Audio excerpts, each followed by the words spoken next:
Of all the great monuments of the past, Stonehenge is one of the most enduring and enigmatic. A mystery which appears to present more puzzles the more we attempt to discover its secrets. It stands on Salisbury Plain in Wiltshire, in the southern part of modern-day England, where it has endured the trials of 5,000 years. I mean, one of probably the most exciting things about Stonehenge is that why it was built, for what purpose, and exactly how. Even to this day, with all the technology and the advancement of technology, we really don't know. It is a mystery. There has been a henge on the site for some 5,000 years. The present stone structure took shape some 3,000 years ago, around 1000 BC. But the first stages of Stonehenge were created around 2800 BC, just after the end of the Mesolithic age, which makes Stonehenge older than the Great Pyramid at Giza. Unlike the pyramids, Stonehenge resolutely defies explanation. In the distant times when it was built, farming techniques were primitive, crops uncertain. Wild wolves roamed the woodlands, and the scattered bands of hunters lived a precarious existence. Stonehenge, in its prime, must have been an awesome sight, the single largest structure which any of its visitors would witness in their whole lives.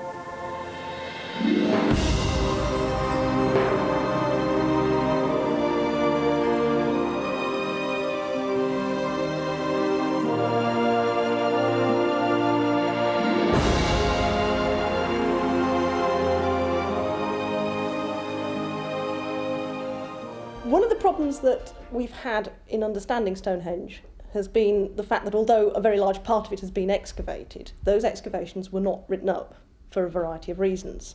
So a great deal of the information that has come out about Stonehenge has been based really on very little archaeological fact.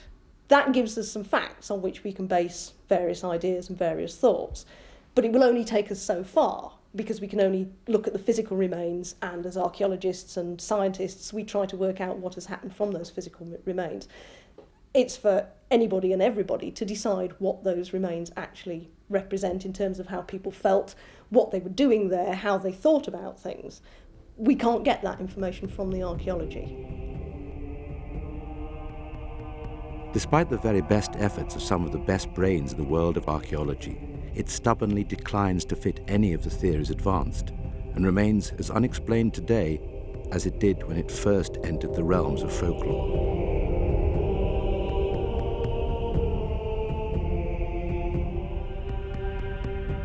In one of the earliest written records of Stonehenge, recorded in the 12th century, Henry of Huntingdon named it, even then, as one of the wonders of Britain.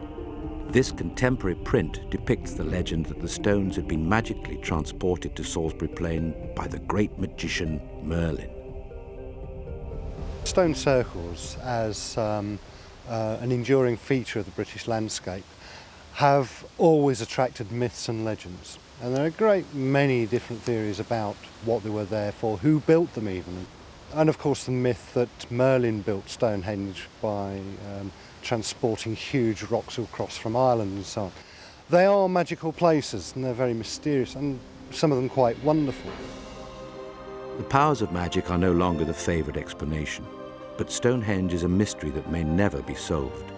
Older than the Great Pyramid at Giza, Stonehenge marks time as an object of wonder and almost natural beauty. 150 generations of people have regarded it with awe and admiration. It marks the beginning of a natural heritage.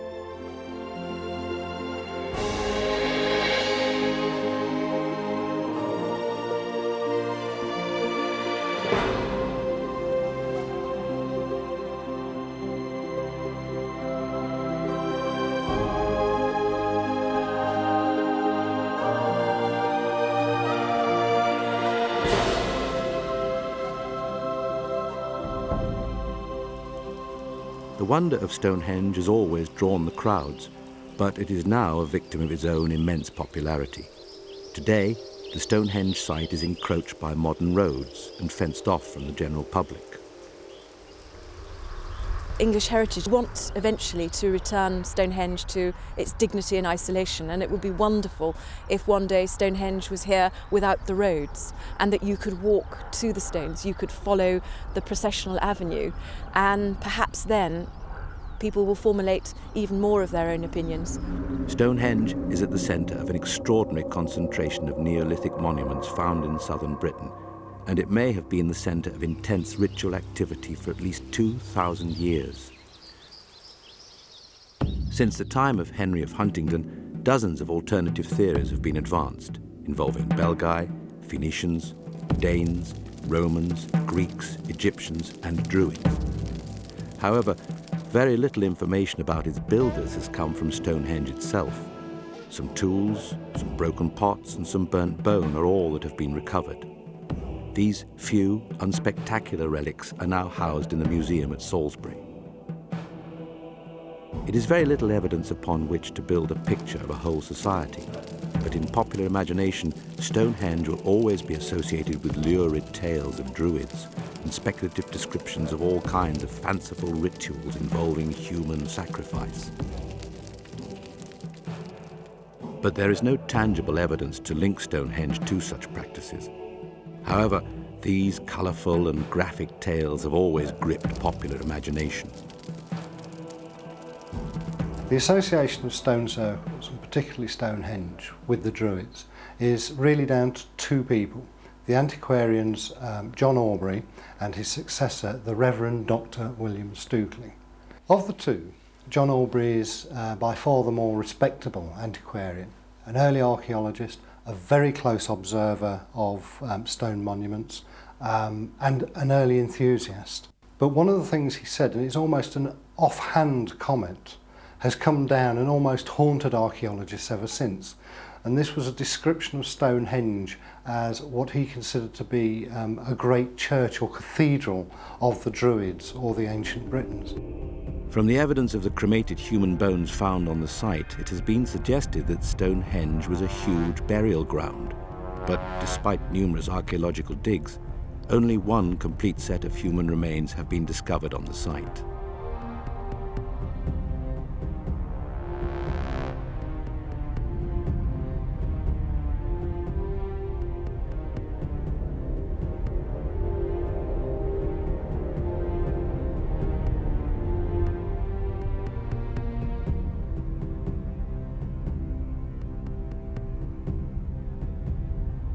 But the skeleton of the man discovered at Stonehenge did reveal that at least one violent act had indeed taken place. For there, embedded in the skeleton, were the remains of the 3 arrowheads which had been fired into his body. The most famous burial that we have from Stonehenge is the so-called archer, who is lying in the ditch. He goes with the earliest stone monument, is an easy way of putting it. He is of the same date. And he was killed by being shot with arrows, some of which got him in the back and some of which got him in the front. Whether he was a sacrificial victim, whether he was mugged and thrown in the ditch, we really have no way of knowing. It's a very nice scenario to suggest that he was a human sacrifice, particularly because he happens to be close to, if you like, the entrance to the monument. But we don't know. The bones of the murdered man of Stonehenge are now housed in the museum at Salisbury, and they remain the only significant find of its type. In spite of the presence of at least 460 barrows or burial mounds in the immediate area, it would appear that Stonehenge was not developed as a cemetery, at least as far as excavation has so far proved. Besides the burial ground theory, a huge variety of other ideas have been offered, some stranger than others. But Stonehenge has yet to be proved to have been a king's palace, a battle ring, a place for sport and pleasure, or the site of an alien landing. There are all sorts of different theories, none of which we can particularly prove. We are able to some extent to disprove, in as much that we're fairly certain it was never used for sport, for example. The most widely accepted current theory is that it was an astronomical computer used to chart the passing of the seasons. whole host of bewildering explanations have been offered for this, usually revolving around the fact that the monument aligns with midsummer sunrise and midwinter sunset. Beyond that, despite the great number of theories, the flimsy evidence for alignments of lunar and solar eclipses grows more and more suspect. Well, there's no doubt that there is an astronomical alignment to do with the sunrises and the sunsets at the solstices.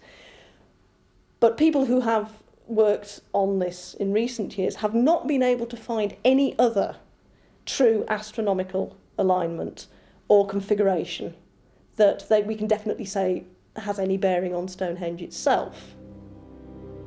It is estimated that Stonehenge was in use for more than 1,500 years.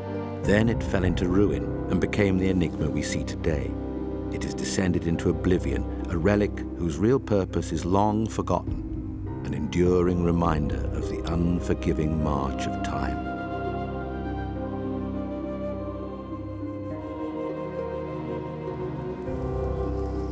There are over 900 surviving stone circles in the British Isles. This is Avebury, which is situated near to Stonehenge. Others are further afield, such as these stones at Castlereagh in the Lake District.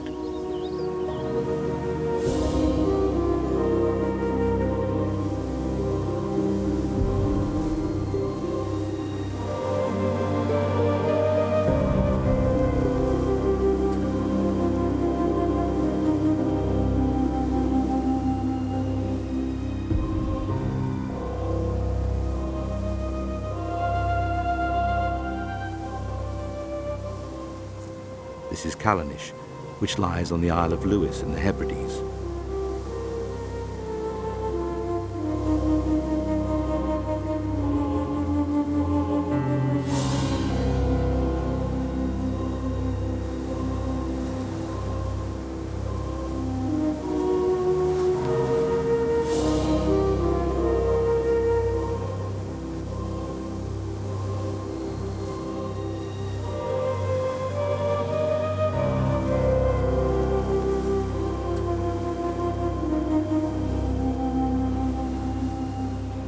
Stonehenge itself is not only the biggest Neolithic structure in Britain, it is also the largest and most complete megalithic monument in Europe.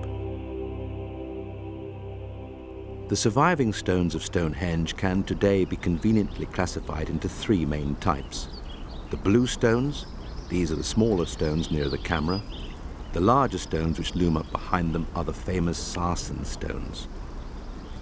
The blue stones comprise the stones of the original Bluestone Circle and Bluestone Horseshoe and are the oldest stones at Stonehenge.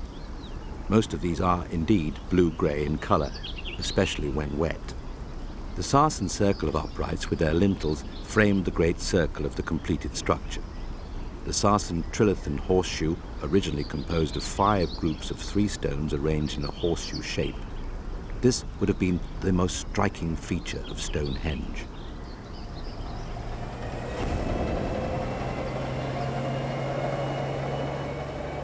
Nowadays, we take the ability to move huge weights for granted.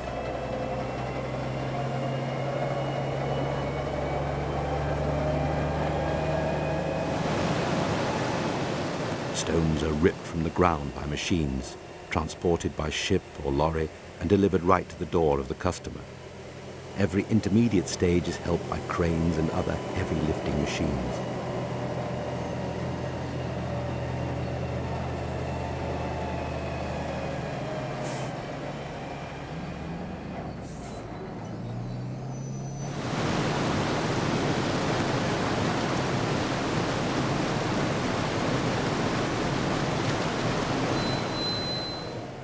But the people who made Stonehenge possessed only very primitive technology. Some of the Sarsen stone used to make Stonehenge was fairly local, but the blue stones did not occur within 200 miles of Stonehenge. The question which had puzzled researchers up until this century was, where did the blue stones come from? The blue stones come from the Preseli Mountains in South Wales. That may seem a very strange place for them to have come from, and it may seem sort of weird and wonderful that they've come that distance to Stonehenge. But we know that there were contacts between the people who lived in the Stonehenge area and those people who were living in South Wales at possibly from as early as 3500 BC. And we know that because stone objects that were produced in one area are found in another area, and where the stone doesn't exist naturally. The question of transporting these heavy stones from the area where they occur naturally to their present locality on Salisbury Plain is still a matter of debate. Some 80 bluestones weighing up to 7 tons each would have been required for the double bluestone circle of Stonehenge Phase 2.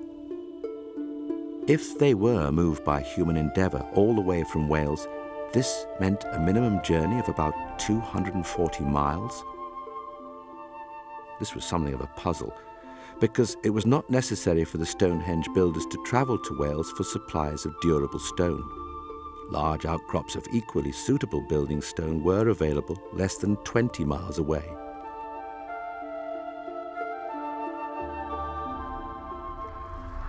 We know that the smaller stones, the bluestones, came from the Preseli Mountains, and that certainly when you touch them versus the larger stones, the sarsen stones, the smaller bluestones are warm to touch, even on a cold day. So whether or not, as rumour has it, or as legend has it, that the people that built Stonehenge thought they were magical, we don't really know. The theory has been advanced that these stones were deposited close to the site of Stonehenge by glaciation, but there is no clear evidence of other glacially derived material in the Salisbury Plain area. In view of this, it is accepted that the bluestones must have been moved from Wales to their present setting by human effort.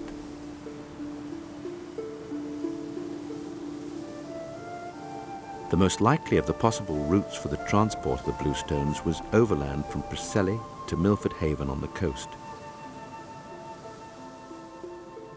Then they were taken by some sort of craft around the coast of South Wales and across the mouth of the Severn to the Bristol Avon. From there, they travelled along the River Frome, then overland for 6 miles to the River Wylye at Warminster. Finally, they joined the Avon at Salisbury, and they took the stones 2 miles overland to Stonehenge. All this, of course, took place before the widespread adoption of the wheel. The distance on land by this route is about 24 miles, over which the stones would probably have been drawn by sledge. It was then a further 216 miles by water. The bluestones individually are not that big, and it's quite likely, in fact it's almost certain, that if they were brought from the Preseli Mountains, as we think, that they were brought by sea rather than by land. On a raft of some sort. We know that people at that time were perfectly capable of seafaring, and the waters around the southern coast of England are not too difficult. The other stones at Stonehenge, and visually the most striking, are the huge sarsen standing stones. This type of sandstone can be found scattered unevenly over the greater part of the Wessex region, with a concentration on the Marlborough Downs, about 20 miles to the north of Stonehenge. Despite the shorter distance, the task of transporting more than 80 of these enormous boulders from the Marlborough Downs was undoubtedly more difficult than the removal of the bluestones from Preseli. It has been estimated that the task of preparing and shaping the sarsens, preparing haulage equipment and transporting them to Stonehenge may well have taken years. It is obvious that stones of a particular size would have been sought after, and this undoubtedly involved splitting larger boulders to preset requirements. In this respect, an additional attraction of the sarsens may have been their tendency to occur naturally in tabular blocks. Any reduction in size would have been accomplished by applying hot and cold stresses to the break line and by driving wooden wedges into the cracks. Minor quarrying, shaping and dressing was achieved by pounding the stone, using very hard sarsen mauls. While the masons were putting the finishing touches to each stone, and it was nearly ready to be raised, workmen began preparing a socket in the ground. Finally, ropes tied around the stone's head were passed over an A-frame and harnessed to oxen or men who needed to haul the stone into a vertical position. The final position could be adjusted with packing stones hammered in all around the base of the stone until it was exactly vertical. It is in itself a huge feat of engineering, and without the use of slide rules and computers, the precision with which it was built was quite amazing. So whoever was organising the building of it was very structured in their own format. They obviously had quite a culture and were very aware of the needs for perfection, I suppose. Then came the most astonishing achievement, the raising of the lintels. Without pulleys and cranes, it is almost inconceivable that the lintels could be placed onto the tops of the stones with such mathematical precision. As we can see, the top of each standing stone was crafted to include a semicircular raised tenon, designed to fit snugly into an aperture known as a mortise, carved into the underside of the lintel. Obviously, with the primitive measuring techniques available, mistakes were made. This lintel, which has fallen down, has 2 mortise holes carved into it. One was in the wrong place, causing the builders to have to make a second on the other side. Raising the lintel was also a puzzle. The most likely solution was that the lintel was eased into place on a timber crib at ground level, a metre from the uprights. A long wooden lever was used to raise the lintel, and a chock of timber was pushed underneath. The process slowly continued until the crib was elevated into a tower, with the lintel raised to the same level as the tops of the uprights. When all this was ready, the lintel was levered sideways until it was perched securely. The thing about Stonehenge is that it's the biggest and the best. But if you break it down into its individual elements, most of those elements occur elsewhere, and sometimes in quite profusion. There are a lot of monuments that are similar to the different bits of Stonehenge. Where Stonehenge differs from everything else is that the final phase of it was in stone. The mathematical and astronomical abilities of the Neolithic people are hotly debated. It is not possible to infer from the evidence of archaeology alone that prehistoric man in Britain had an interest in science and knowledge for its own sake. There is no clear evidence that his concern with the heavens was either scientific or metaphysical. Almost certainly, interest in astronomy was connected with practical considerations, insofar as it might control the smooth running of the farming calendar. Now, it has been said that stone circles were probably calendars for agricultural purposes, but it's been pointed out that any farmer that relied on observations from the stone circles probably wouldn't be very successful, because in many ways the readings, the astronomical readings that you can take from the stone circles are hopelessly inaccurate. But that is not to say that the stone circles themselves didn't form a part in the process of calendar making. The establishment of a calendar was extremely important for a culture, for cultural purposes. It told the cycle of the seasons in a broad sense, but also the calendar itself often embodied ideas of birth, growth, death, decay, which is the very heart of all the world's major religions. The observation of the midsummer and midwinter solstice would probably have enjoyed some religious or ceremonial significance. The shortest day of the year was important to the agricultural communities. As the hours of daylight increased, the certainty came that the seasons were going to follow their natural order. Spring would come after winter, crops would grow, and life would go on as before. Well, the site is certainly significant. What we don't know is why it is significant. It was certainly significant and very important to the people who built it. What we do know is that the midsummer alignment of the summer sun has some significance. To what extent and what significance that is, we don't really know. If it was a heavenly observatory, Stonehenge was not a particularly accurate one. The supposed alignments of sun and moon have been interpreted in many different ways, none of which justify the creation of such a complex structure.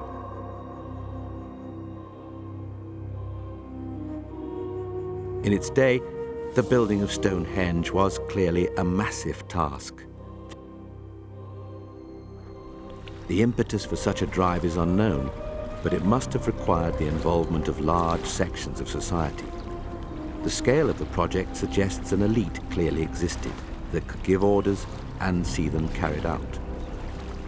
We don't know exactly who built Stonehenge, but we do know that it had to have been built to a large extent by people living in the area. How precisely it was built in terms of who the labour force was, we cannot know. There's no way of knowing. It's quite possible that slave labour was used, but archaeologically we could not find any evidence for that. I think it's equally possible that it was a great honour to be involved in building Stonehenge. It seems the scope of Neolithic technology was startlingly ambitious, and the more we learn about it from detailed studies of the tools and reconstructions of the way they were used, the more impressive it is that so much could have been achieved with so few tools made from just flint, stone, and bone. What is truly awe-inspiring, though, is the vast amount of time that many of the techniques required. But the roots of Stonehenge could be traced back to the end of the last ice age, about 10,000 BC. Ice Age man had lived a nomadic existence and hunted all his days. These nomads followed the herds to their successive grazing grounds, never settling in one place. But as the ice retreated, it became possible to set down roots, to capture stock and breed domestic animals for food and produce, and to develop primitive agriculture, sowing and reaping, and eventually storing his own food supply. These changes took place over a long span of time, some 6,000 years to approximately 4,000 BC, about the end of the Mesolithic age. During this period, the semi-nomads were also making tools for cutting and shaping timber. These earliest tools were made of flint and stone, and a trade in them grew, with established routes over hundreds of miles. Mesolithic man was also becoming a builder, and the first permanent settlements were beginning to take root.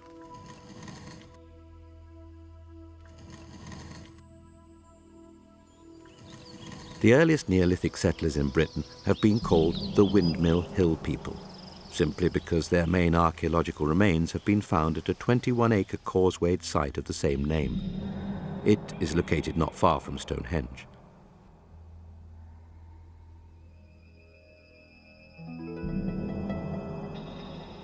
This site has yielded artifacts and information about the primitive society just before the construction of Stonehenge. The enclosures of the Windmill Hill people, with their banks, ditches and gaps, were probably not used for penning livestock or as habitation settlements. It appears they were used for ritual or ceremonial purposes. It was structures like these which were the ancestors of Stonehenge. Looking at Stonehenge today, what we're actually looking at is the end product of something like 1,500 years of monument building. We see the ruins of the very last monument that was built at Stonehenge, and in fact it's a whole series of monuments, one inside the other. The first monument that was built there was a simple ditch with a bank on the inside of it.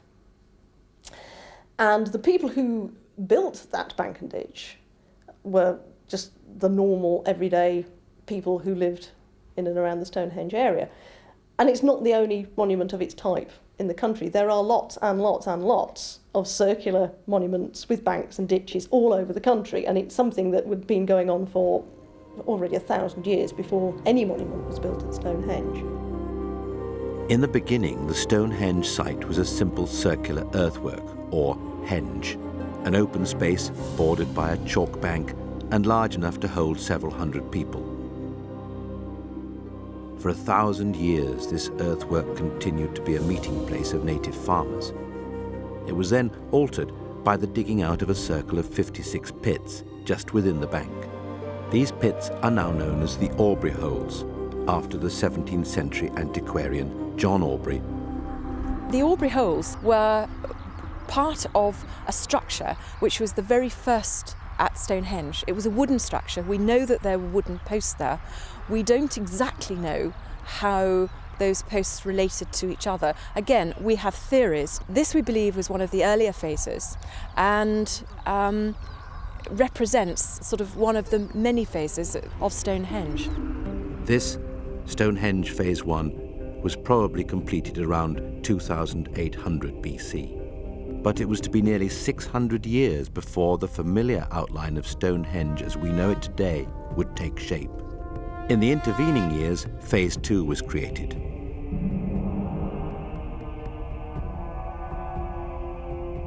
It saw the entrance slightly realigned so that from the center it faced approximately towards midsummer sunrise and in the opposite direction to the midwinter sunset. An avenue of 2 parallel banks with external ditches was laid out for about 530 meters towards Stonehenge bottom. 4 small stones known as the station stones were set up on the inner edge of the ditch, 2 of them enclosed by small ditches of their own. It would appear that, at this stage, it was decided to erect a double circle of blue stones in the center. About 3/4 of the circle was set up, but a change of plan seems to have brought the work to a sudden stop. The stones were cleared away and the holes refilled. This took place about 2045 BC, at the beginning of the Bronze Age. The circular monuments that we have belonging to the Neolithic period, and they begin about 3500 BC and they go along for 1500 years or so, they seem to have almost been like, one could say sort of like regional fairs, that we tend to find artefacts in them which have come from a wider area than you would expect. They're certainly communal monuments in the sense that they seem to be a place where people came together to do things, and it may have been people from a wide area. It is generally accepted that the steady growth in population from the end of the Ice Age allowed a higher degree of organization, which made the building of Stonehenge possible. The precision of much of the stonework is notable, and some reasonably sophisticated measuring techniques must have been perfected.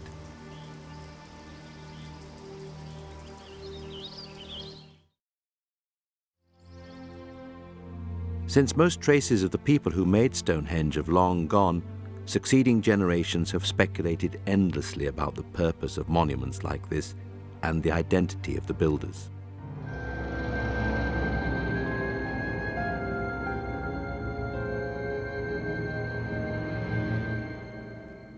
With the arrival of Phase 3, the great sarsen stones were transported from the Marlborough Downs and set in an outer ring of 30 uprights. Inside, it had a horseshoe of 5 trilithons, all crowned with sarsen lintels. In Phase 3B, around 1540 BC, an oval of blue stones was arranged inside the 5 trilithons, and 2 rings of holes were dug, probably to hold the remaining blue stones. However, this project was abandoned, and the blue stones were rearranged in the horseshoe and circle setting, which partially survives today.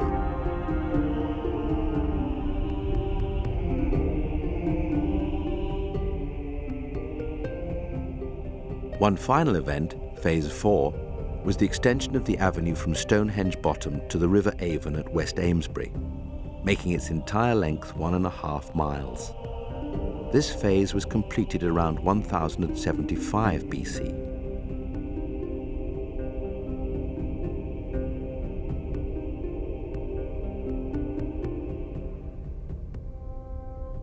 Stonehenge is undoubtedly one of the most magnificent monuments in Europe, if not the world.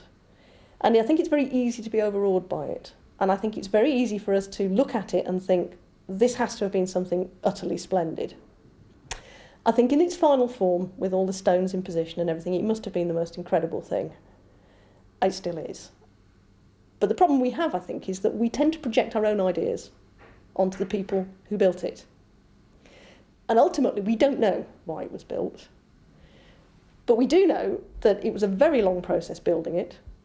So whatever the significance of the site in the first place, it was dead important for a very long period of time. And it persisted to be important over something like 1,500 years, which is an enormous amount of time.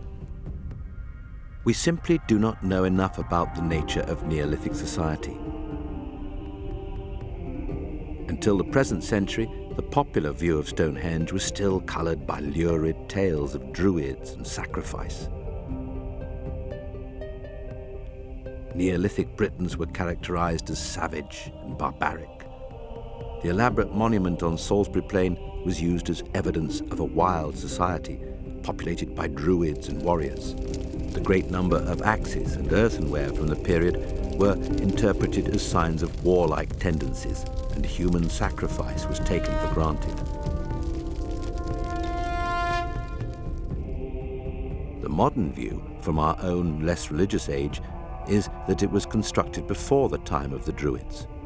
The consensus is firmly in favor of the theory that it was a huge astronomical observatory. But this view does not adequately explain the scale of Stonehenge and the complexity of the design. If you place yourself in the position of the early peoples who might have built them and try to imagine what it would have been like seeing the heavens rotating around, of course for them the movement of the stars, the movement of the sun and the moon and so on was terribly important. They needed to know of the cycles of the seasons in order to know when to plant and so on and so forth. Debate about the origins and uses of Stonehenge is not new.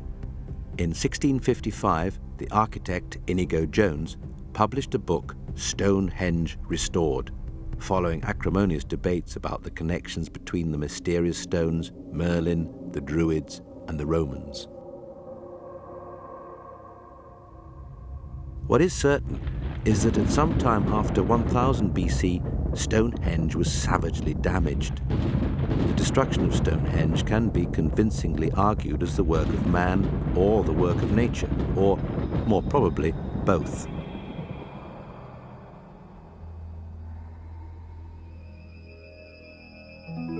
Some scholars believe that natural processes are mainly to blame.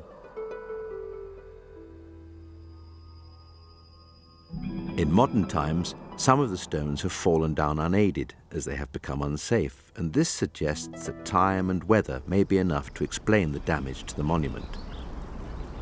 In support of this idea, much of the damage seems to be on the southwest side, the side that bears the brunt of the severe weather. Gusting gale-force winds from the southwest could have rocked the uprights in their sockets and dislodged the lintels.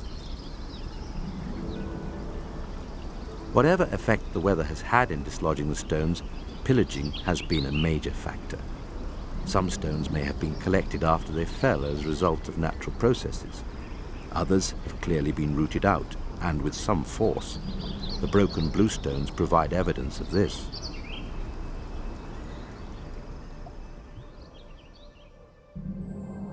We should not overlook the possibility that Stonehenge was never completed, and that the remains represent the furthest point to which the structure was advanced. The ruins that we see at Stonehenge were not the last monument that was going to be built on the site. There was going to be at least one other. Around the stones there are two circles of holes. You can't see them now because they're filled in.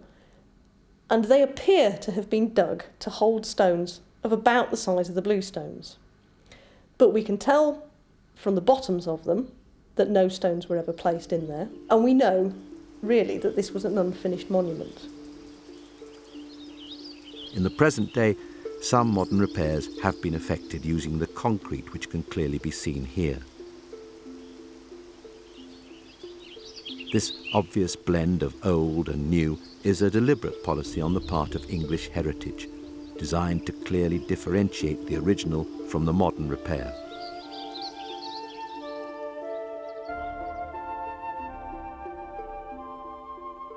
The images and metaphors that supposedly made up the prehistoric mythology and religion that surrounded Stonehenge have left an enduring legacy, a fertile hunting ground for artists and illustrators. We can only speculate on this temple of the sun god, the earth goddess, and who knows what other deities of the moon and sky. But there has been no shortage of artists ready to fill in the gaps. Most famous of all is Turner's atmospheric evocation of the elements at Stonehenge.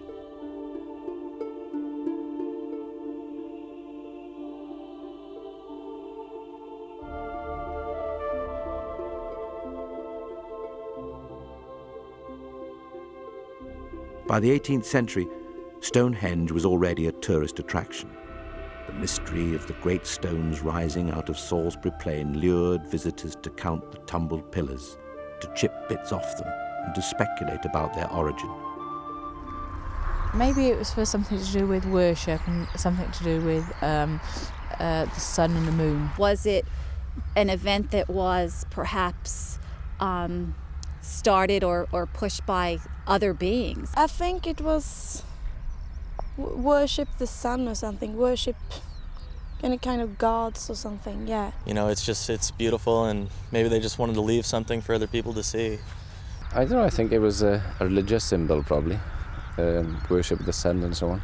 I've heard the legends about, you know, anything from aliens did it to, you know, it being a temple to the gods or whatever. It's kind of easy to say that they've had help from like extraterrestrials, but it's definitely a mystery. I mean, that goes without saying.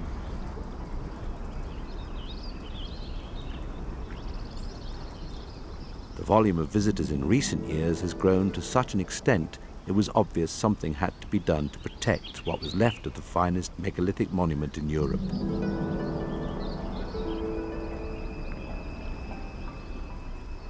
In March 1978, after much careful deliberation, a fence was erected.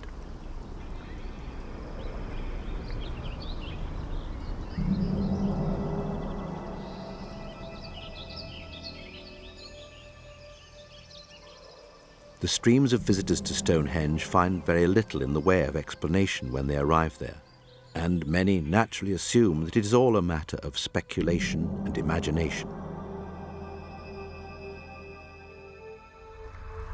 Whatever importance was placed on it centuries ago, that importance is still there.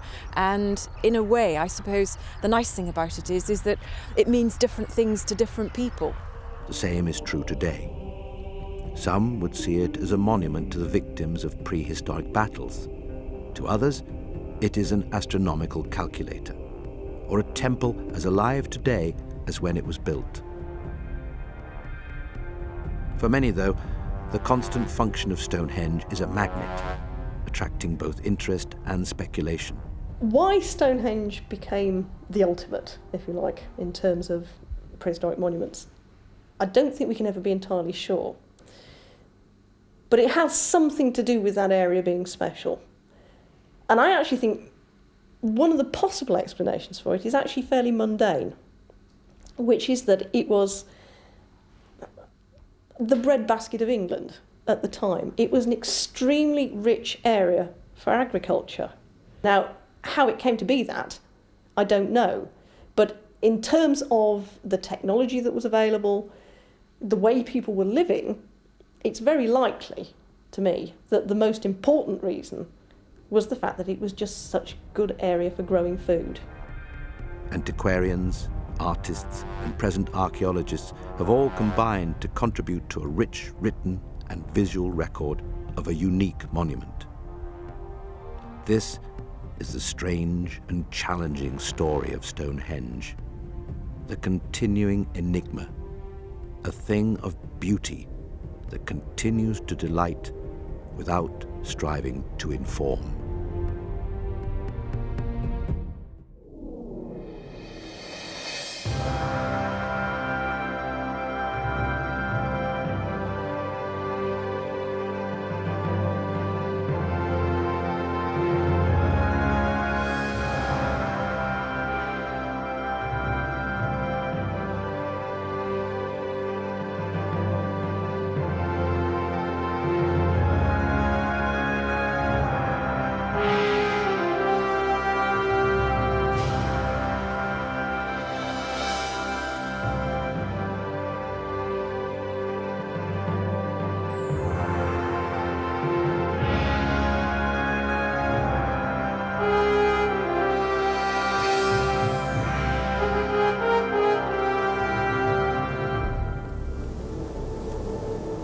For the ancient Romans, Hadrian's Wall marked the very edge of the civilized world. In the winter, the wind whips in from the north with snow in its teeth.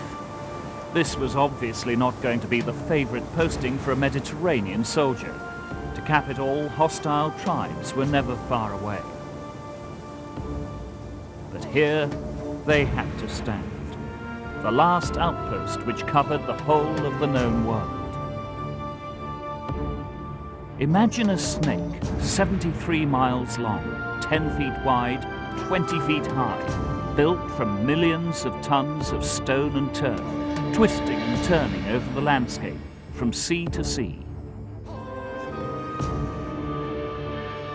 This is where the Romans drew a line as if to say this far and no further, creating a division across an entire country. This is the mark to show that this land is ours.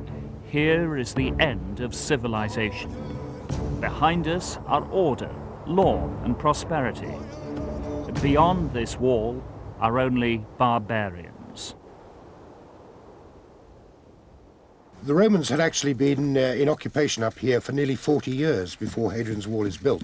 They'd briefly gone into Scotland, had to send a lot of troops abroad for other activities, withdrew to more or less the same line that Hadrian's Wall was eventually built on. It was a frontier was basically a lateral road from coast to coast with forts every 7 or 8 miles along it. For a Roman soldier in a Mile castle, with his comrades gathered from the corners of the known world, Hadrian's Wall represented safety, the military might which had forced conquered lands to give up their men to fight wars on the other side of the world. This was the greatest of all Roman fortifications.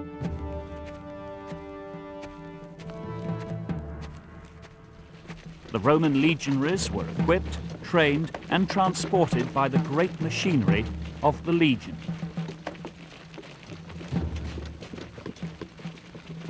They faced mysterious, hostile lands, occupied by bearded and painted warriors, uncivilized, cunning, and deadly.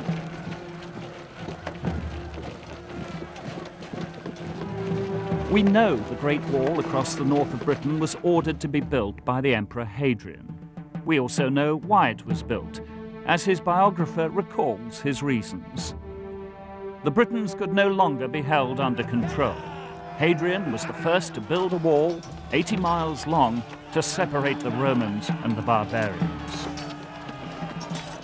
Hadrian's Wall is the most impressive of all Roman artificial frontiers, and Hadrian himself came here and had a look and obviously set the thing in motion because the Romans were getting attacked by rebellious Britons at that time, there's no question about it. But I think the main purpose of it was a statement for internal consumption.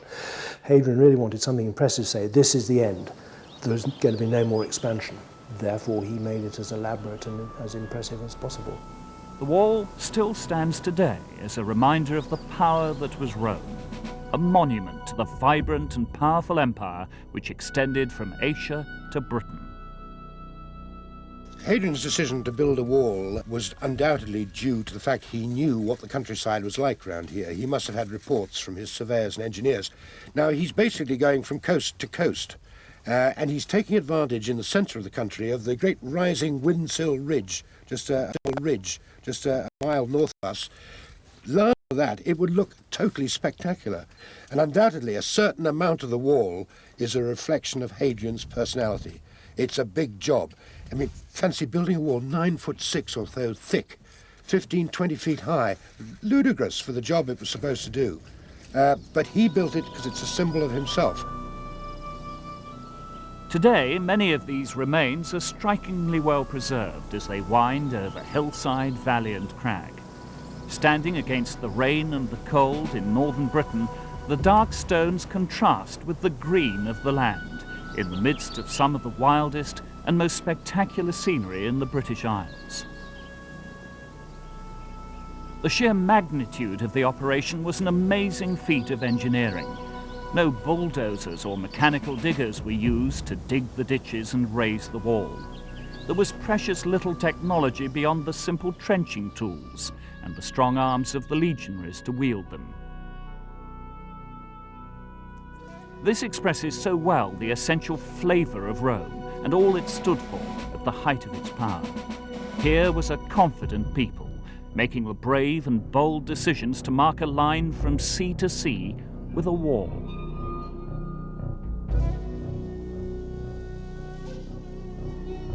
Here was an organised people with the vast reserves of manpower and money to see that it was carried out. Here were a people with an eye to history itself.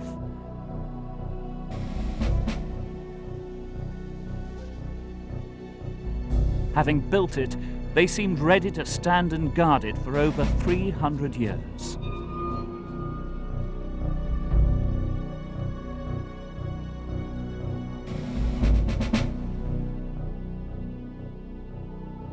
Over 1 million cubic yards of stone had to be torn from the ground, transported to the site, and set in place by the hands of the legionaries. It began as a single wall, but it evolved in the building. By the time it was finished, it had become a complicated defensive system. What you've got to bear in mind about Hadrian's Wall as you see it now is that that is the final version. You know, ditch, wall with its mile castles, turrets and forts, then a lateral road, then the Great Vallum, and then to the south of the Vallum, of course, there's the original frontier line, the road running from coast to coast with its forts every 7 or 8 miles along it.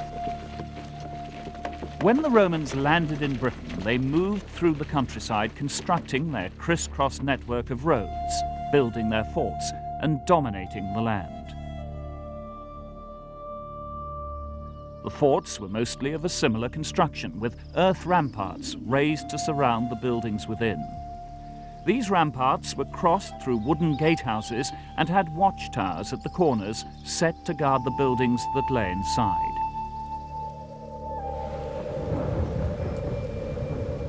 The layout of these buildings usually followed a set pattern.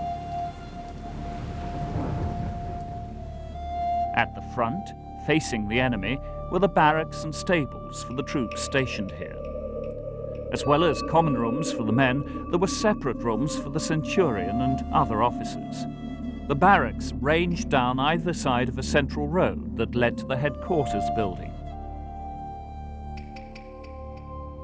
It was here, in a square building built around an open courtyard, that the day-to-day activities of the fort were organized. On the side of this building was a long, narrow hall with a dais at one end. This was the tribunal on which the commander stood to address his men. Behind this room were a series of smaller rooms, the central one of which was usually a shrine, and below this shrine was the fort's strong room. Alongside the headquarters building was the commander's house, another square building around an open courtyard, and to the rear were more barracks and the workshops.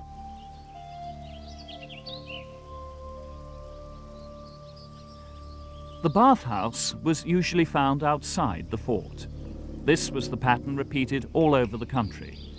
An outstanding example of a Roman bathhouse can be found on the wall itself at Chester's.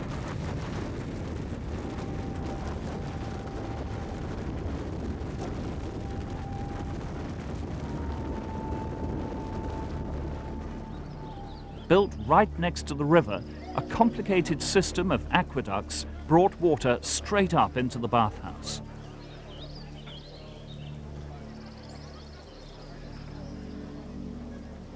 Comprehensive excavations have revealed a system of boilers, hot rooms, warm rooms, cold rooms, and even changing rooms, which paint a complete picture of the Romans' love for bathing.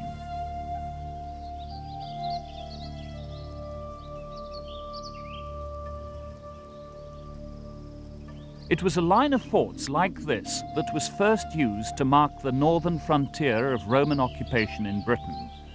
This line of forts, 2 of which can still be seen at Corbridge and Vindolanda, were linked by a road which we now call the Staingate.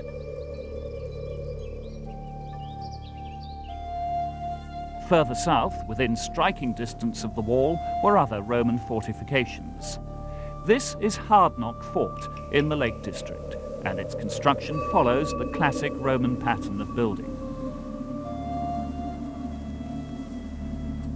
On a chill winter's day, the evocative landscape still gives a glimpse of what it must have been like to be a part of the garrison in these last outposts of the empire.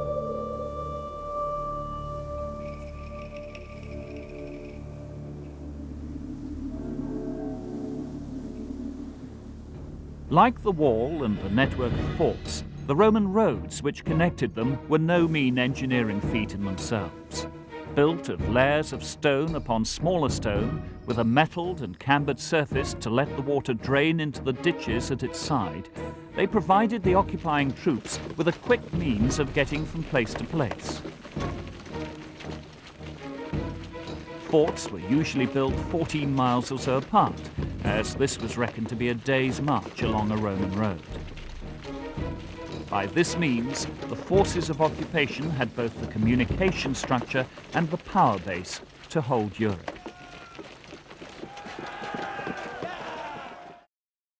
The exact reasons why Hadrian decided to replace this well-tried and tested system of forts along a road which worked in so many countries with a wall is not clear. There was a crisis, general crisis on when Hadrian became emperor. I mean, the circumstances were very difficult. His predecessor died on his way back from a disastrous campaign in the east. He was proclaimed emperor by the army he was in command of in Syria. And then there were rebellions all around the frontiers, including in Britain. I mean, as far as Britain is concerned, our source says the Britons could not be kept under Roman control. So you asked the question, what sort of rebellion was it and where was it?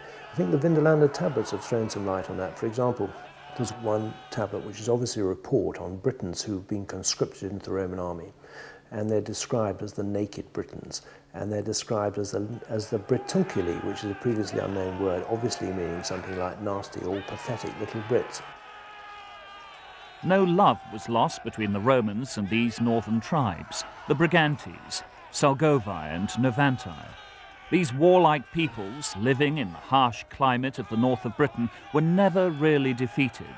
They may have been subdued and pacified, but smouldering resentment directed at the invading Romans appears to have been quick to burst into flame. The fact that they kept a large army up here, and you're talking of many thousands of men, is to a certain extent a sign that they failed in what they were trying to achieve up here. Because normally, by moving an army in and keeping people under control for a while, they sort of civilized those people, as they like to call it, and they then gradually withdrew their forces, as they did in Spain, as they did in parts of North Africa and so on. Here, they never succeeded. Now, that is presumably due to the nature of the people they were dealing with up here.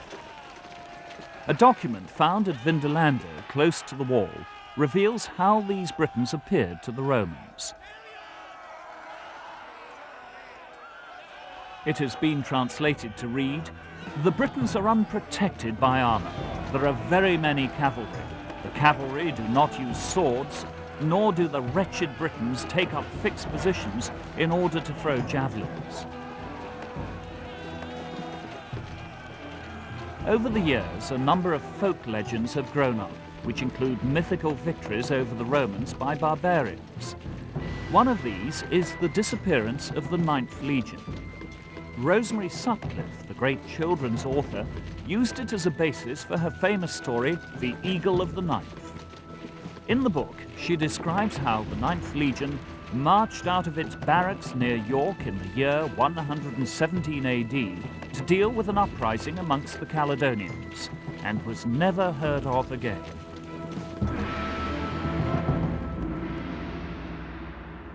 The sobering facts are rather less flattering to the barbarian tribes. Records from this time show that the 9th Legion moved from Lincoln to York when the new barracks were finished there. They did indeed then move further north to do battle with the British tribes. This was under the leadership of the then governor of Britain, Gaius Julius Agricola. He is recorded as leading a campaign to civilize the northern tribes. During the first year of this campaign, he failed to bring the Caledonians to battle. Instead, he was attacked himself. In a night attack by the tribesmen, he lost nearly 1/3 of his army, including elements of the 9th Legion. This is probably the incident that has passed into the folklore as the legend of the Lost Legion.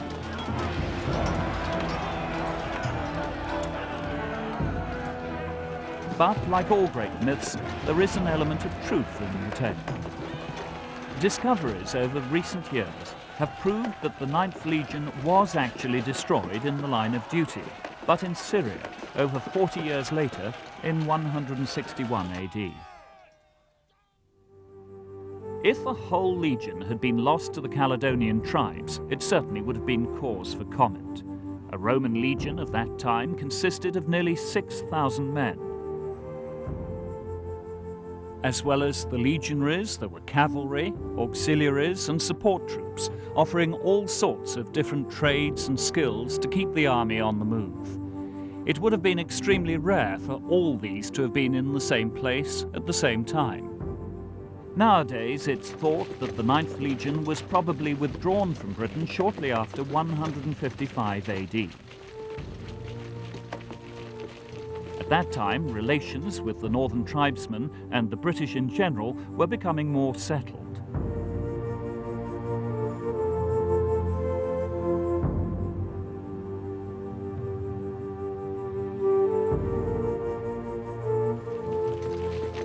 They moved to another trouble spot, through Holland and Germany, where records have been discovered, to do battle in the Middle East against the Parthians.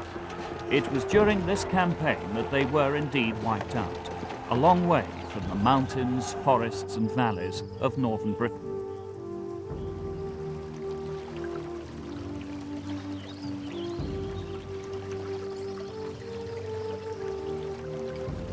Nevertheless, the legend of the destruction of the 9th Legion echoes down through the mists of time.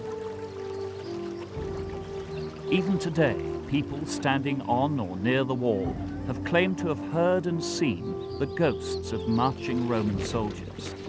The legend of the lost legionaries continues to hold the popular imagination. The general tone of popular myths like these suggests that the Romans were losing the war in this area. This was not the case, although in order to hold their own, the Romans had had to make a series of incursions into northern Britain. Hadrian seems to have simply decided that too many scarce resources were being deployed, and that enough was enough. He ordered that a line had to be drawn to mark the northwestern frontier of Roman influence. It was across the wild countryside north of the Staingate forts that the wall was built. Naturally, they chose the more defensible parts of that landscape. In the absence of a natural barrier such as a river, hilltops and ridges were ideal. It was Hadrian himself, on a visit to Britain in 120 AD, who ordered the wall to be built. Right from coast to coast, such a wall is built, in spite of the fact that in this central sector here, there was never any threat from the north. No army has ever come down the centre in this area. It's all moors and bogs and swamps up there. And the poor old soldiers actually building the wall on the top must have known this. You know, what on earth is the point of building a wall here? And the centurion would quietly say, because you're told to do it, and that's the only reason you need to know. At first, it was to have a purely military function. The original wall was to be styled on the mound and fence constructions found in Germany and on other boundaries of the Roman Empire. The age of Roman expansion had come to a halt, and the time of consolidation was upon them. The wall was simply to mark this northwestern limit of the Roman Empire, to separate the Romans from the barbarians. In Germany, he had a similar sort of frontier, and these were the first time frontiers the Romans had. Up till that point, up till Hadrian, the Roman attitude was that their empire was going to go on expanding without end. So having a frontier was as below their dignity as the idea of having walls around the city of Rome. They didn't need it. They were invincible. Hadrian changed this. Initially, the orders were given to build a single wall. In the east, where stone was plentiful, it was to be all stone, 10 feet wide and 20 feet high. In the west, they were building it all from turf because there wasn't enough limestone to make the mortar, and so to start with, they had a turf wall. We know this because there's one section where they slightly rejigged it when they finally came to replace it in stone, which may have been a matter of 10 years, it may have taken a bit longer. and they built it on a slightly different alignment. So there's one stretch in Cumberland where the actual turf wall, which was the first sort of temporary structure, was still there. Alongside most of the length of the wall on the northern, barbarian side, except where the local landscape made it unnecessary, a ditch was to be dug. This was to be about 9 feet deep and 27 feet wide. The whole length of the wall was to be peppered with fortlets and turrets.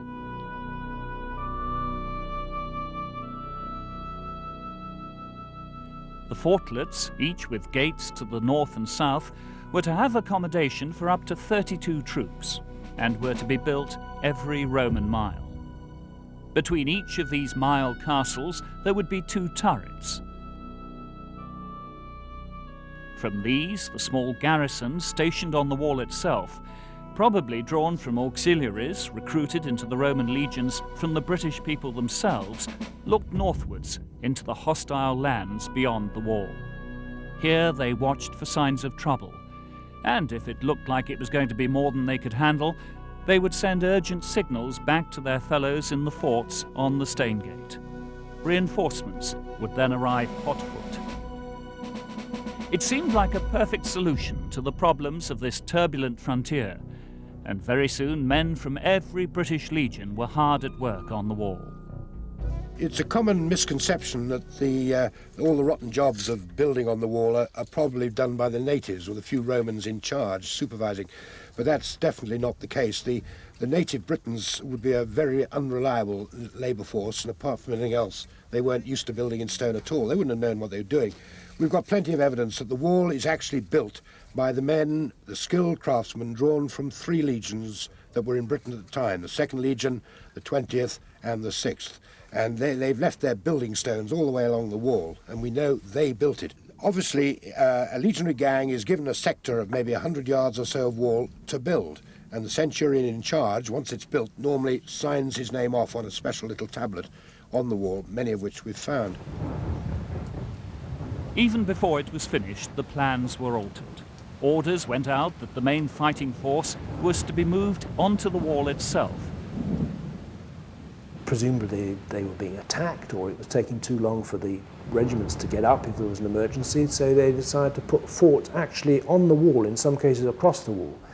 In the end, there were a total of 17 forts which are more or less on the wall. There were 1 or 2, such as Vindolanda, which were left, although it's a mile away.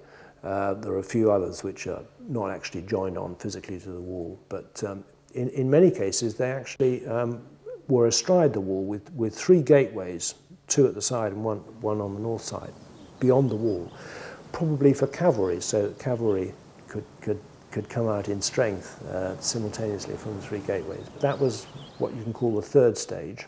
And it must have been absolutely maddening because they'd already built the wall, and turrets and mile castles in some cases had to be demolished, and then they put the fort there.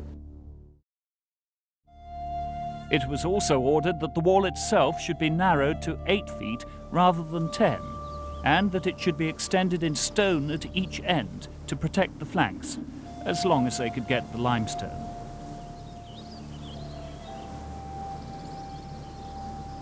Perhaps this was an indication of heightened tension or increased threats.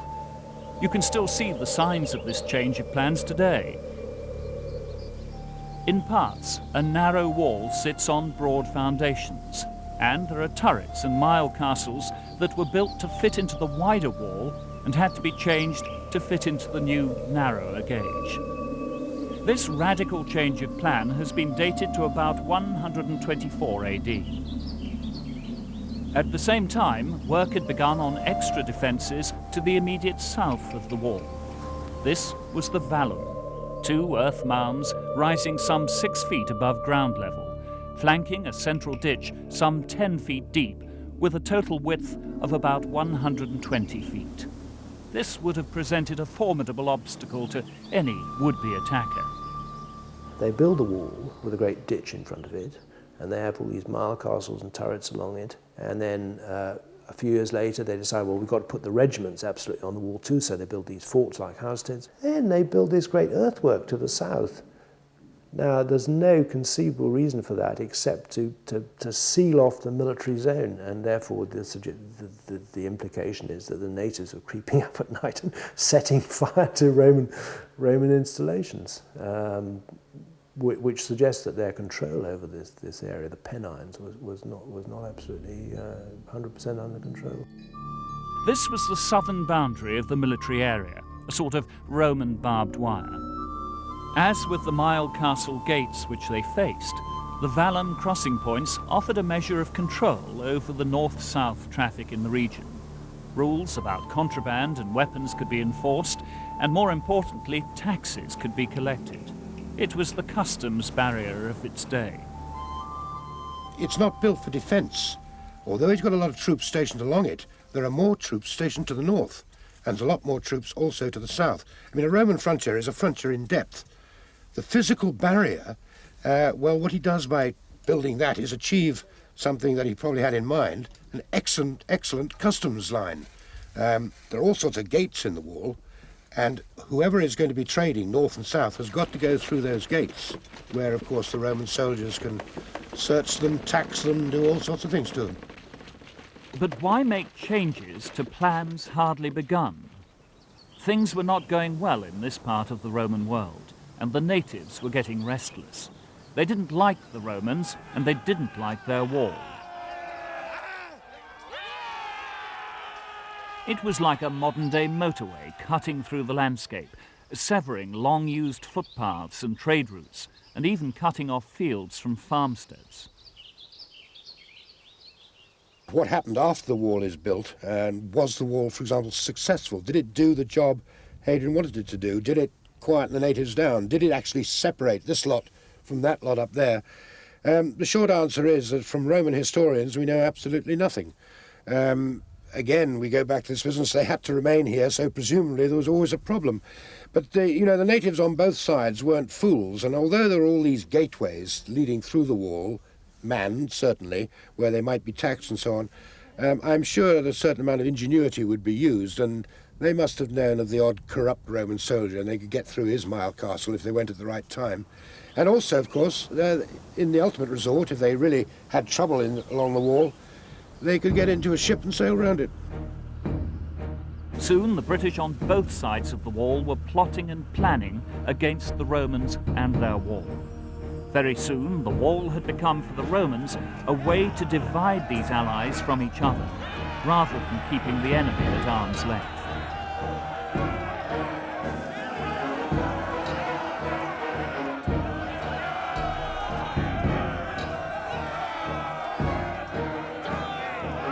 The military purpose had changed as well. No longer the passive line of watchtowers. If there was a threat from the northern tribes, the Roman troops could mass under the excellent cover of the wall.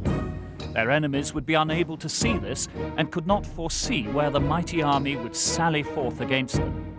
Meanwhile, the Vallum protected their backs.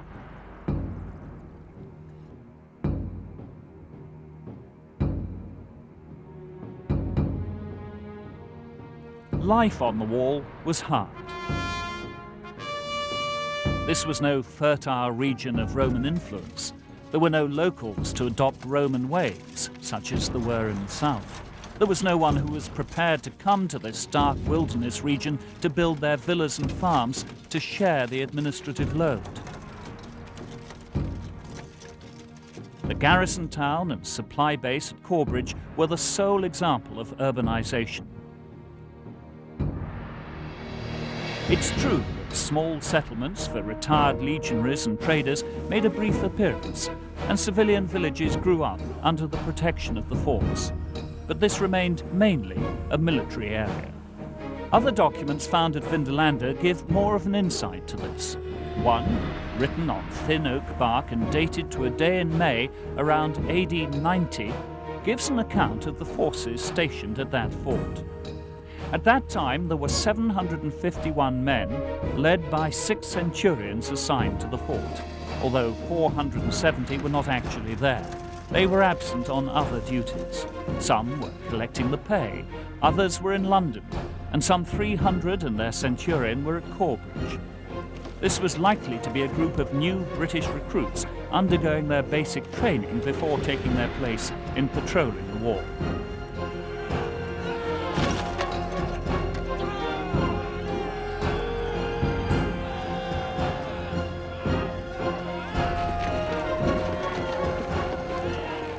There was a further small group of 46 or so with the legate, the region's chief administrator, who was either in York or London at the time.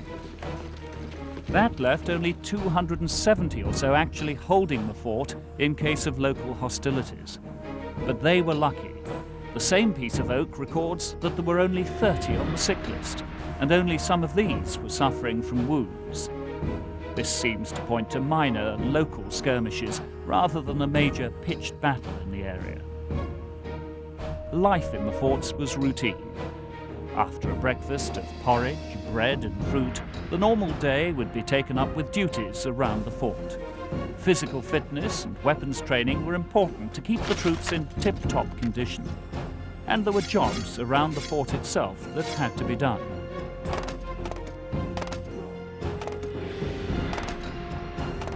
Supplies of food and building materials had to be gathered. The workshops had to be manned. And there are even records of legionaries being detailed to clean the armour of the commanding officer.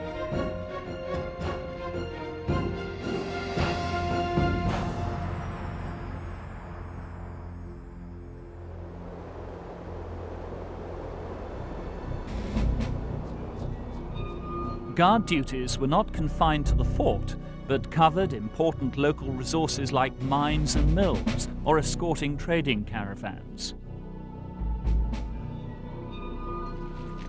The main duties, however, would probably have been patrolling, either along the line of the wall or to the lands to the north.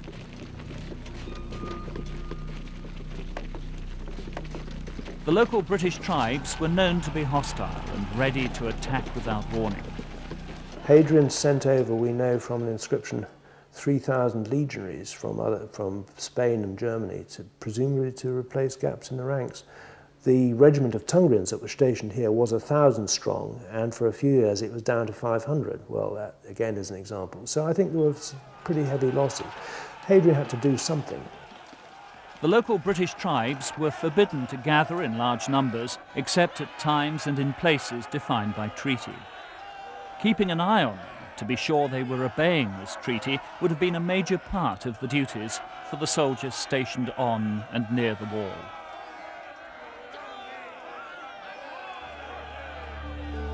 Hadrian's wall was finished, and life had settled into a routine. But again, all this was to change.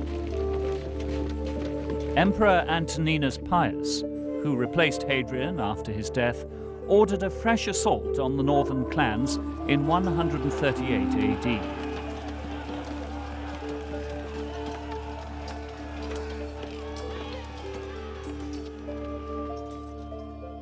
This was a highly successful campaign and pushed back the northern tribes. A new wall, the Antonine Wall, was built further north from the Forth to the Clyde, but they kept the bathhouses inside these forts. Perhaps a sign of greater hostilities in this region. It also had more forts than Hadrian's, which also perhaps goes to show they were experiencing greater danger. Meanwhile, back at Hadrian's Wall, the evidence shows signs of evacuation. The vallum mounds were breached and the ditches filled in. The garrisons in the forts were reduced to caretaker size. Even the gates at the mile castles were taken off their hinges. The frontiers of Rome had been pushed further into the lands of the barbarians. But not for long. 17 years later, the Brigantes revolted, and within 6 months, Hadrian's Wall had been reoccupied and its defences hardened in the face of this new threat. This pattern of events, expansion followed by retreat, was to be repeated at least once more in the following 20 years, until the wall ceased to be an effective frontier marker for the once proud empire. One of the things you've got to bear in mind about Hadrian's Wall is that it was a typical multi-million-pound government job. You know, it was built and completed in Hadrian's lifetime. A few years later, Hadrian then dies. What happens to this huge, vast project? Short answer is it's abandoned, it's boarded up, and they go back into Scotland for a while under Antoninus Pius. And for 10 odd years, it must have just been mothballed down here. Now, as it happens, they find they don't want to stay in Scotland for a variety of reasons, and the wall is then reoccupied. And it is more or less maintained, with a few hiccups, to the end of the Roman period of rule. On all the forts, there are signs of destruction from time to time and rebuilding. But the destruction, it's difficult to say whether that's destruction at enemy hands or whether it's destruction because the Roman soldiers had gone away and the natives had wandered in and pinched what they could.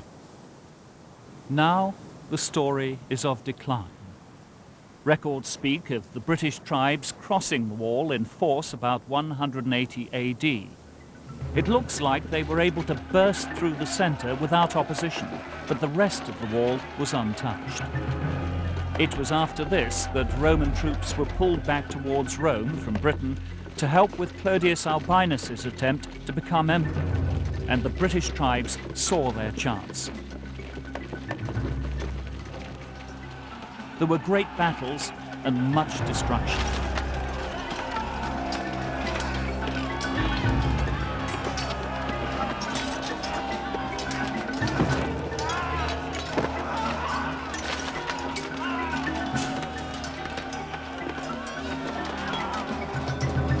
Shortly after this, a Virius Lupus was sent from Rome to buy off these northern tribes.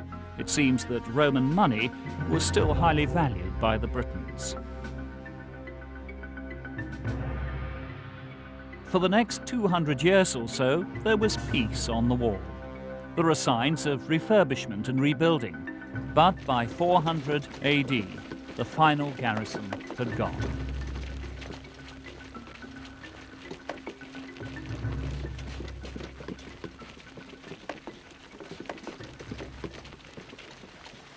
The wall was left deserted to the elements and the sky. The slow process of decay and destruction now began.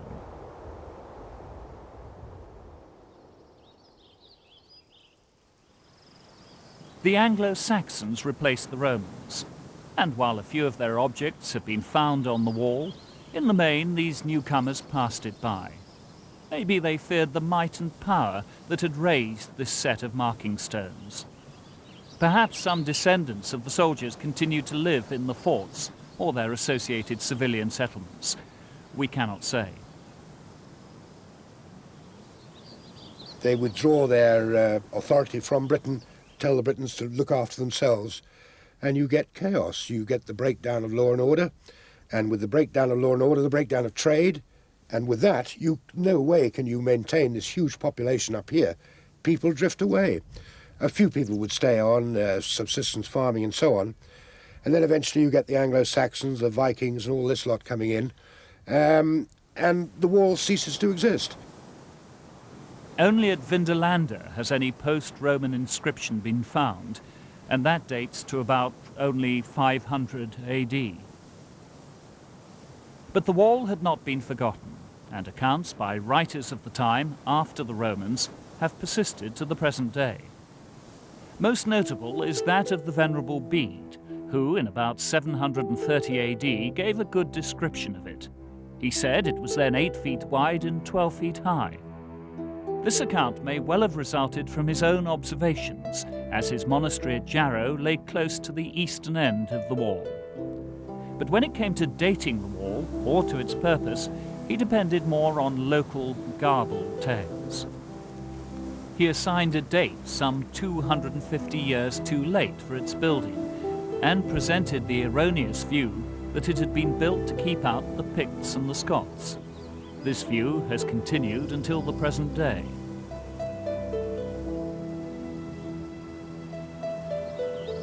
Through the centuries that followed, the wall became a quarry. The stone, won so hard from the ground by the hands of Roman legionaries, was easy pickings for those building churches, houses, farms, or even simple dry stone walls. people begin to settle in here again. You then get the enclosure movement and people create these fields. They needed field boundaries. Roman sites again. Wonderful. Hadrian's Wall, look at all this stone. All the field walls around here are built out of the stone from these Roman remains. In the 18th century, for example, after Bonnie Prince Charlie had been through creating panic, they decided to make sure that communications were better, so they built a new road a few years later between Newcastle and Carlisle. And when they got to the Hadrian's Wall area, they said, just what we need to make a road. And nobody thought twice about it. Stones were carried miles, and other raiders came to plunder the once proud wall. King John, in 1201, sent men to dig for treasure. They found only stone.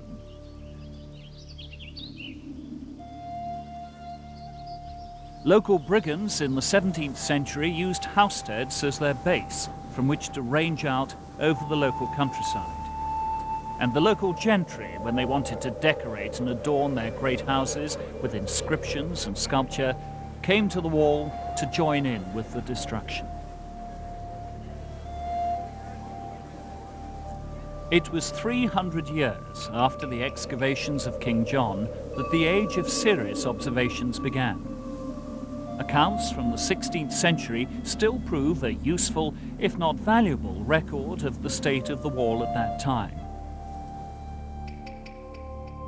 In fact, it was not until the writings of the Reverend John Hodgson in 1840 that the wall, its forts and vallum were correctly attributed to Hadrian and his time. This was also the time of excavation along the wall. Site reports record the continuing decline and disappearance of this once proud frontier marker.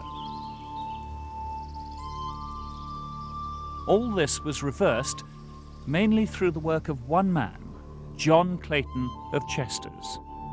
During his long life, 1792 to 1890, he bought many miles of the wall and several of its forts from the local landowners. He then proceeded to dig up the walls, turrets, mile castles, and parts of the forts at Chesters and Housesteads. He even built a museum into which he gathered his finds. That still stands today and can be visited at Chesters. He set the pattern for the work that was to follow and which continues to this day. It was during the years leading up to 1939 that many of the puzzles and problems about the wall, its associated buildings and defences, and overall purpose were solved. Nevertheless, there are still large areas where our knowledge is imperfect. There remains much to be discovered about the wall and its true place in Roman history. The remains that haven't yet been excavated, and that must be about 98% of Hadrian's Wall hasn't yet been excavated, they're safe under the turf, protected as well as they can be by ancient monuments legislation, which means that even archaeologists, if they want to look at these remains, have to get special permission from the Secretary of State to excavate and examine what's under the ground. So it's reasonably safe now, what's left of it. Large swathes of the wall have now passed into the care of the nation. Some parts are looked after by English Heritage, others by the National Trust, while still more areas are cared for by charitable trusts. Now the main work is conservation rather than restoration. And much of the wall itself has been consolidated following the ravages of time and stone robbers. The wall is photographed and drawn as it is before the stones are removed one by one. They are numbered and placed to one side. When the original Roman mortar is reached, everything is cleaned and washed. Then the stones are replaced in what is thought to have been their original position using modern mortar. No attempt is made to restore the wall, and no new stone is added.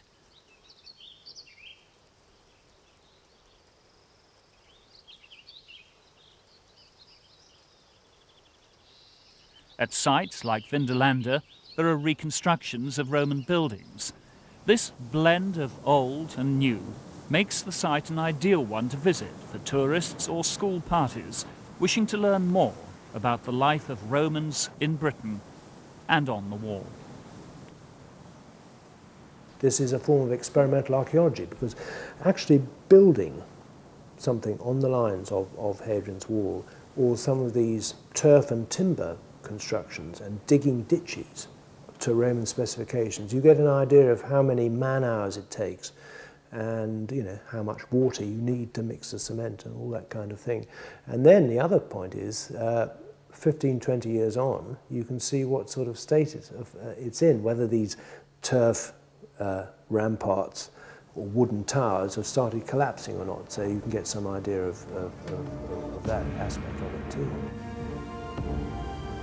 So, as you stand at Housesteads and survey where once Roman soldiers from across the empire lived and worked under the shadow of the northern threat, and as you stand at Steel Rig or on any of the crags, looking north into the same biting wind and feeling the same hail on your cheeks, think of the men who worked on the wall.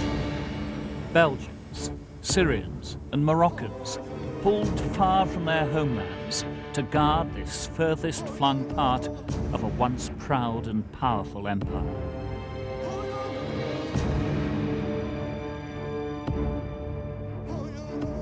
Remember too those archaeologists of the 19th century and beyond. Without their work, Hadrian's Wall would be one of Britain's and the world's lost treasures.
The pyramids have risen up out of the sands of Egypt as a proud testament to the nature of human achievement.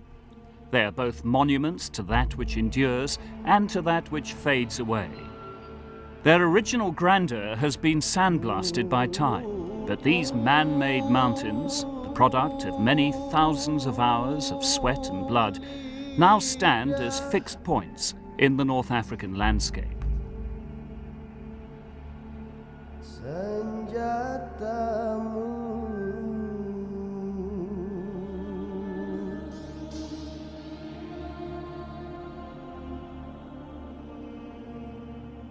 They are as natural a part of it as the desert plains, the mountains, or the great river Nile.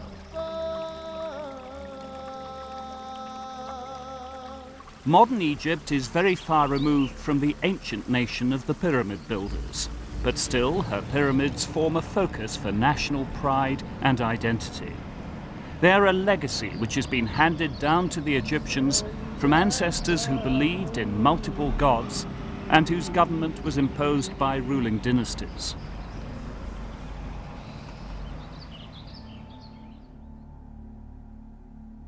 The great rulers of these dynasties were the Egyptian pharaohs, the creators of the pyramids. Anyone who has visited Egypt will have visited the pyramids, and the sheer size immediately fills you with such awe that you begin to want to find out more, I think. The pyramids and the Sphinx are the symbols of Egyptian culture more than any other. If you want to invoke the culture of ancient Egypt, you stick a picture of the pyramids or the Sphinx on it and it automatically calls up all those associations. Well, one thing worth bearing in mind is up until the early part of this century, the Great Pyramid at Giza was the tallest building ever created by mankind, and still, for sheer mass of stone, it's the most massive building ever created, which is fairly amazing, given it's one of the earliest buildings of mankind. When the first pyramid was built, Western Europe was still shrouded in the mists of prehistory. Stonehenge would not be built for another 500 years or more.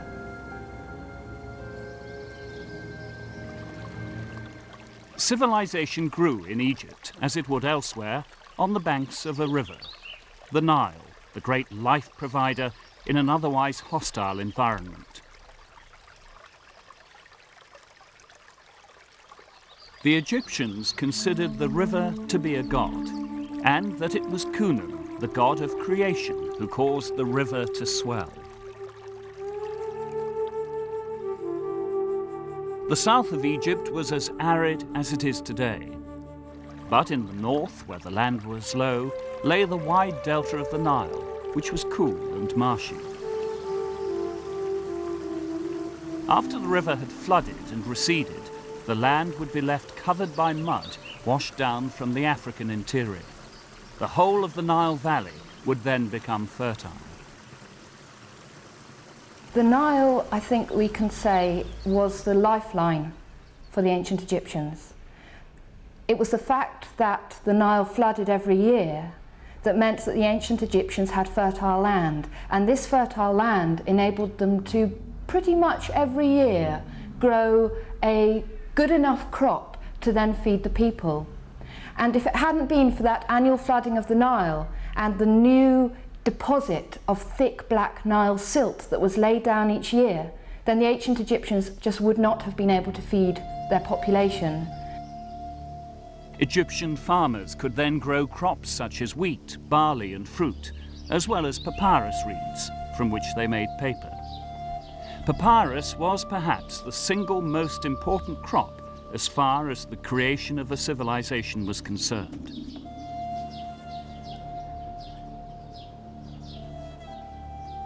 The Egyptians had developed a written language by 3000 BC.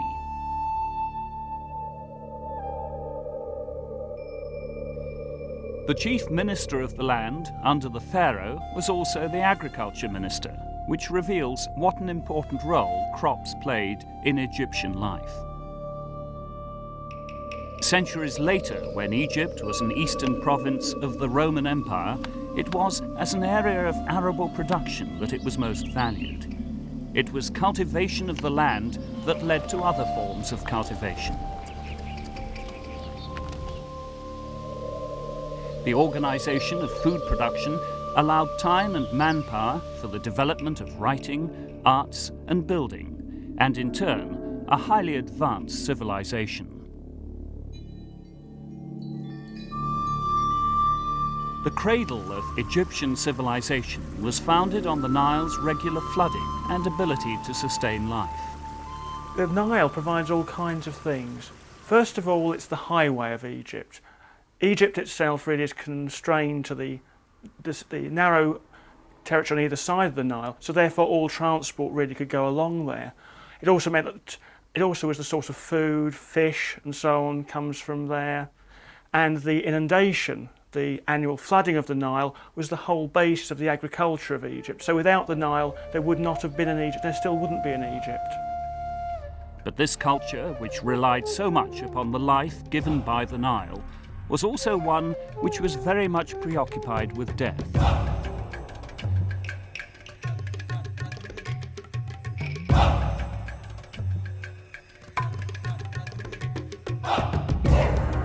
The first pyramid arose in the time of Zoser, who reigned as pharaoh from 2667 to 2648 BC. During this time, the Nile had failed to flood for 7 years, resulting in a lengthy and severe famine. Perhaps it was this which caused Zoser to contemplate his own death.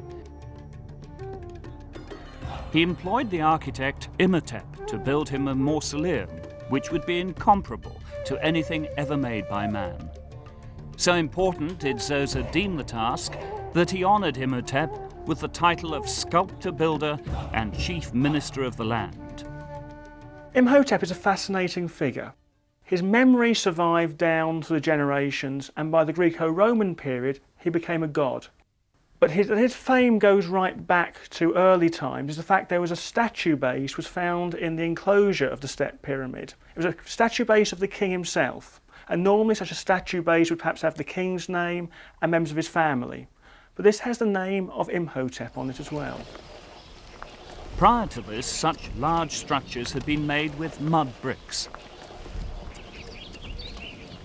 But for this project, Imhotep used stone, and stone was the material which would remain in favour from then on in.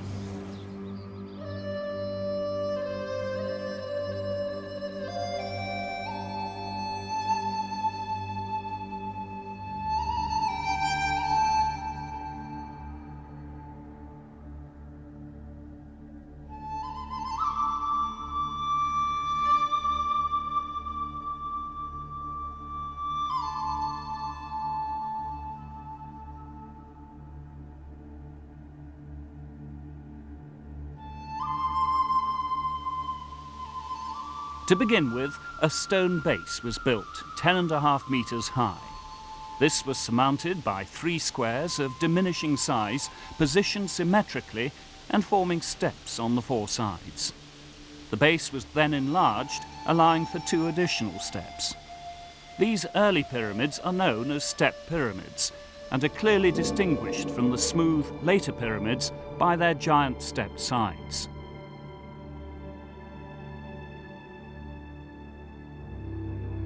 Through the dynasties which followed, the Egyptians built nearly 100 pyramids. In fact, it would be true to say that it became Egypt's biggest industry. During the period that we refer to as the pyramid building era, a considerable number of the ancient Egyptian people would have been put to working the pyramids. So this, of course, means that these people are then given employment, and this will then generate a whole host of other associated industries, such as feeding those people, such as supplying the tools, such as supplying work for people in the area around Aswan where they were quarrying the granite. Of course, the supervisors, the administrative officials. Then, of course, once the pyramid is completed, a funerary cult developed around the pyramid site with associated temples, and we have a whole host of Wab priests, purified priests, lector priests, the priests who spoke the spells of the daily rituals of the king, the deceased king's spirit. And so there was a whole associated industry that evolved around the pyramid building. Although pyramid building was continued for centuries, it is the pyramids that were built during the time of the Old Kingdom on the site at Giza, just a short distance from the royal palace at Memphis, which have caught the eternal imagination. It is no wonder that these giants have earned a place among the 7 wonders of the world.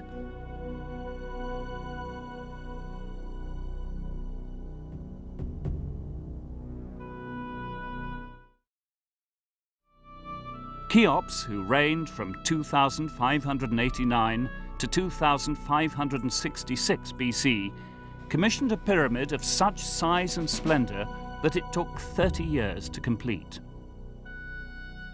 I think that at the time they were complete, the pyramids would have been regarded with great awe by people who saw them. First of all, we've got to remember what else they can see in the built environment at that time. It's not very impressive. And these great polished structures coming off the horizon would have seemed quite awesome. The Greek historian Herodotus, writing 2,000 years after the event, claimed that the pyramids used the labour of around 100,000 workmen at any one time. In all likelihood, only about 8,000 would work in a shift. Any more men, especially 92,000 more, would have got in each other's way. Herodotus' further claim that these men were slaves is equally untrue. There are probably two basic groups of people involved in this. First of all, there were the skilled workmen who were working on the pyramids all the time. They were the skilled masons, artists, overseers, all those sorts of people. But then, probably working on a seasonal basis, were basically farmers, other labourers who were brought in from the point of view of dragging stone up to the site. So probably when they were otherwise unengaged, when they were working on their fields, the permanent staff would actually be doing the actual job of bringing everything together and building the pyramid, whereas say during the periods of the inundation, when the fields were underwater, farmers and their families would be brought in to drag the stone close up to the building site. The building of a structure meant to protect the dead pharaoh was an honour. The pyramids were intended as resting places for the pharaohs, somewhere they were protected and preserved for the afterlife.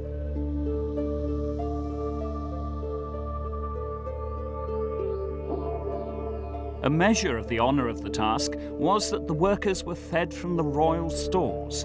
Mainly it would appear on onions, often at times when food elsewhere was in very short supply. They were provided with free accommodation as well as food, but in return for this, the work they undertook must have been arduous at best and dangerous at worst. These people are doing work that is so unbelievably strenuous, that is in a climate which at the best of times is fairly warm, and they were living in mud brick housing, very close together, smelly. It would have been pretty grim, I would have thought. And yet these people are necessary. They need to be kept alive, of course. So these people were being given homes, they were being well fed, but it must have been fairly dire.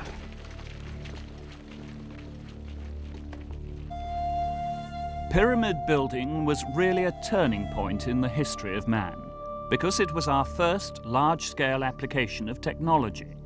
It required organisation of manpower and correct application of tools and materials. The first 10 years were taken up with preparation. First, the builders cleared the site of sand, then levelled the stone. To do this, they had to rely on tools made of hard stone or of copper, which had to be constantly sharpened or replaced, creating work for coppersmiths. When this task was completed, they dug a tunnel, running steeply down into the rock, and a burial chamber was carved out deep underground. This was the first of 3 such chambers, which would eventually lie beneath or within the finished structure. Nearly all of the pyramids contained a subterranean structure, as well as an internal system, although no 2 of these were the same. Much of the next 10 years were taken up with quarrying and shaping measured blocks of limestone from a site in the Palatine Hills. These blocks formed the Great Foundation, which covered 13 acres. The transportation of the finished building blocks from the quarry to the site at Giza depended, as so much of Egyptian life did, on the flood pattern of the Nile. When the water level was at its height, the blocks were floated downstream on barges. They were then unloaded onto a specially constructed landing wharf. A massive ramp was also built, via which the great blocks could be hauled to their destination as the pyramid took shape. There's a number of different categories of stone built going into the pyramids. First of all, there's the simple core blocks, and those were quarried very close to the pyramids, within a few hundred yards if possible. Next, there was the much finer quality limestone, which was used for sheathing the outside of the pyramid, and that was quarried just across the river at a place called Tura, and that was floated over on barges during the flood seasons. There was also some hard specialist stone like granite, basalt and so on. These came from other parts of Egypt, and here the Nile became absolutely fundamental because the quarries for granite were down at Aswan, a couple of 100 miles south of the pyramid sites. So the river was the only way these great blocks of this very hard, very prized stone granite were brought up to the pyramid plateau. Cheops pyramid, built in the late Fourth Dynasty, contains 2,003,000 blocks of stone, some weighing as much as 60 tons. Some of the largest stones were used to form the roofs of the burial chambers.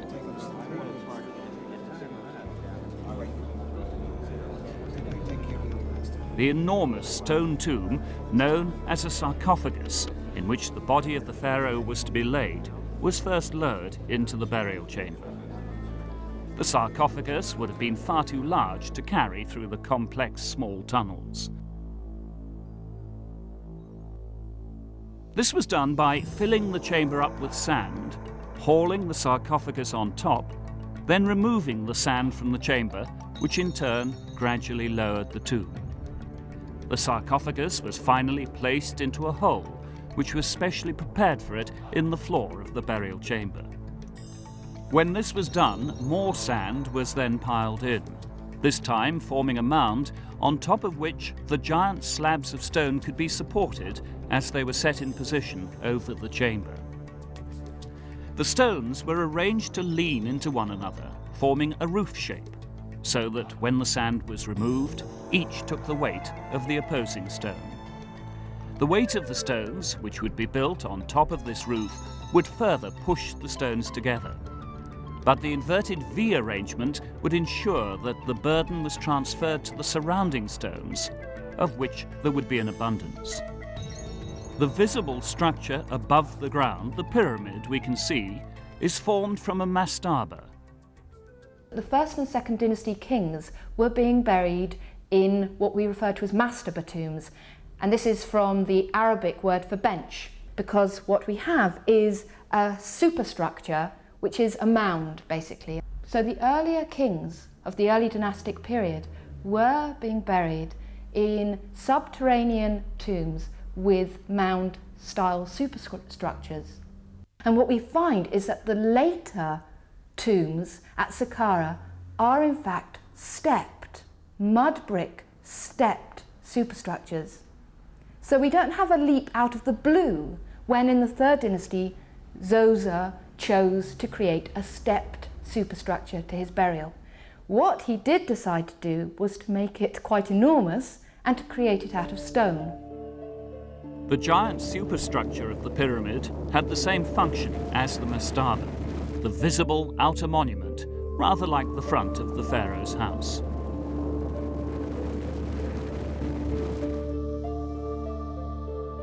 The Greek historian Herodotus, whose account of the pyramid is remarkable for its combination of hard research and shrewd speculation, described its construction. The pyramid was constructed in tiers or steps, something like battlements, and when the base was completed, the remaining blocks were lifted up by a kind of crane made of short timbers onto the first tier. On this first tier there was another lifting crane which raised the blocks higher still. It must be remembered that Herodotus was writing many centuries after the events he describes, and it's possible he was inferring the use of the cranes from seeing similar structures at the time, perhaps serving to raise water from the Nile for purposes of irrigation. But it's also possible that this is indeed how they lifted the great blocks of stone.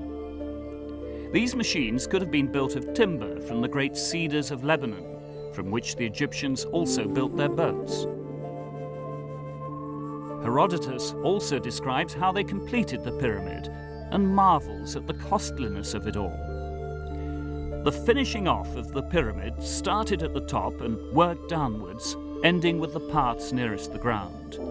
An inscription on the pyramid in Egyptian characters records the amount spent on horseradish, onion, and heads of garlic.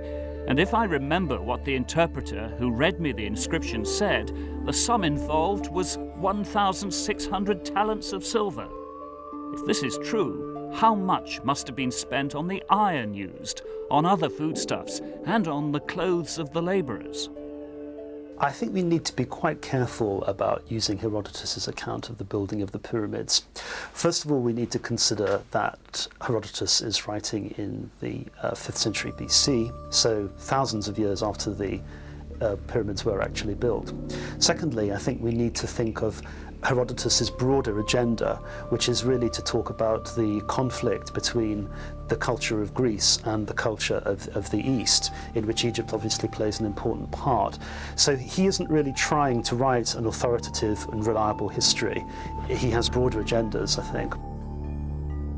So I think we do have to take Herodotus with a pinch of salt.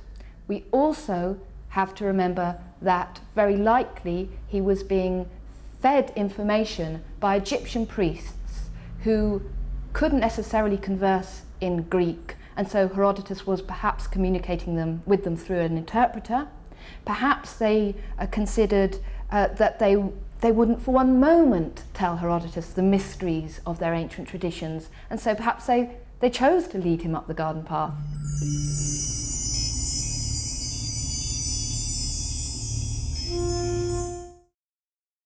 Zosa's step pyramid looks as if 6 mastabas, or layers of stone, each one smaller than the last, have simply been put on top of one another. It was in 1837 that the discovery was made that the step pyramid consists of an accumulation of vertical steep buttress walls, which slope inwards at an angle of 75 degrees.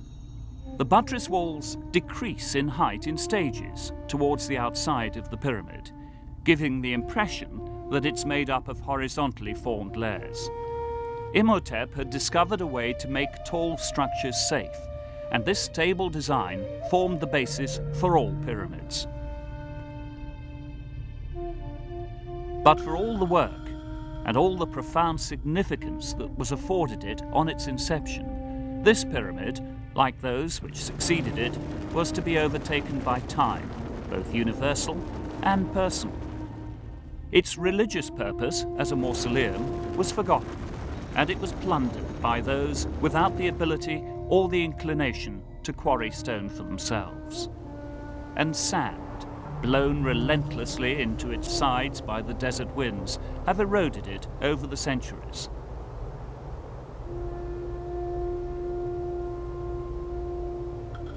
The result is that the pyramid has been reduced by some 30 feet from its original height of 481 feet. The pyramids of Zoser and his successor Sekhemkhet are located at Saqqara, close to the capital of Memphis. These are the only large pyramids close to the capital, the rest of them having been erected well away from the city. Whilst the foundations of the Pyramid Nation were laid in the Third Dynasty by Zoser and his architect Imhotep, it was the Fourth Dynasty, founded by the pharaoh Snofru, which is renowned for the great stone pyramids. Snofru is probably the greatest of all the pyramid builders. He actually built 4 pyramids during his lifetime, one of which was abandoned due to structural failure. Another one was actually used for his burial, and one was some kind of cenotaph. The other one is most interesting because it started off life as a step pyramid, but was converted into a true pointy pyramid while it was under construction. And that's the big difference between the Third Dynasty and the Fourth Dynasty. Third Dynasty, you have these stepped monuments, the step pyramids. In the Fourth, it's the true pyramids, which remain the standard form of pyramid right through to the end of pyramid building. Following on from him, of course, his son, Cheops, built the largest of all the pyramids. Cheops' pyramid stands today 20 miles north of Memphis at Giza. Not only is this the largest pyramid, it is still the largest stone building in the world. No cathedral, not even St. Peter's Basilica in Rome, comes close to competing with it. Its structure is so sound that the first archaeologists to explore it were able to blast out entrances with gunpowder, secure in the knowledge that it would not collapse.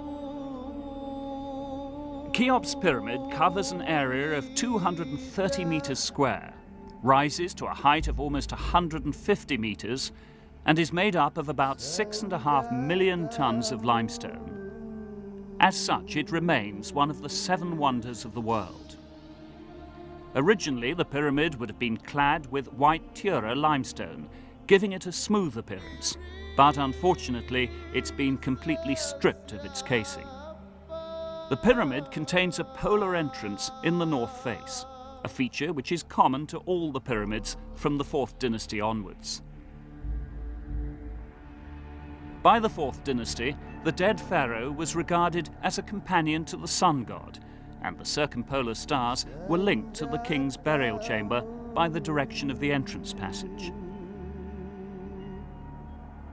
It would be wonderful to know what the people actually thought when they looked at a pyramid. And if only we had their musings recorded, their jottings. What we have to assume is that a pyramid to the ancient Egyptians was symbolic of kingship, was symbolic of the power of the king, and very importantly was an icon of the solar element to the religion, because for the ancient Egyptians, the flooding of the Nile, coupled with the creative power of the sun, meant that they could live. When Cheops' son, Khephren, became pharaoh in around 2566 BC, he commissioned a pyramid of his own. Though containing a mere 60,000 cubic feet of stone, and weighing only about 5,310,000 tons, it was not one to rival his father's in scale. The new pyramid had a far less complex internal structure too, containing just one burial chamber. However, Khephren was a pharaoh who awarded himself unlimited power, and was perhaps the first to give himself the title, the Great God. It would appear that the smaller size of the pyramid was related to its being built uphill from the first one, with the aim that its summit should equal it in altitude. Khephren built the second largest of all the pyramids, the so-called Second Pyramid of Giza, which, although smaller in volume and actual height to his father's, it actually looks higher when you're actually on site at Giza because it's on higher ground. Situated 500 feet southwest of Cheops' pyramid, Khephren is positioned so that the diagonals of the two lie along the same straight line.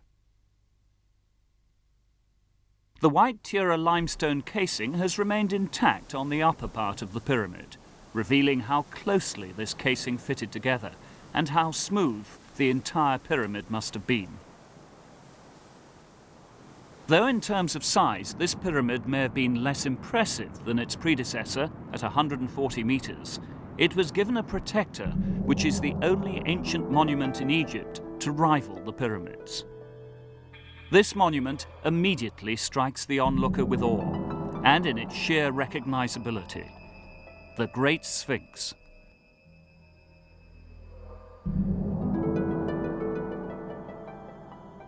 There are a lot of theories about the purpose of the Sphinx. My own is that it's some kind of boundary marker for the Giza plateau. It's something which sets it apart as a sort of sacred area.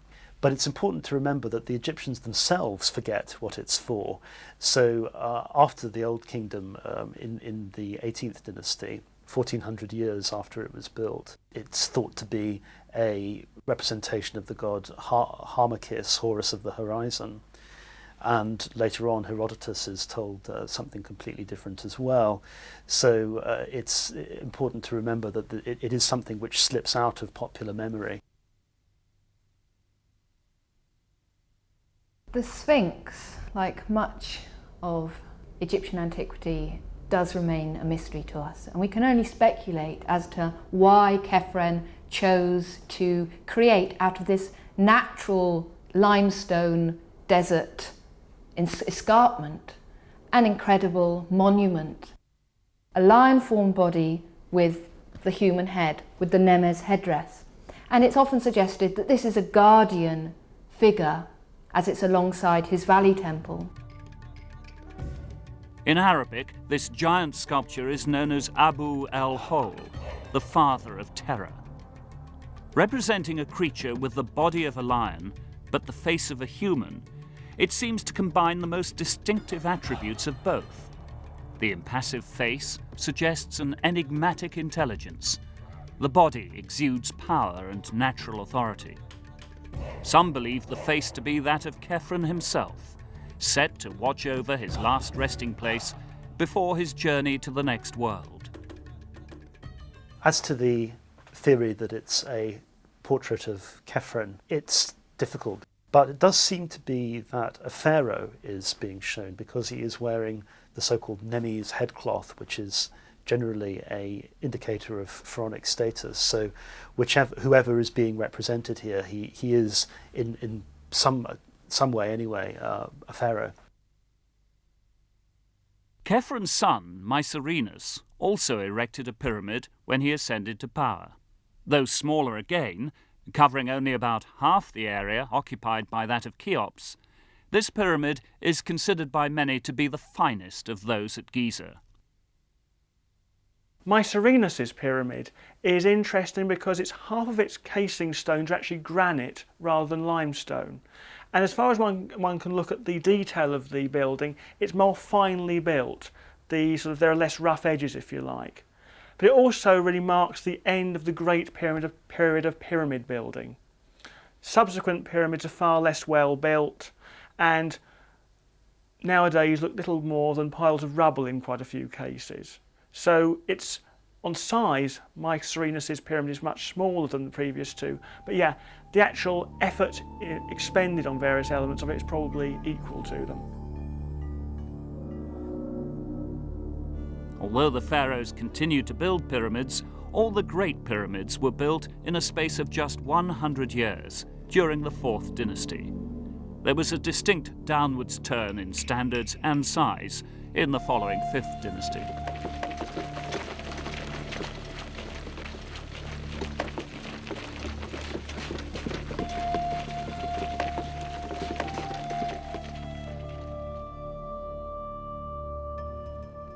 But however impressive the outsides of the pyramids were, it was what they were to contain which most concerned those who first commissioned them. For these tombs of such massive volume and weight were made to contain just a single body, that of the pharaoh.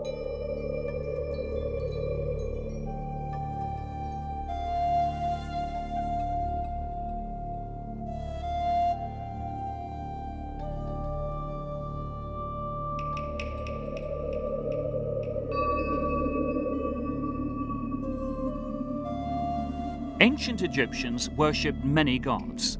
There were 9 chief gods, among them Nut, the goddess of the sky, Geb, the god of the earth, Tefnut, the goddess of water, and Ra, the sun god.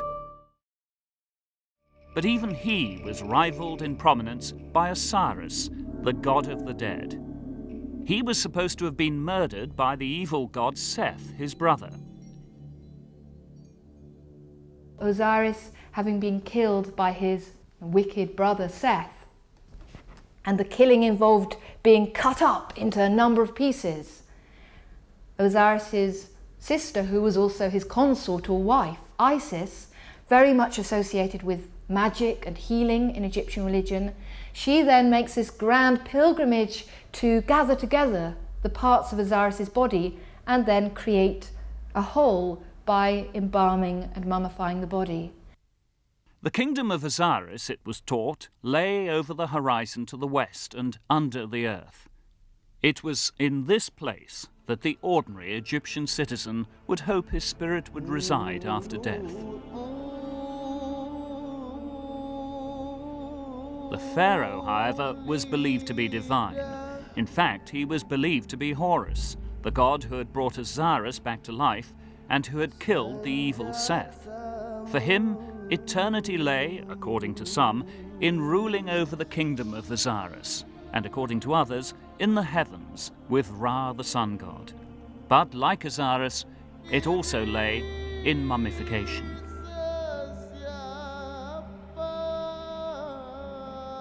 Mummification was intended to preserve the body forever. The reasoning behind this seems to be connected with a view that for the spirit to survive intact in the afterworld, the body had to remain intact on earth as well, as a conduit, if you like. The origins of the idea that you needed to do this to a body seems to go back to what happened to bodies in prehistoric times when they were interred in the hot sand of Egypt. The hot sand naturally desiccates, dries out the bodies. And one suspects that when the Egyptians noticed that after they started building proper tombs and putting the bodies in chambers rather than in the sand, they started to decay. There may have been some thought, hang on, if sort of nature is drying out these bodies and preserving them, does that mean there is something important about that drying out for the afterlife?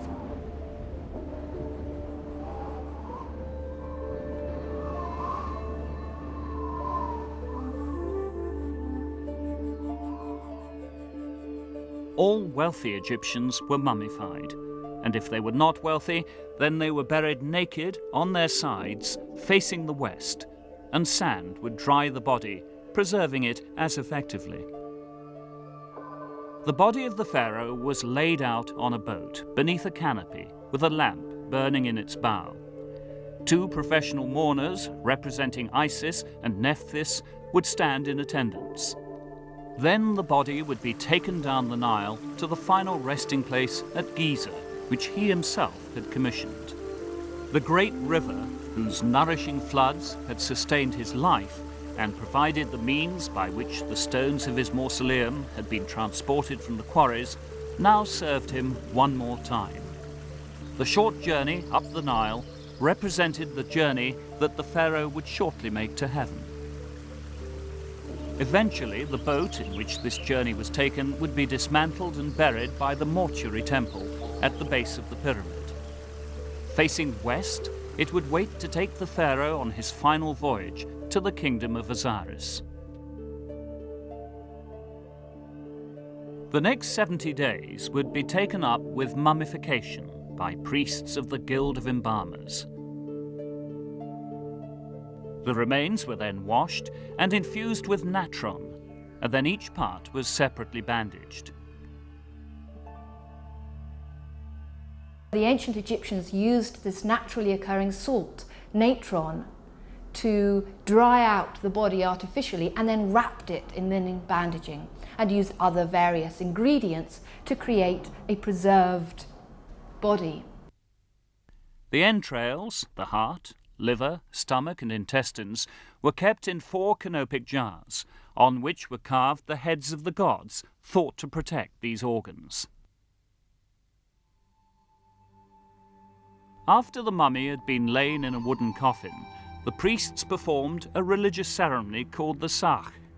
They believed that this enabled the pharaoh's Ka, his spirit, to re-enter the mummified body.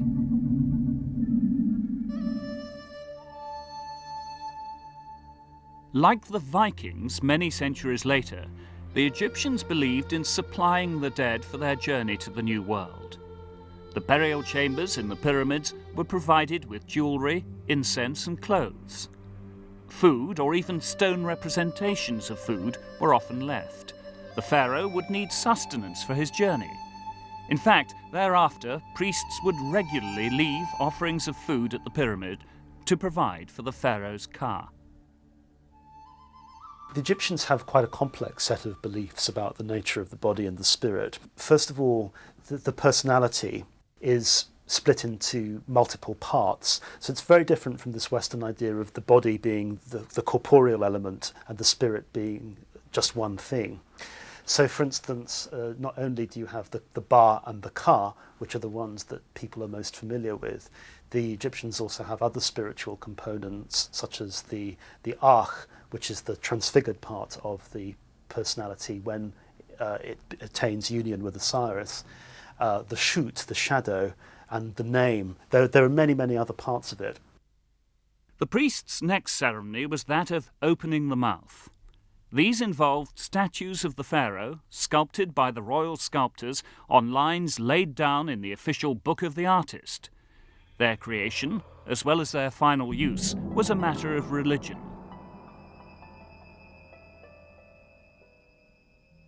When the statue was completed, the name of the pharaoh was inscribed on its base, and at this point it was believed to become the pharaoh himself. The ceremony for which they were produced again followed the myth of Osiris. As each statue is touched on the mouth by a priest, taking on the role which they believed to have been played by Horus, so the pharaoh's Ka enters it, giving his spirit multiple resting places. It was only on completion of this ceremony that the pharaoh's coffin was carried through a tunnel into the depths of the pyramid where the burial chamber had been prepared.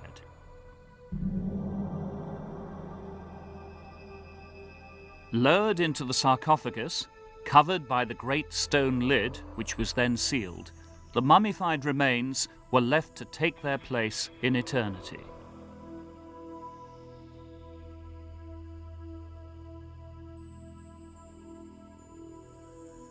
Some believed that the pharaoh ascended to heaven and to Ra, but others maintained that, as the pharaoh had been Horus on earth, in heaven he became Osiris. A new Horus, a new pharaoh, would rule over the mortals on earth, while the old pharaoh, Osiris, would guard them from his fortified tomb. We know that from as early as the ancient Egyptians were constructing what we'd call tombs, they were using security measures to try and keep the tomb robbers out.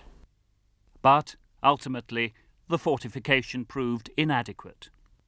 Not a single one of the pyramids remained completely unplundered, and the evidence seems to suggest that they were plundered pretty soon after the burials were actually deposited in there. Plundering the pyramids has gone on into recorded history. So, for instance, in medieval times, the caliphs who were ruling Egypt blew up parts of the pyramids because they believed they were filled with gold.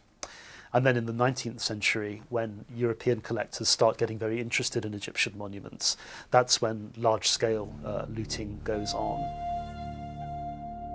The Egyptians continued to build pyramids to house their pharaoh's sacred remains, as well as complex necropoli, such as those at Memphis, Dashur, Thebes, and most famously in the Valley of the Kings.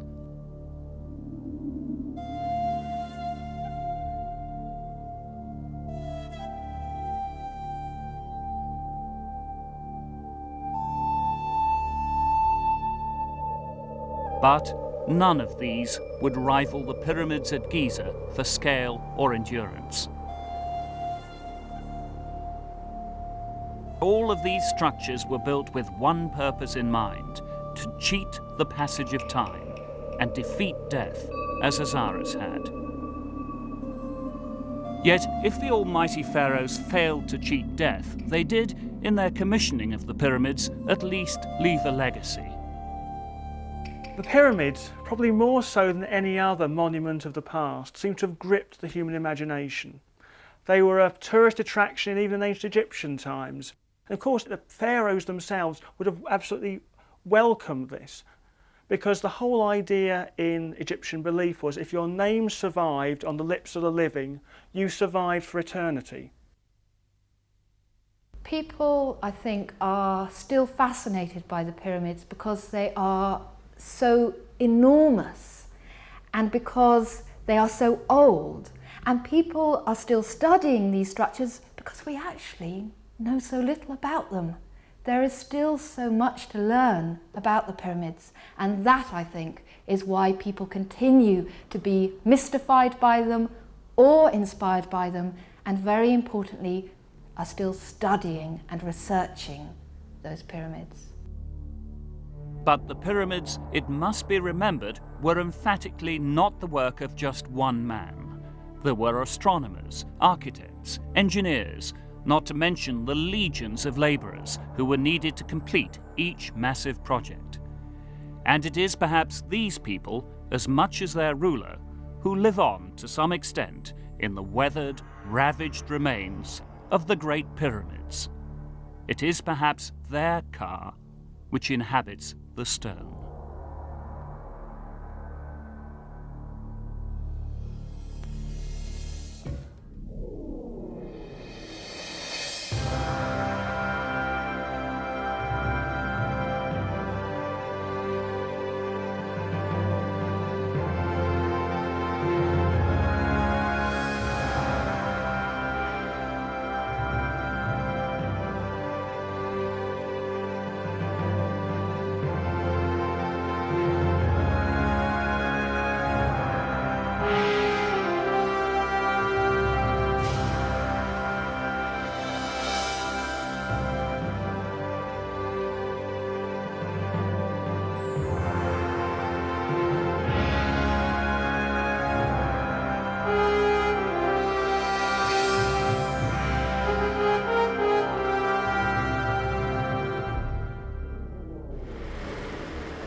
Even today, Rome is a city which fascinates us with its mixture of the sophisticated and the romantic, the sacred and the profane.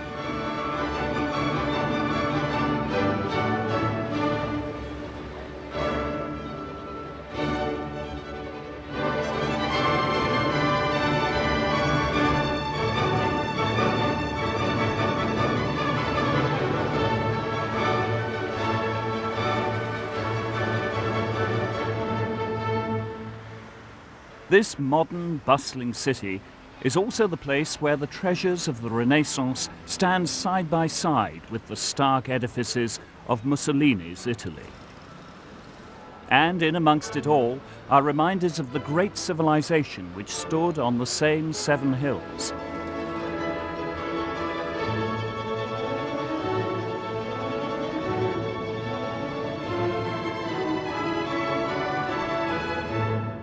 The beginnings of that civilization are shrouded in legend, in the twin brothers Romulus and Remus, who were nursed by wolves, but who grew up to found the great city in 753 BC. Archaeologists now believe that Rome began around 3,000 years ago, as a collection of wooden huts on 7 hills beside the river Tiber. But however humble its origins may have been, the city which developed would become, over the following 1,000 years, so sophisticated in its social structures and so effective in its political and legal ordering that it would take over the known world and prove the basis of the culture which the West still calls its own. In a very real sense, when we look at the treasures of ancient Rome, we are looking into our own beginnings.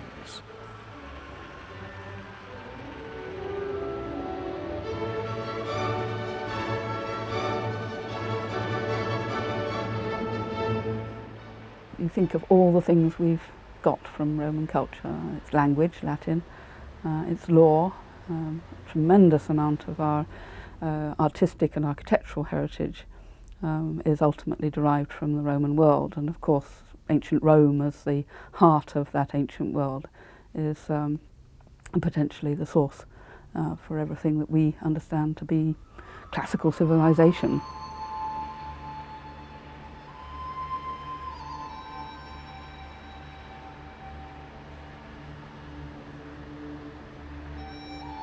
Romulus, so the story goes, founded the city on the Palatine Hill in 753 BC. A small village in a not very prepossessing location with its marketplace on marshy ground between the Palatine and the Capitoline Hills grew to be the birthplace of modern civilization. It was not a quick nor an easy transition, and the martial history of Rome is marked at its outset by many defeats at the hands of the other Italian tribes of the time. But their persistence paid off, and by the 3rd century BC, the Romans had conquered most of Italy. This brought them into conflict with the Greeks.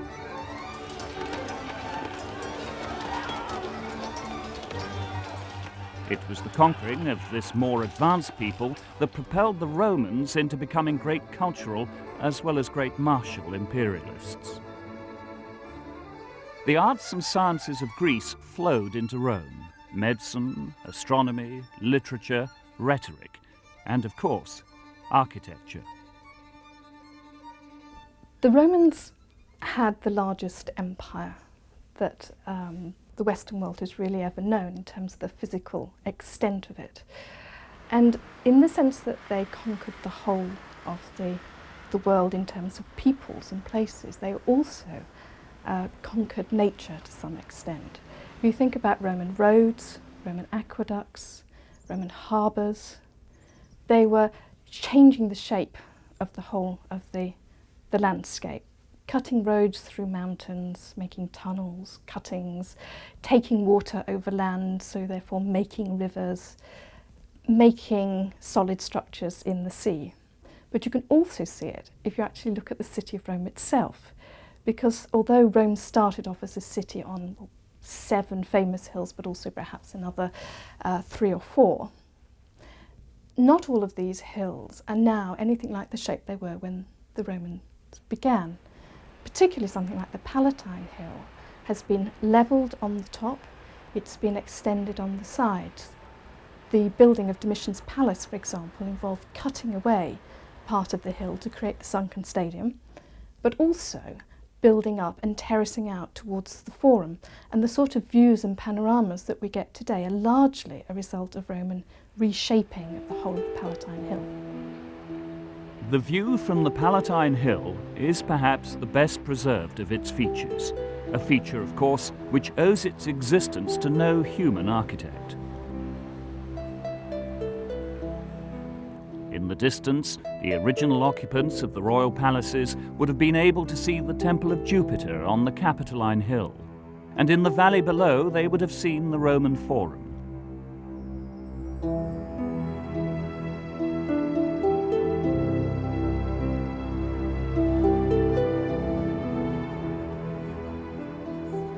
Well, the Forum actually is, in origin, simply an open space in the valley bottom between three of the major hills of Rome. It is the sort of rather marshy inlet from the Tiber which separates the Palatine Hill, the Capitoline Hill and the Quirinal Hill. And as such, it was a sort of communal meeting place.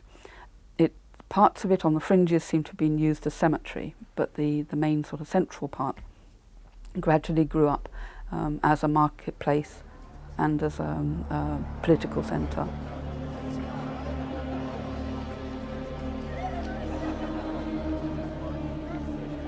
The excavations which have been carried out there, it's the one area in Rome which has actually been consciously excavated for archaeological purposes. It was excavated towards the end of the last century, between about 1880 and 1910. There were concerted efforts to actually expose the Roman Forum. And what we have on the ground now, in fact, as ever with the rest of Rome, is its final phase rather than its beginnings. The remains of this site have been excavated and have stood the test of time, whereas the Palatine has not. Although the Forum was founded with Rome in the 8th century BC, those ruins which can be seen on the site are, like those of the Palatine, mostly of a much later date. For instance, what remains of the Temple of Saturn, the god who was father to Jupiter, the chief Roman god, he whose temple sat on the Capitoline Hill, are 6 Ionic pillars which date from its rebuilding in about 370 AD.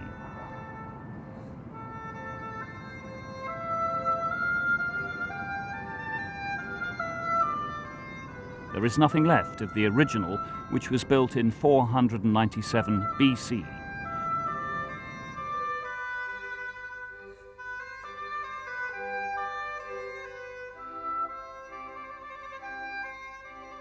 Likewise, the Temple of Vesta, the goddess of the hearth, was first built in the 6th century BC as no more than a wooden hut. But the remains we can see here date from the 3rd century AD. It was here that the great symbol of Rome's endurance was tended, the eternal flame.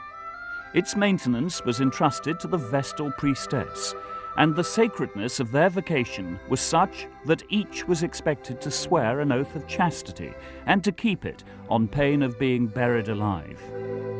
The remains of their house can also be seen, although again the traces of this building, dating from after 64 AD, hide those of the much more ancient building which would have sheltered the first of the Vestal Virgins.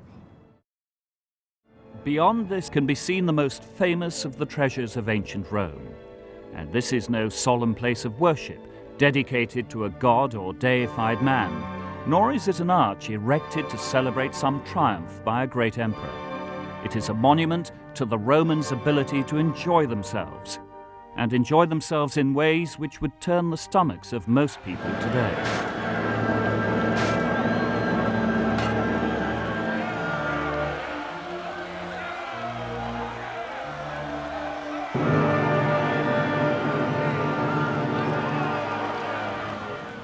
Commissioned in 72 AD as the Flavian Amphitheatre and built in the grounds of Nero's Golden Palace, the Coliseum was completed in the reign of Titus in 80 AD.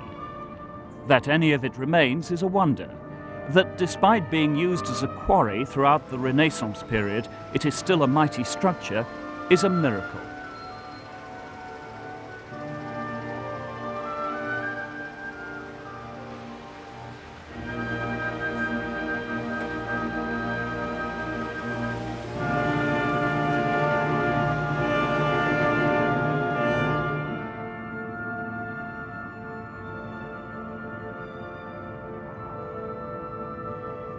It is oval in shape, some 200 meters long and 150 meters wide.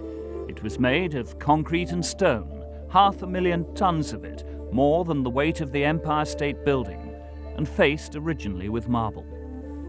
The Coliseum required 100,000 cubic meters of travertine, limestone that comes from about 17 kilometers to the northeast of Rome from a place called Tivoli.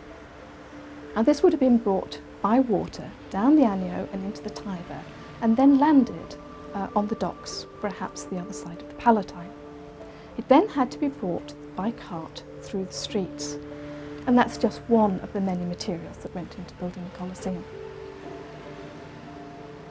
The Coliseum consists of several stories of arched entrances and windows, enclosing an arena which is some 75 meters by 50 and would have contained seating for 50,000 spectators. The seats were carefully numbered and were allocated according to rank. Senators sat in the first tier, citizens in the second, the common men in the third, and women, who were not members of important families, had to share the fourth tier with the men whose job it was to hold in place the giant awning which once covered the arena, protecting the spectators from the sun. When Titus dedicated the Colosseum in 81 AD, he celebrated by paying for entertainments. 9,000 animals, 5,000 of them wild species such as lions, bears, tigers, and even rhinoceroses, were slaughtered in gladiatorial contests. Well, the Coliseum is often in popular view merely a place for rather bloodthirsty entertainment, but it is important to remember that the very organisation of these gladiatorial shows, wild animal hunts, had a very serious religious function. The origins go back into the Republican period in Rome. Gladiatorial games were held on the occasion of important funerals or funerals of important men, and continued throughout the rest of the imperial period to be held, especially on the occasion of imperial funerals. Private individuals could, if they were very wealthy, also organise gladiatorial games as part of funeral celebrations.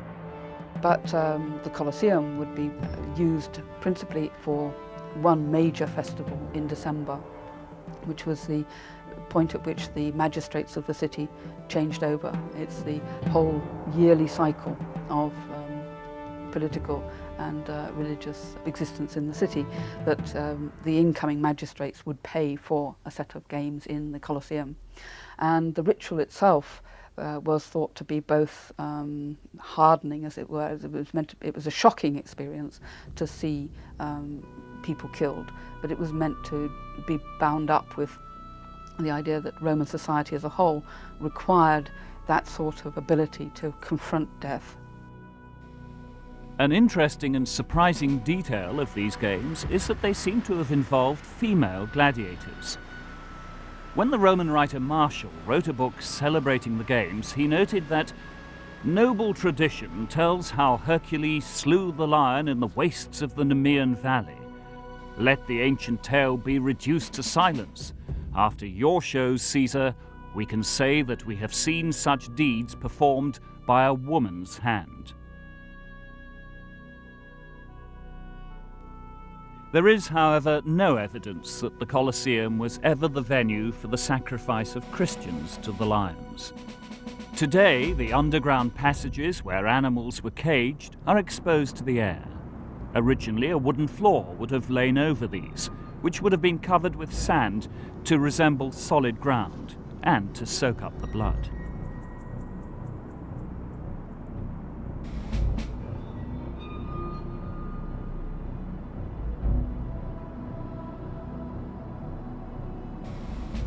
There is a saying that when the Colosseum falls, then so will Rome.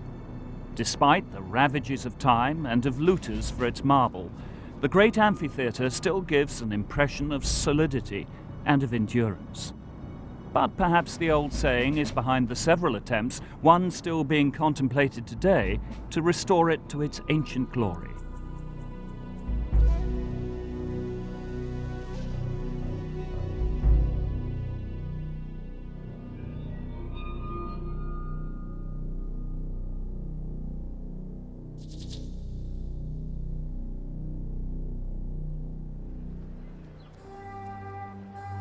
Most of what remains on the Palatine Hill dates from much later than the ancient period. Indeed, today, the 16th century villa of the Farnese family, with its fountains, grottos and gardens, must be negotiated before the older ruins can be reached. But even these date from the later Republic, or early Empire, rather than from the earlier time before 509 BC, when Rome suffered the tyranny of kings.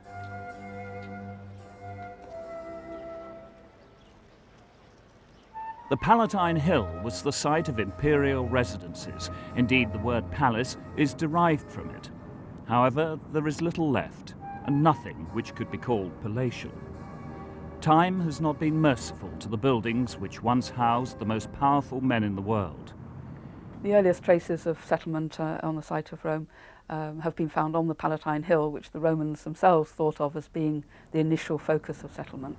The Palatine Hill is the one closest to the river. It's very naturally defensible. And up there on the top, excavations have found the post holes of a series of huts dating from the 9th to the 8th century BC. The huts would have been quite large. They're about 8 meters by 4 meters, so a sizable hall, walled with wood and wattle and daub, and thatched with reeds. But the Romans themselves, interestingly, in their later tradition, they actually preserved one of these huts as a monument to what they saw as the original settlement on the Palatine, that even in the 4th century AD, tourists to Rome could go and see the hut of Romulus, as they called it. Ironically, it's not the house of a man which has survived best, but that of a woman. The Casa de Livia, or the House of Livia, named after the infamous and powerful wife of Rome's first emperor in the 1st century BC, lies just behind the unexcavated palace of her son Tiberius, who became the second emperor. In Roman society, women had very few rights and were considered to be second-class citizens. Even women of imperial birth were not officially allowed much responsibility, but unofficially, they sometimes wielded an influence which was the next best thing to direct power. It was a feature of the time to marry for status, to marry people from the right background, to marry to give you a sort of alliance.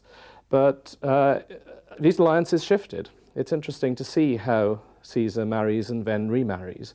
There's that extraordinary but very telling moment when he divorces Pompeii because of her involvement in a scandal over the Bona Dea, a scandal with Clodius, and says Caesar's wife should be above suspicion. And that seems very strange to us. Wouldn't have seemed at all strange in the Roman world, where reputation mattered so much. Livia was thought to have been a schemer and to have employed guile, cunning, and even poison in her attempts to secure the future of her son. Her husband Augustus, who ruled for 41 years from 27 BC to 14 AD, was known for his skill as an administrator and for his peaceful tenure, which saw the beginning of the Pax Romana, in which the Roman Empire was at its most secure, and which lasted for several decades at the end of the 1st century BC and the beginning of the 1st century AD. Real change came about in the transition from Republic to Empire. Augustus himself, following a long period, remember, of civil war when very little building was brought to fruition, instigated a whole new programme of civic reconstruction. He was rebuilding the state morally, politically, but also physically. A very famous quote from the biographer Suetonius that Augustus had boasted he found Rome a city of brick, that is mud brick, and left it a city of marble. He was very consciously rebuilding a city to fit the image of the capital of the world. The Jewish Egyptian historian Philo commented in 38 AD that the whole human race would have been destroyed had it not been for one man, Augustus, who ended wars, set every city at liberty, civilized all unfriendly, savage tribes, and safeguarded peace. But as Tacitus pointed out in 110 AD, he also slowly eroded the power of the Senate, bringing to the role of emperor the powers of an autocrat. This laid the path for the tyrannies which were to follow him.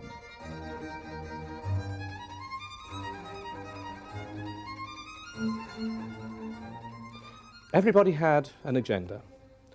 Pompey's agenda was to get land for his troops. Caesar's agenda was to try and get a decent province rather than the woods and glens of Italy.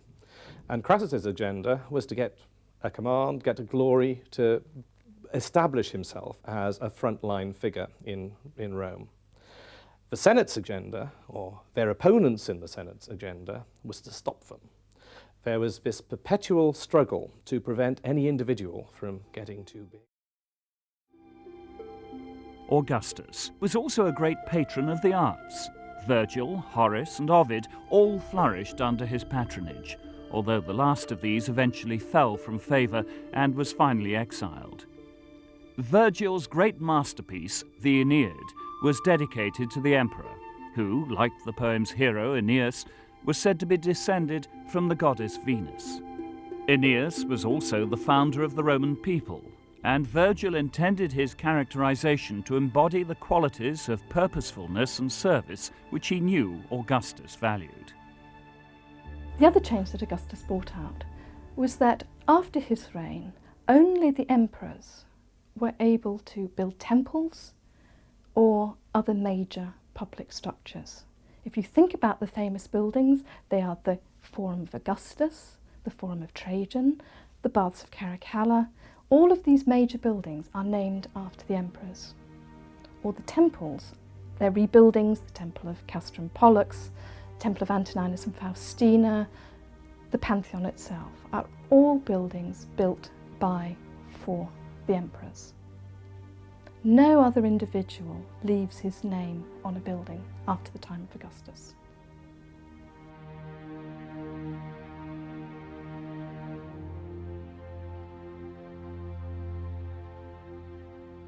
It was a very rigid career structure at Rome. You did take the offices at particular ages or as soon after those particular ages as you could. But a lot of the game was, I suppose, to use those offices and then the generalships and the governorships that came after them to win as much fame, as much glory as possible. It's, I suppose, almost a sort of fame equivalent of a free market economy almost, the assumption that in a free market economy people will try and get as much money as possible, will try and maximize their own profit, and the state will benefit. At Rome, you try to get as much fame and glory along the way as you could, and the state would benefit from that as well. The Forum was the focus of not only most civic aspirations in the city of Rome itself, but it also pretty soon reflected imperial ambitions as well. What we see now is largely the product of one man's ambitions in particular, and that's Julius Caesar in the middle of the 1st century BC, and his successor, the first Roman emperor, Augustus, because in typical Roman way, power was expressed in terms of building, public building, and they took over Rome's political centre, the Forum, and transformed it into a monument to their own power. The great Basilica Julia was built, the Porticus of Gaius and Lucius, what we call the Basilica Pauli Aemilia, the Temple of Castor and Pollux was rebuilt, and even more importantly, under Augustus, a great temple of deified Julius Caesar, his own adoptive father, was set up at one end of the Forum, matched by a great temple of imperial harmony at the opposite end of the Forum. A new Senate house was built, a new orator's platform was built.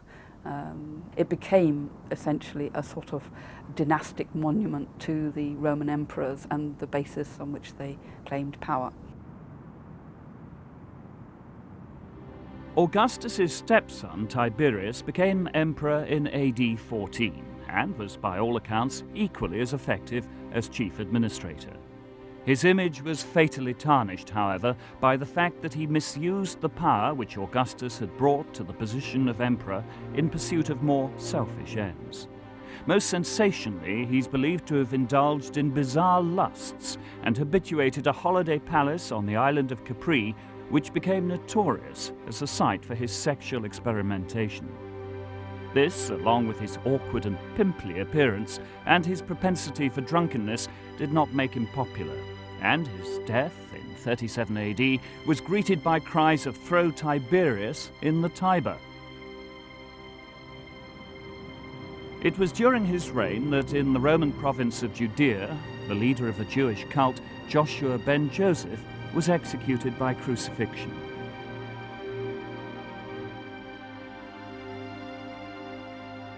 Tiberius probably never heard of the man, called Jesus the Christ in Greek, and even if he had, would not have imagined that eventually his cult would become the dominant religion of the Roman people, after the great Jupiter and Neptune and all the other pagan gods had begun to be forgotten.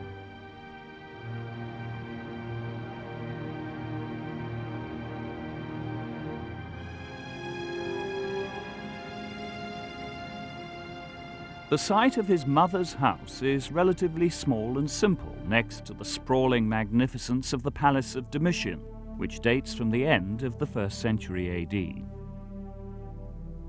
Domitian was perhaps the cruelest of Rome's tyrannical emperors and was responsible for the most bloody of the persecutions of the Christians.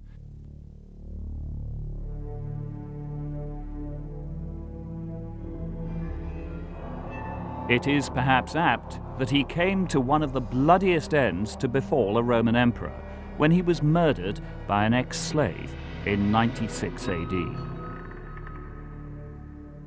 During the last 3 centuries BC, the Forum gradually got more and more architecturally enhanced, as they say, that as Rome took over the rest of the Mediterranean, and particularly the Eastern Mediterranean and all the Greek cities, they imported back to Rome the models that they could see out there, this marvellous public architecture in stone. And the Roman Forum was one of the major focuses of this new imported architecture. And they built great basilicas and porticuses, and the temples got rebuilt, and everything got ever more luxury architecture. All of these sacred buildings lie along what was called the Via Sacra. Nearby, on the Forum, was the site of the temple of Castor and Pollux, the twin gods credited with fighting on the side of the Romans in their battles against the Latins in the 5th century BC. The temple was dedicated to them in the 5th century BC, but the 6 Corinthian columns which remain are from 6 AD. The splendid entablature which surmounts it is, however, an addition dating from the time of the mighty Augustus. Further along the road, the much younger Temple of Julius Caesar has fared even less well. The temple where the mortal remains of the famous dictator were brought, where Rome's first great conqueror and empire builder was cremated, where he whose avowed aim was to outshine Alexander the Great was deified by his successor Augustus, is now no more than rubble. Well, the thing to remember particularly about Rome is that by the end of the 1st century BC, with the first emperor Augustus, it was the largest city in the ancient world. It had well over 1 million people, perhaps very, very more than 1 million people. It was at least twice the size of its nearest rival. This made it a very special place, and it makes it a very remarkable archaeological site. It's a place where the emperors essentially expressed every ambition they ever had about their own power and about the power of the Roman Empire.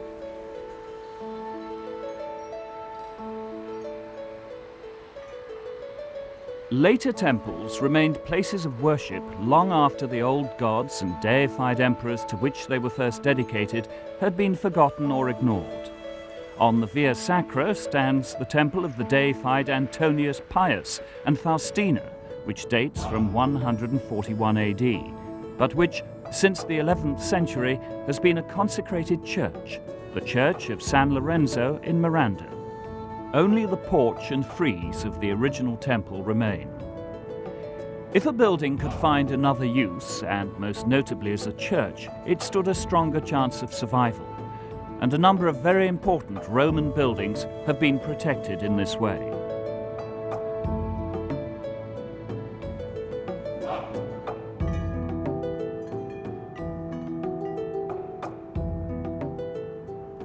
Another such in the Forum is the Curia, which stands much as it was rebuilt in 283 AD.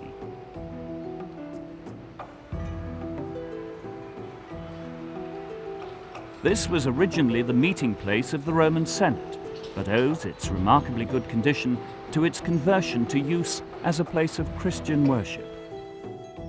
The senators were a body whose power and influence were linked to the magnanimity of whoever was emperor. Under Trajan, for instance, they were valued and used as counselors and as safeguards for the public good. But in the time of Caligula, Tiberius's disastrous successor, they were no more than puppets. It is said that Caligula even added his favorite horse to their number.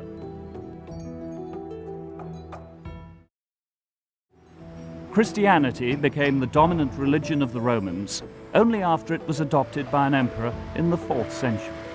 That emperor was Constantine.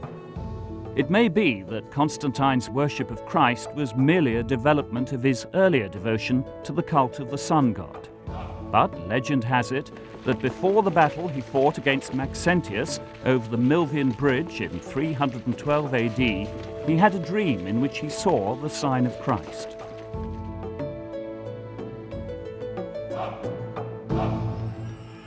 The battle he subsequently fought was successful, and Maxentius was forced to abandon his position and was driven into the river Tiber.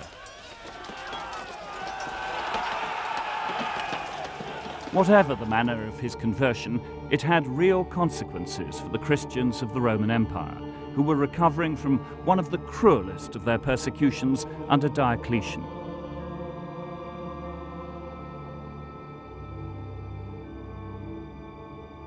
The Basilica of Constantine dominates the east of the Forum.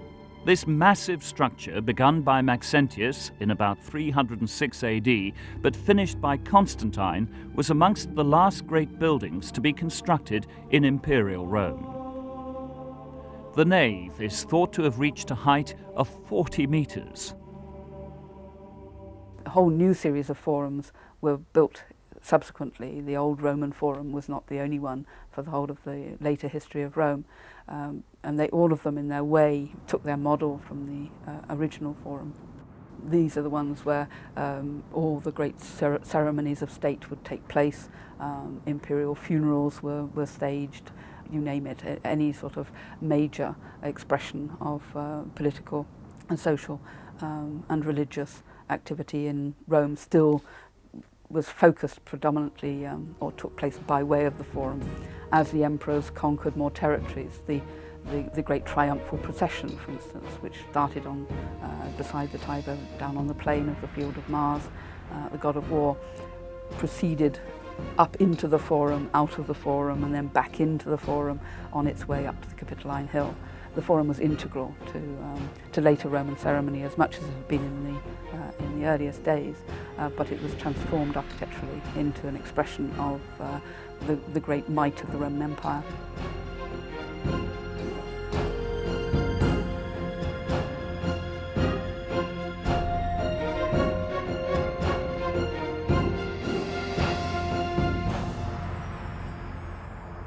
Looking down on the Forum from the Palatine Hill, as the imperial family would have done, its east entrance is marked by the Arch of Titus.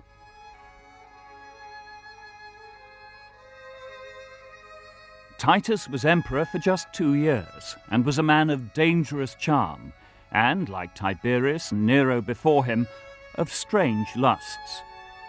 Like Tiberius, but unlike Nero, he also seems to have been a good administrator and a skilled soldier. This latter quality is celebrated in his arch. This was originally erected in 81 AD to celebrate the capitulation of Jerusalem to imperial forces, and is famous for its two reliefs, which inaugurated a type of illustration new to Roman sculpture. On one side can be seen Titus riding in his triumphant chariot.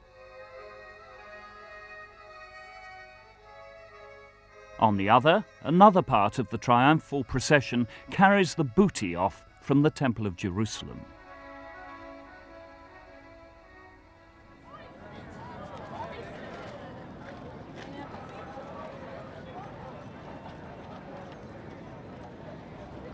Looking outside the Forum, the Arch of Constantine can be seen.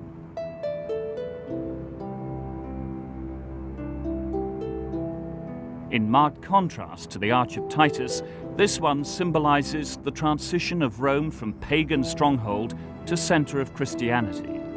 It was commissioned by the Senate in honor of the first Christian emperor.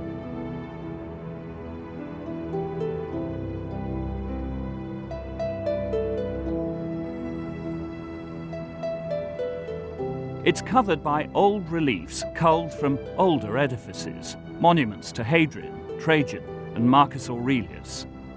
The friezes, which date from Constantine's own time, are feeble by comparison. The empire by this time was changing, and Rome's days as ruler of the world numbered.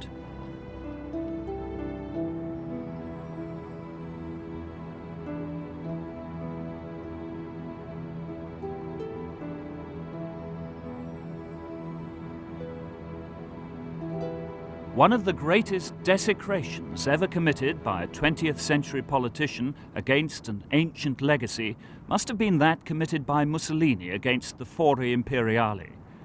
This site contained the remains of forums built outside the main forum after the time of Julius Caesar, as the expansion of the empire called for more administrative activity at its center. These were covered by buildings in the Renaissance, but uncovered again in 1924, when Mussolini cleared the area in preparation for a wide avenue. The avenue would have given him the opportunity to hold military parades, which could employ the impressive Coliseum as a backdrop. He hoped, no doubt, that this would imply that the empire that he hoped to establish was one which would reflect that of Italy's ancient ancestors. Mussolini paved over much of the forums and proceeded with the building of his avenue, now a main route through the city and never free of traffic.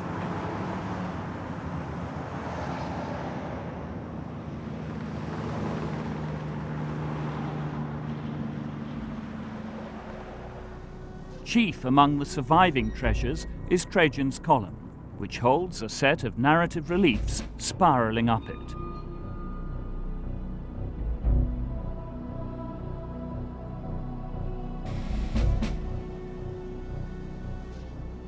These magnificent illustrations tell the story of Rome's wars against and eventual victory over Dacia, now modern Romania, in 106 AD.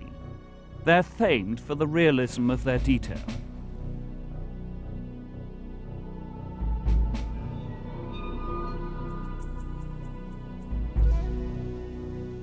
Trajan, who ruled from 98 to 117 AD, was considered one of the good emperors and was famous for getting on well with his senators and for the diplomacy he showed in all his dealings. But the best preserved of the ancient treasures to be found in Rome lies a little way off from the Forum, the Palatine Hill, and the Coliseum. Nestling in the narrow streets around the Piazza della Rotonda, the Pantheon is like a giant tree trunk which betrays its age through its exposed rings.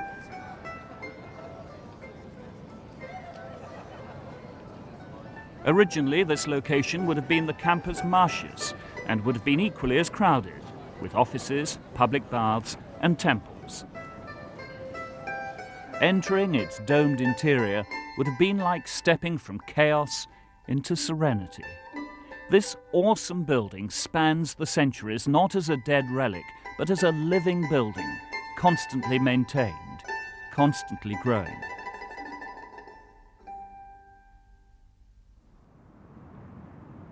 It was built as a pagan temple by the Emperor Hadrian in 126 AD.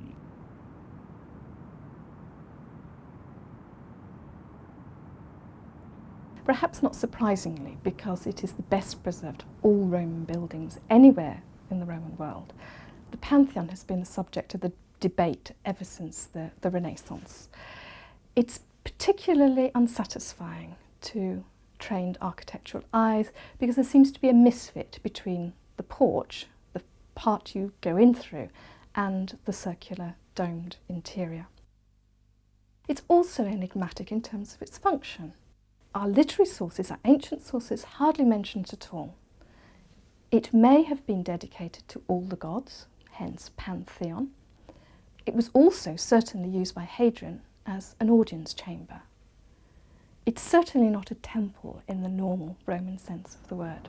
Because it's circular and domed, and because its light comes through this central part, it's also been invested with a certain cosmic significance. And a lot of debate is really concerned to what extent there is some sort of grand order in the design of the Pantheon. What's more interesting to me, of course, is that this was, until the 19th century, the largest single domed space anywhere. It's larger by a few feet than the Dome of St. Peter's in Rome and the Dome of Christopher Wren's St. Paul's in London. Pantheon is remarkable on many, many different scores. Apart from being the largest concrete dome in the Roman world, it's also the best surviving Roman building we have. It's situated right in the middle of the field of Mars. So the Pantheon, which looks out onto all this space, would be the sort of place where the emperor could sit in state, surrounded by statues of the gods and his ancestors in the niches all around the walls, and the whole court. In the popular mind, Hadrian is best remembered for the wall which spans the ancient border between Britain and Caledonia, a practical rough brick structure along which Roman soldiers would patrol. Nothing could be more different than the Pantheon, truly Hadrian's great gift to the world. Originally it was built by Agrippa in 27 BC. Hadrian had this structure demolished, however, and after building the redesigned Pantheon, remembered Agrippa's original building by carving his name across the new one's front. For centuries, this led to confusion over the identity of the Pantheon's architect and its date. It is a stunningly impressive structure today, despite missing the bronze which would have originally lined its roof. The bronze beams which had once supported the porch roof went to St. Peter's Basilica in the Vatican, requisitioned by Pope Urban VIII for Bernini's Baldacchino. In medieval times, it was converted into a church, and later its porch became a marketplace, where poultry and then fish were sold as late as 1845. Most importantly, it survived. Over the centuries, the ground level surrounding it has risen, so that when one comes across it, entering the square from the winding streets, it appears squat, short but very broad. It would not have done so at the time, of course. The dome's span is larger than that of St. Peter's Basilica.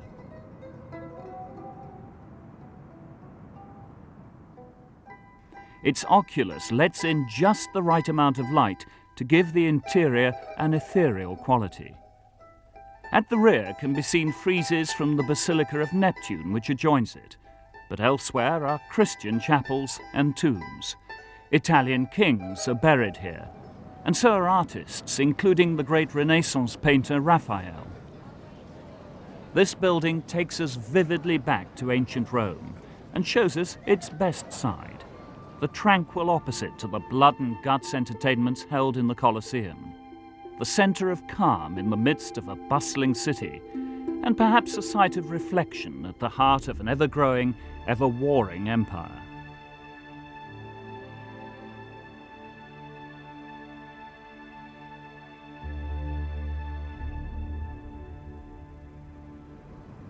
It is perhaps heartening that so many of Rome's archaeological treasures, the remnants of buildings erected by her great rulers. Some who were good, but many who were bad, have survived.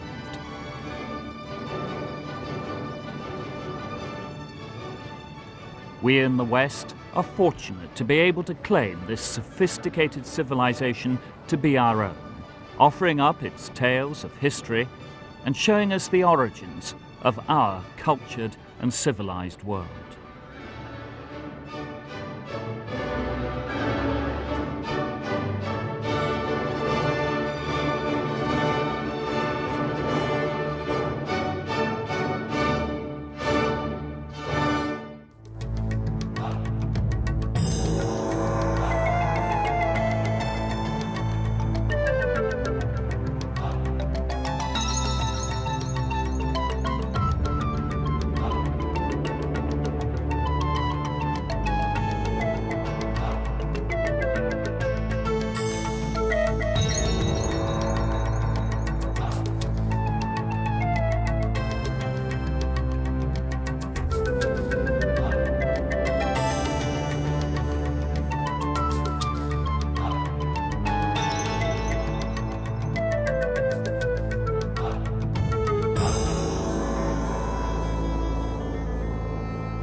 In the 1st century AD, the area around the Bay of Naples served as a holiday resort, where the ancient Romans could either visit the town of Herculaneum on the coast or travel further inland to the town of Pompeii.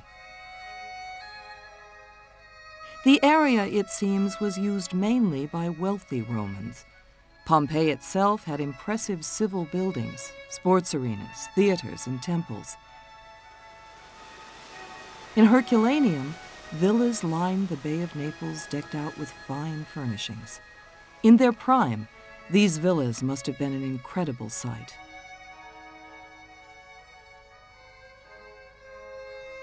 Today, the sad remains of these once thriving towns lie silent and mournful under the Italian sun. Pompeii and Herculaneum were destroyed by a huge natural disaster, a violent volcanic eruption which entombed both towns in ash and rock. But that same disaster has also preserved a unique picture of life in ancient Rome, nearly 2,000 years ago. One of the great things about Pompeii, as well as being a superb archaeological story, it was also almost a terrific detective story as well, because there was so much we did know about Pompeii. But until this century, there were also a great deal of unresolved mysteries. Pompeii was founded on the end of a natural outcrop, actually an old lava flow from Vesuvius, which came down very close to the mouth of a river, which formed a natural bay on the Bay of Naples. And it would look as if the first moves to settle Pompeii permanently were taken in the 6th century BC.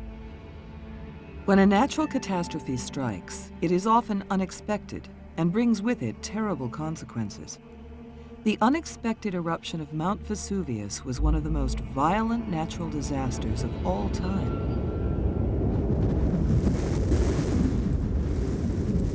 At noon, on August 24th, AD 79, the peak of Vesuvius suddenly erupted. A horrifying crash shook the earth violently. As the crater split open, a column of ash, rock, and smoke was thrown over 15 miles up into the atmosphere. Daylight turned to darkness as the thick cloud mushroomed, blocking out the sun. At once, the people of Pompeii and Herculaneum were thrown into panic and confusion.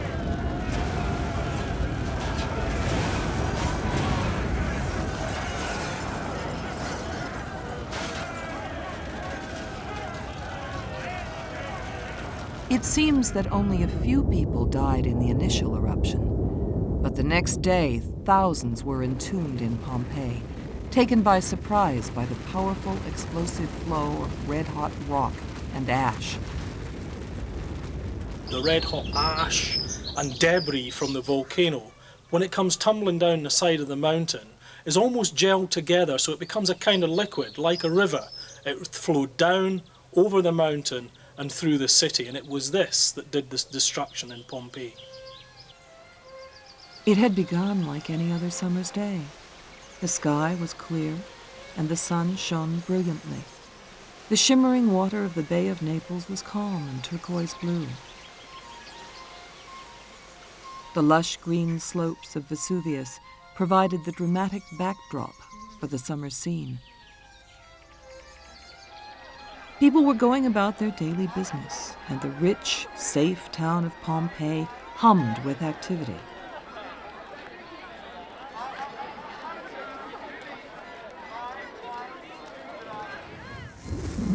Roman mythology suggested that volcanoes were gateways to the underworld, but the people who lived in the Bay of Naples region thought that Vesuvius was simply a large hill. Vesuvius had been silent for almost 1,000 years. How could the population possibly know that a savage disaster was about to consume this thriving, prosperous, and apparently secure Roman town?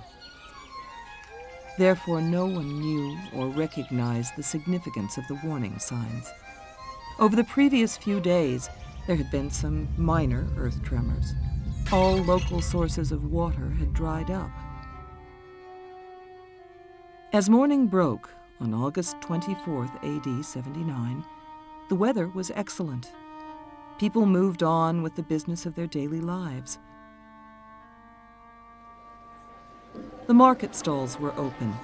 Tradesmen had removed the shutters from their shop fronts and were busy selling their merchandise. The bars served snacks and wine, and the bakers offered freshly baked bread. The doors of the public baths were open for business. Women filled jars with water from the public fountains. As the morning passed without event, families and friends gathered to eat lunch together. Then Vesuvius erupted.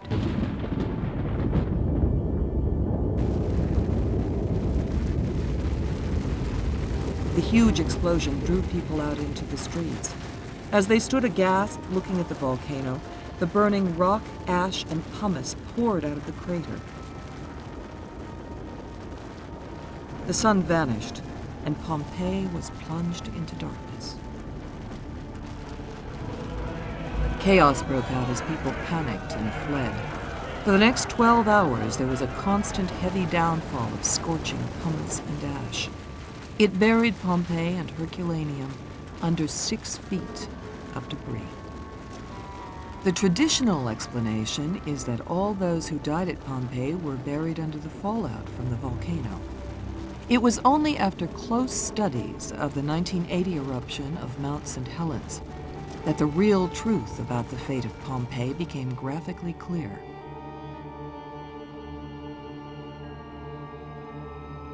We owe our knowledge of the events that terrible day to 2 letters, which have survived for nearly 2,000 years. They were written to the historian Tacitus in AD 104 by Pliny the Younger. He was the nephew of Pliny the Elder, admiral of the Roman Mediterranean fleet, which was based at Misenum, to the north of Naples. Pliny's letters vividly describe the eruption and tell us how his uncle died on the beach at Stabii.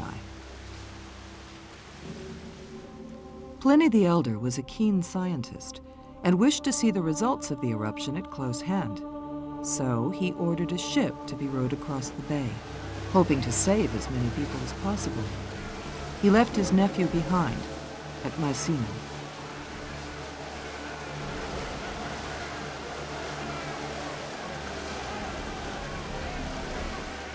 The rough seas and falling rocks made it difficult to land, so Pliny ordered the ship to row to Stabii, at the south of the bay.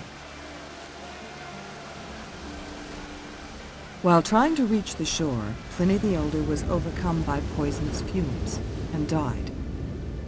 At the time of the explosion, Pliny the Younger left us a very detailed record of the events. First of all, he describes the initial explosion, which we now know was probably the result of the pressure underneath the volcano. And what's very interesting is that he subsequently describes the collapse of the cloud of ash and smoke and how it sweeps over the landscape. Young Pliny tells us after several violent tremors, he feared that his house would collapse. He persuaded his mother that they should leave as the tremors continued. Next, he witnessed what would become known to science as a pyroclastic flow, in which he described an ominous thick smoke spreading over the earth like a flood, which followed behind us. Pliny and his mother escaped into the fields, but were surrounded by darkness. All they could hear were the screams and wails of the men, women, and children. When the daylight returned 2 days later, it revealed a chilling scene. Almost all the southern end of the bay had been buried. The whole center of Mount Vesuvius was blown out by the eruption, and where the sides had collapsed, a vast new crater had been created. The enormous cone of Vesuvius was now just a stump. The slopes of the volcano, where lush woods, vineyards, olive groves, and villas once stood, was now a wasteland. Earthquakes and tidal waves had destroyed buildings, and all the remains were covered in a thick layer of ash.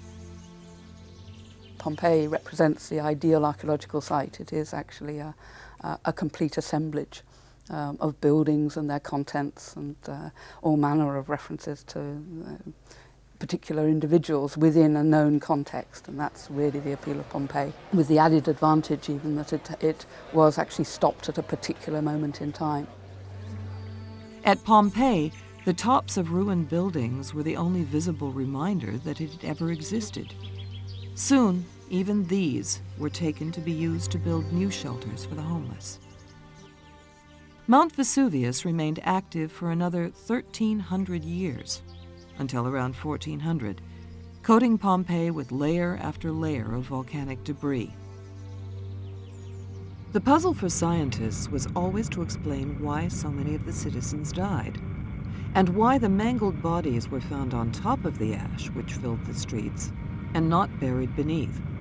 After all, the people could simply have fled indoors to avoid the falling rocks, and most would have survived. Lava from volcanoes flows slowly, and it is fairly easy to avoid. So it could not have been that which killed the inhabitants. Recently, scientists have discovered that what actually killed them was a sudden and violent torrent of burning hot rock and ash, which flowed over Pompeii. That's why we find that a lot of the bodies are actually on top of the preliminary ash and rock from the first eruption, because when that was thrown into the air and rained down on Pompeii, it was fairly easy to avoid that. All they had to do really was to go indoors to avoid the fallen ash. But when people on the second day were hit in the streets, that's when the bulk of the people were killed. That's why we find so many bodies that have been dismembered and mangled in such a severe way.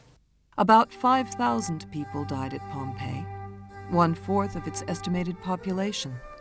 The survivors probably fled on the first day of the eruption. Those who remained behind were sealed in with the rest of the town, like a time capsule. Ash and rock surrounded their remains. Soil concealed the site, and plants and shrubs and trees grew among the ash. At the time of the eruption, the citizens of Pompeii enjoyed an era of thriving development and peace. By AD 79, the town had become a prosperous commercial center with an industrious, creative, and growing population. The prosperity of the town is reflected in the splendid public buildings. The Forum was the religious, political, and economic center of the Roman resort. Market stalls stood along covered doorways where customers haggled over goods. At the south end of the Forum were the council offices and the law courts. The north end was dominated by the temples of Jupiter, Laurus, and Vespasian. The wool and cloth markets, the main market, the fuller's building of Eumatia, and the office of weights and measures formed the commercial center of the forum.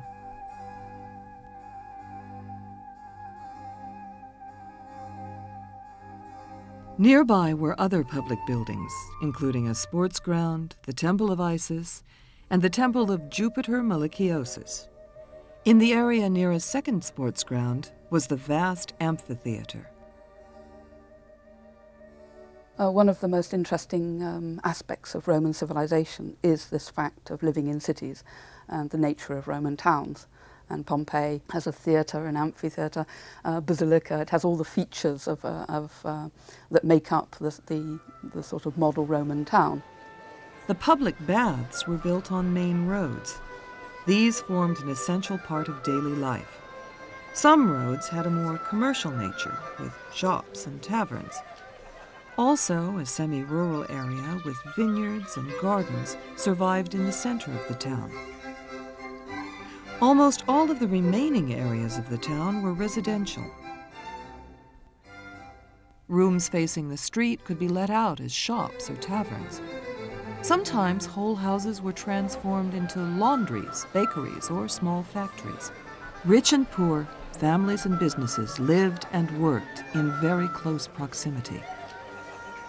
Estates on the fertile slopes of Vesuvius grew grapes, olives, cereal, vegetables, and animal food, or reared animals. Pompeii needed its own market garden to keep up supplies of food. Pompeii's other main industries were the production of wine and woolen cloth. Many Pompeians made their living either manufacturing items for export or importing other items from abroad. Some agricultural produce, such as wine and olive oil, was exported as far as North Africa, while pottery was imported from southern France. Thanks to Pompeii's thriving seaport, sea traders operated a complex network of contacts with the Orient, Africa, and Asia. From the moment of its foundation to the moment of its destruction, its primary function as a city was as a port for the area. This is one reason, actually, why Pompeii was probably not rebuilt after the eruption. It could have been salvaged. It wasn't that deeply buried, but it's very possible that its harbour, that its port, its actual raison d'etre, was destroyed in the eruption. The people of Pompeii seem to have found a great deal of time for leisure, rest, and relaxation. The town certainly had a variety of activities on offer. The Great Theatre showed comedies and tragedies to spectators, who were protected from the sun by covers and sprinkled with scented water. The second main venue was the Odeon, which was used for concerts, poetry recitals, and lectures.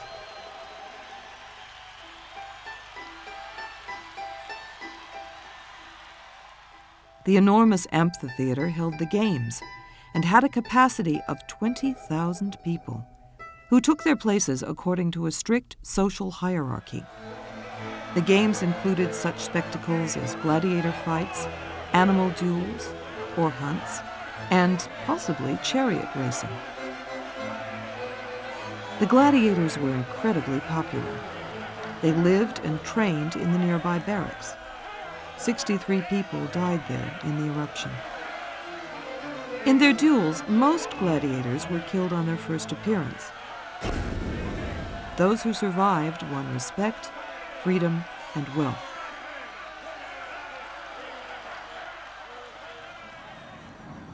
In the centuries following the eruption, people slowly returned to live in the area, establishing new towns and villages.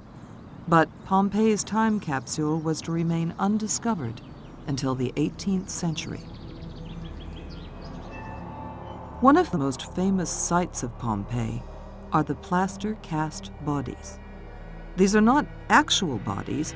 They are made from the molds of impressions left by bodies buried in the ash. This process reveals an astonishing amount of detail: clothes, shoes, and facial expressions.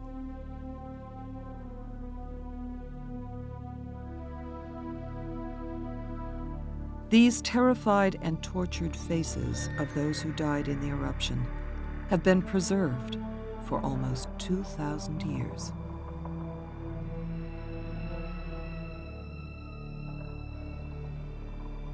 The reason for the excavations at Pompeii was that archaeologists and historians could use the discoveries to piece together a picture of the town, the townspeople, and life in the Roman Empire. So, why did the tragedy strike Pompeii? Could the town's death have been avoided?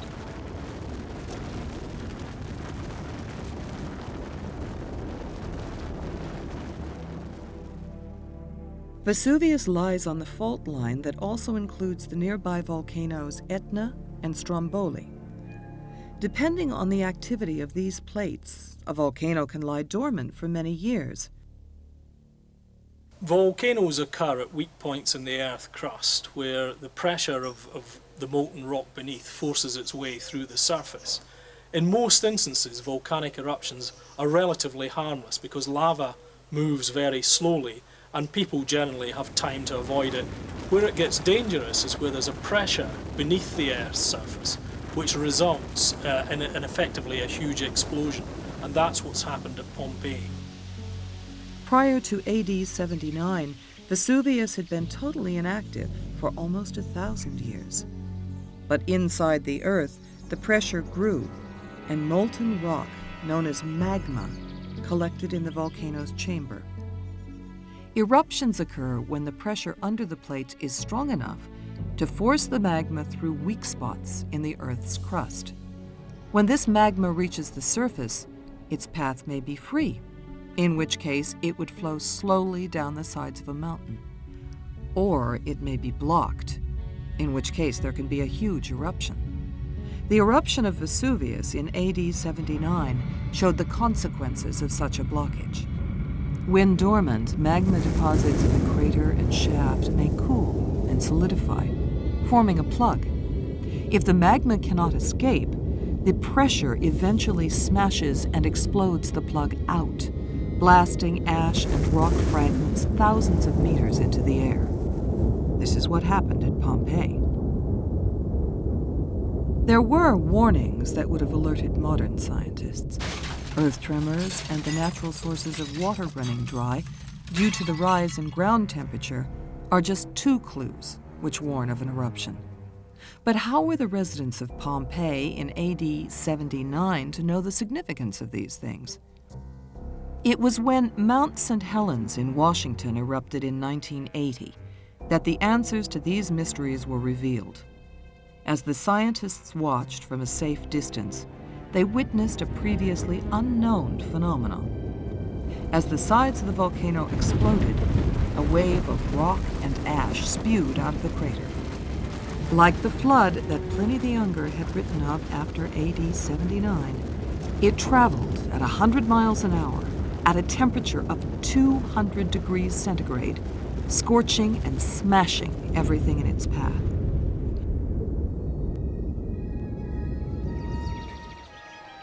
For those that had pondered the fate of Pompeii, all the pieces fell into place. Today at Pompeii, much of the site remains unexcavated. Archaeologists now use modern technology and equipment to sift the remains for the last clues to the past. Preservation and conservation experts work on mosaics and paintings, protecting them from the weather and restoring them to their best condition. Under the ash, Pompeii had been safe, but the wind, rain, eruptions, and earthquakes have continued the destruction of the town. Preserving the uncovered ruins is just as vital as continuing the excavations. Pompeii, unfortunately, is a ruin, and just like any ruin, it's likely to become more ruinous the more time it spends exposed to even quite normal weathering. The problem with the modern environment that is also full of pollutants. The other thing is that tourists themselves are quite a challenge to the structure of the town.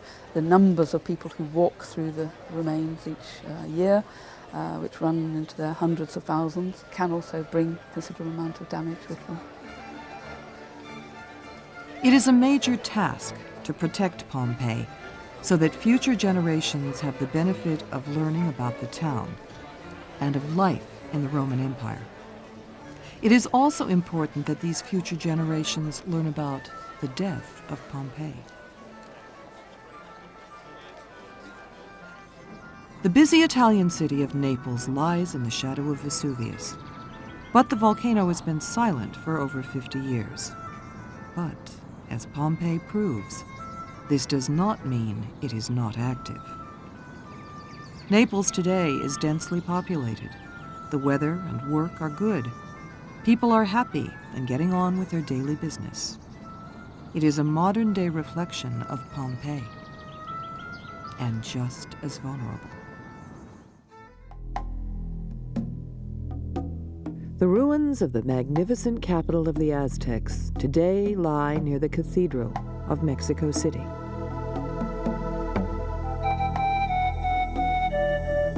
In the 15th and 16th centuries, this great temple was the seat of both religion and politics of the mighty, warlike Aztec people.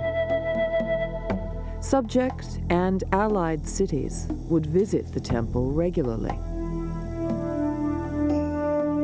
The Aztecs' god, Huitzilopochtli, had promised his people a place where they would be the masters of a huge empire.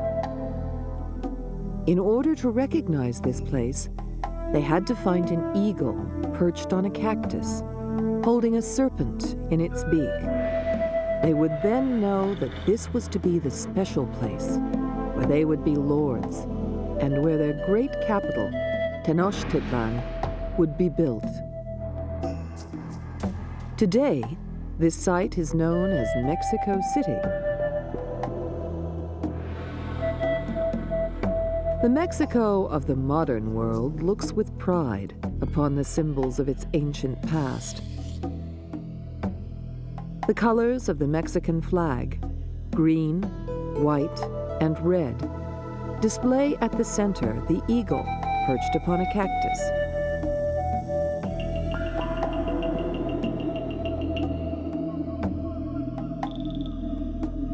The Great Temple of the Aztecs was originally a humble temple built in honor of both their god, Huitzilopochtli, and Chaloc, god of rain.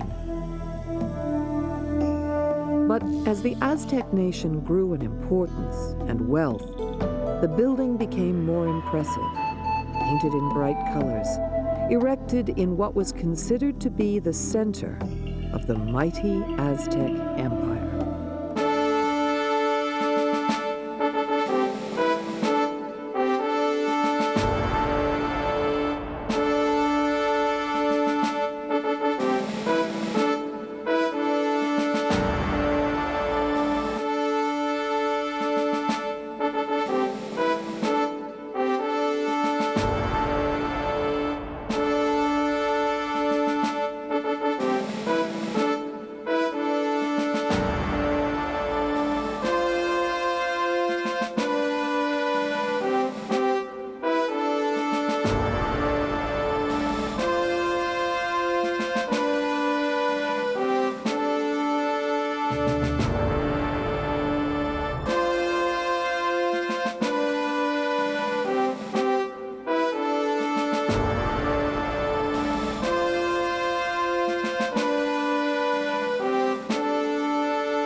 The roots of Aztec civilization reach deep into the past. Long before the birth of Christ, an Aztec culture was already emerging. A hieroglyphic writing had been developed, and their astronomers had begun to use the 52-year calendric cycle, which formed the basis of Aztec religion. Even at this early date, the ritual ball game, which became infamous throughout Mesoamerica, was being played.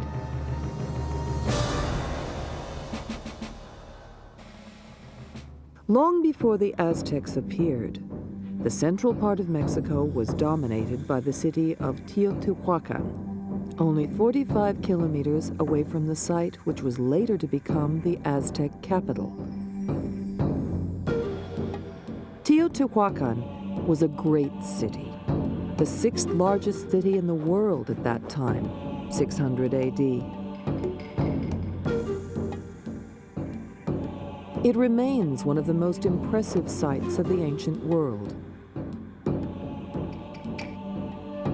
It covered more than 13 square kilometers.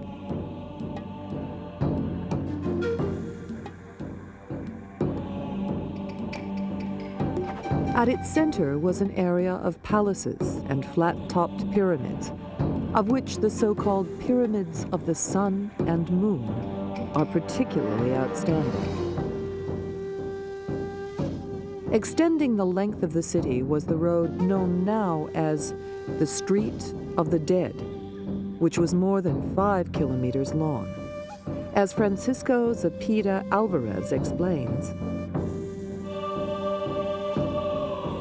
I think which thus was the most important avenue here at Teotihuacan, because a lot of people from other areas, the Totonacos, possible, the Zapotecs, and some Aztecs came to this area to offer presents to the gods.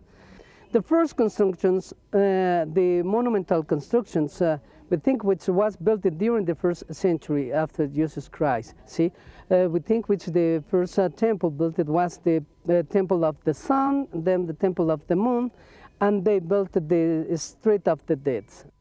The population here, we think which was around 120,000 people. Various buildings depict gods and goddesses who would later be worshipped in Aztec times.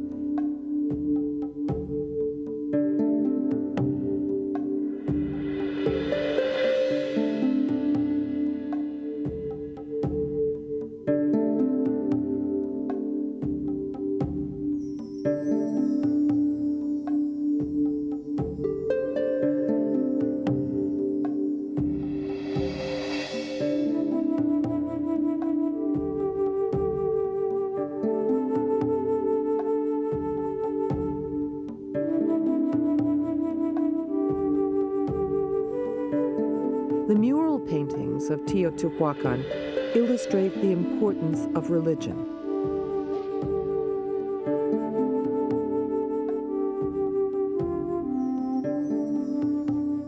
Water, earth, and sea life are often represented. Ruben Cabrera, a Mexican archaeologist who has worked at Teotihuacan since 1980, explains the paintings in a palace built close to the site. Este es el conjunto que le llaman Patio Blanco de Atetelco.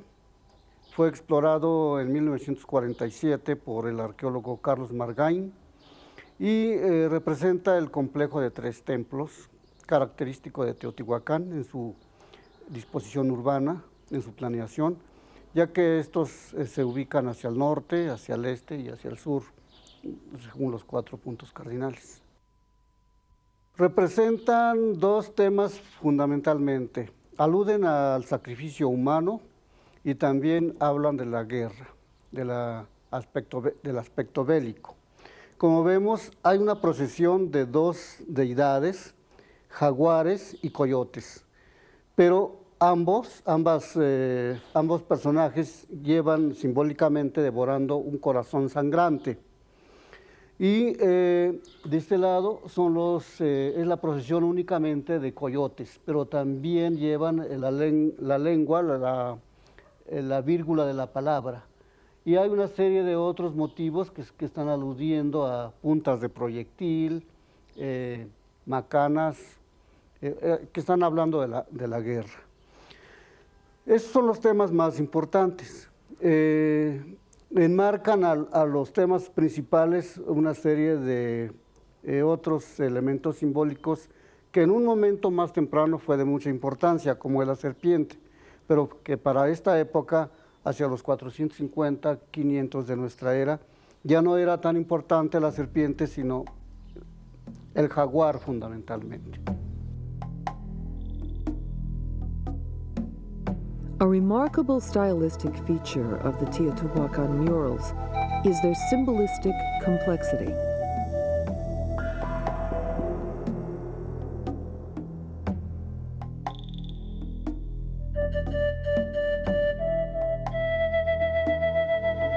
What is interesting is the repetition of images throughout the temples, giving us an insight into religious practices and thoughts.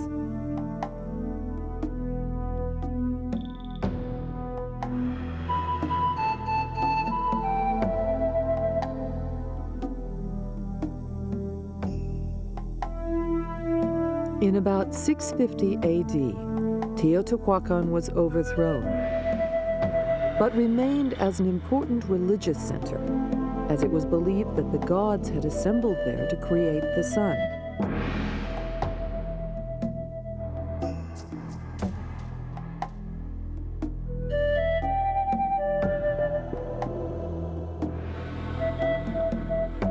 Moctezuma, the last Aztec ruler, made frequent pilgrimages to this site.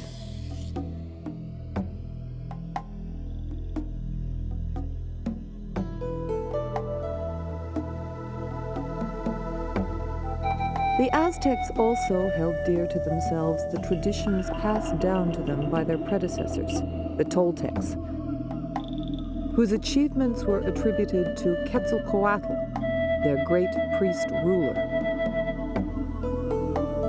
Shortly before 1200 AD, the Toltec state collapsed, and the Valley of Mexico became home to a succession of half-civilized tribes known collectively as Chichimecs. The last of the barbarian tribes to enter the Valley of Mexico was the Nahuatl-speaking group which we now know as the Aztecs, although they referred to themselves as the Mexica or the Tenochtitlan. Today, all that we know about the early days of the Aztecs has been passed down to us in the form of legends.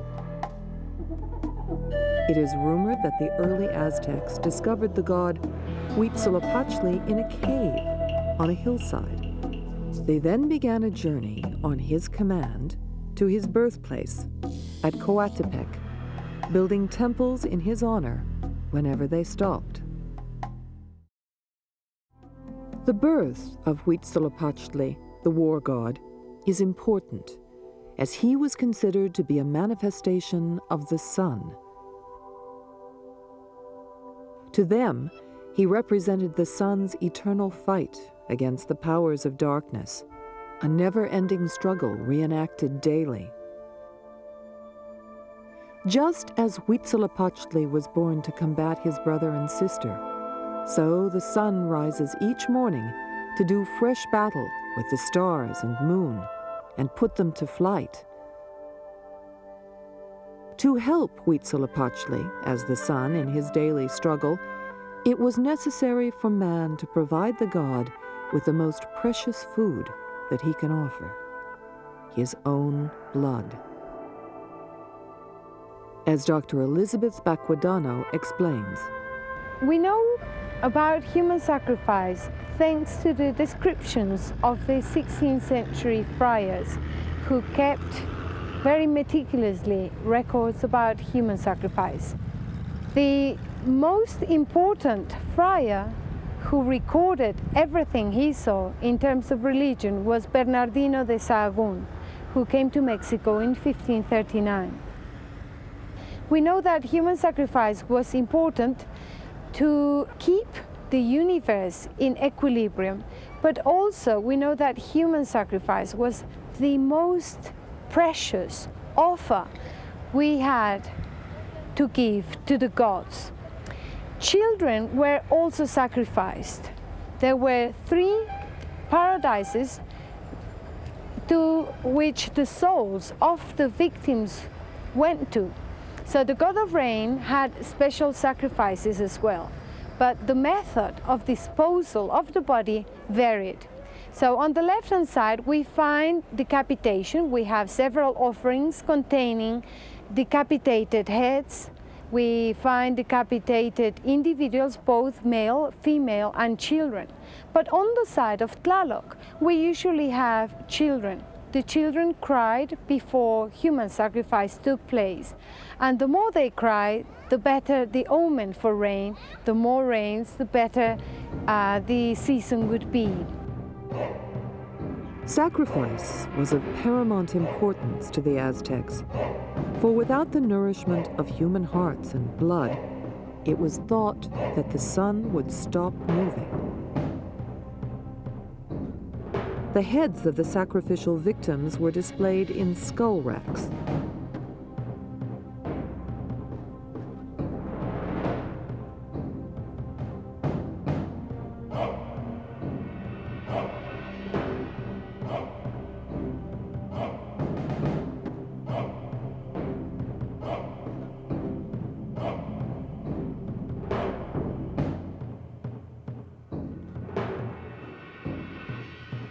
These were architectural platforms, carved on all sides, seen here at the Great Temple of the Aztecs, where 240 different skulls are painted with stucco.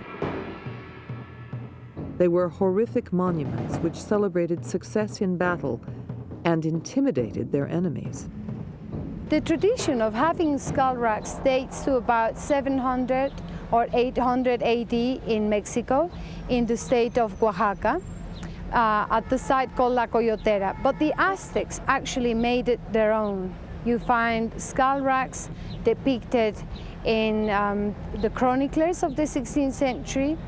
Even the heads of the Spaniards were displayed, and we have manuscripts showing the heads, the severed heads of the Spaniards, including horse heads, because the natives had not seen horses before. This particular example conveys ideas of fame, glory, prestige, and power. Although this example is a sculpted one, real skull racks were placed next to the temples. The temples had real heads, the flesh decayed, and the skull actually stayed behind. The hearts of the sacrificial victims were placed in vessels called kuaushikali, eagle vessels.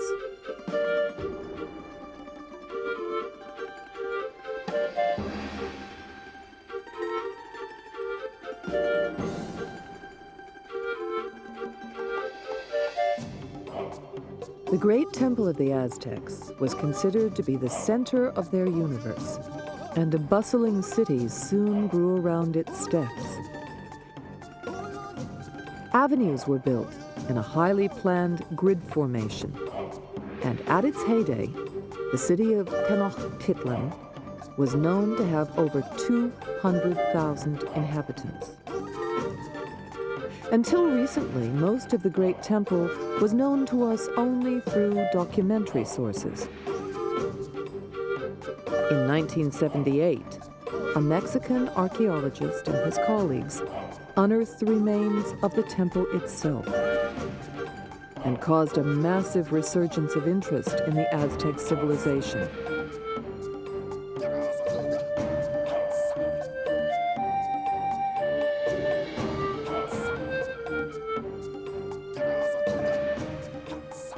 The first has disappeared, but the second dates back to 1390, which is the one we see today, virtually complete.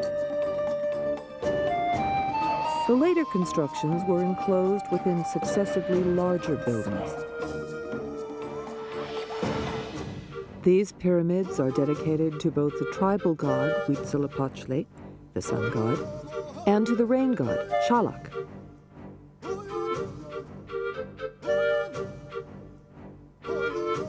The temple represented the mythical place of Huitzilopochtli's birth, Coatepec, a serpent mountain, which is why the site is surrounded by walls representing snakes.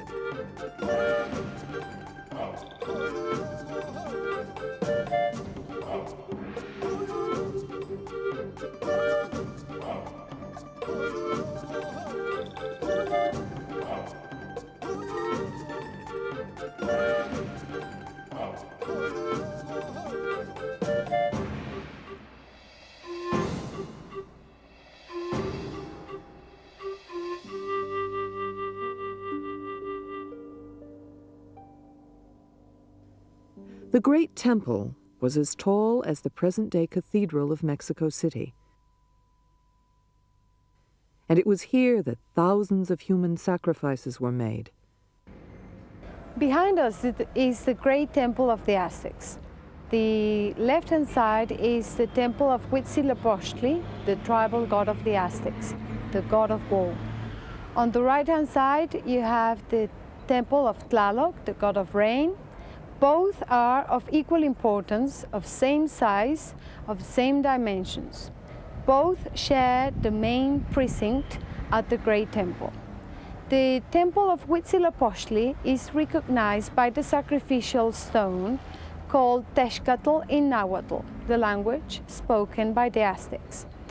The sacrificial stone here is important because at major festivals and rituals, human sacrifice took place. On the other side, at the entrance to the temple dedicated to Tlaloc, god of rain, is a sculpture of a reclining man holding a vessel on his stomach. The sculpture is known as Xacmul, a divine messenger between the priests and the gods.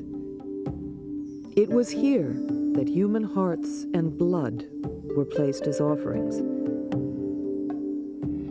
Both shrines were originally decorated inside and out. We can still see pillars with paintings symbolizing the god of rain. A band of goggle eyes, typical of Tlaloc, painted in black on a white background. Below these eyes is a horizontal band painted in blue, followed by two red bands. According to archaeologists, the lower part of the pillars area was painted with black and white vertical bands, which may represent rain. Little can be said about the third construction stage of the Great Temple, except that during the excavations, archaeologists found 8 life-size sculptures representing standard-bearers leaning against the steps leading to the temple of Huitzilopochtli.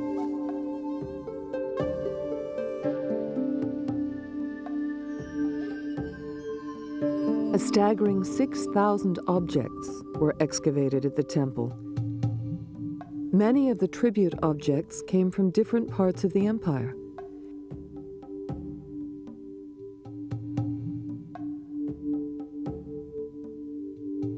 These offerings include a large number of objects associated with Tlaloc, such as fish, shell, and coral.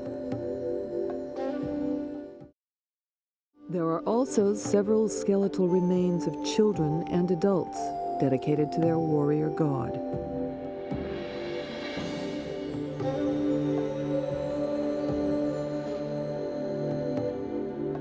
Offerings containing fish from the Gulf Coast, coral, and shells can still be seen along with effigies of the god of fire, Xuticutli.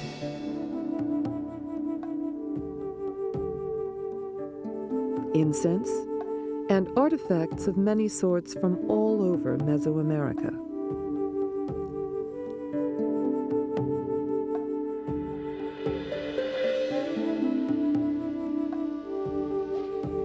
The Aztecs and the ancient Mexican peoples wrote their books in bark paper.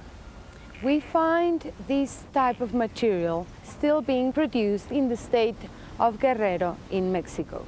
It's very much painted in the traditional style, hand-painted. These manuscripts were called codices, and we have 14 pre-Columbian codices nowadays. We have another excellent example called Codex Mendocino or Codex Mendoza.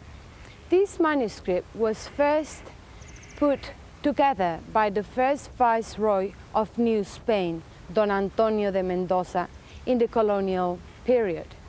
It's particularly important because it illustrates 3 aspects of Mexican history. The first section deals with the history of the Aztec rulers, from the first Aztec ruler to the last. The second section deals with the tribute, how tribute was paid to the Aztecs, how much, how often, and in what form. The third section of the manuscript deals with aspects of education for the children. You will find that the parents were scolding the children, sometimes bringing them close to a fire of chilies, so that the children inhale the chili smell and got a bit of a cough. Sometimes the Aztecs forced the children to sleep outside, to sleep in mud, in wet mud. There are other aspects as well, as for instance, how many tortillas were children allowed to eat a day, depending on the age. The boys were usually trained the arts or the crafts of the father, while the girls stayed with mother at home. Sometimes the girls were taught how to cook, how to weave, and this codex is particularly useful to reconstruct how the Aztecs lived, how they brought the new babies home, the function of the midwife, what they did when a baby was born, how they announced the birth of a baby boy or a baby girl. The Aztec rulers of Tenochtitlan became part of a triple alliance with rulers of nearby states. Netzahualcoyotl was a great ruler of neighboring Texcoco, who ruled from 1418 to 1472. He was contemporary with the Aztec ruler Moctezuma.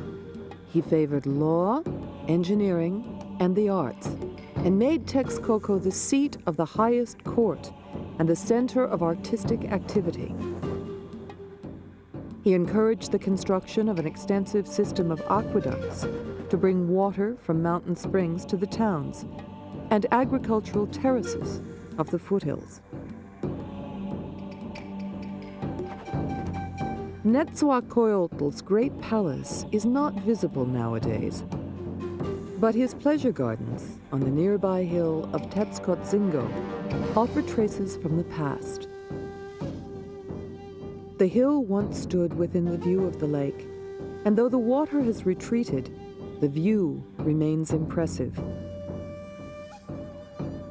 Here, in the 1430s, Netzahualcoyotl collected a zoo of strange animals, perhaps the first in the New World, and a garden of unusual plants.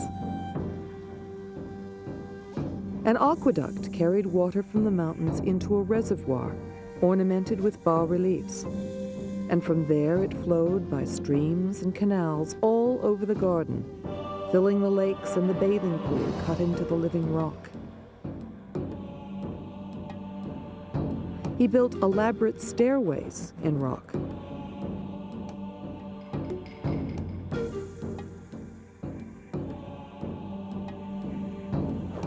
Sitting in Netzahualcoyotl's stone throne on the hilltop, one gets a magnificent view of his royal vantage. The king must have watched the traffic of the fishing boats below him, though now the lake has given way to farms, as he listened to the sounds of crowing roosters and birdsong. The remains of the basins can be seen, but there are no waterfalls, bird cages, and flower beds, which gave the king such delight. An Aztec water system can still be seen at Xochimilco, which in Nahuatl means place of the fields of flowers. Today, it is a bustling tourist attraction where vendors display their goods from brightly colored barges, much as they did in yesteryears.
One of the most important forms of cultivation in the Valley of Mexico was Chinampa agriculture, a form of intensive cultivation on segments of land artificially constructed in lakes.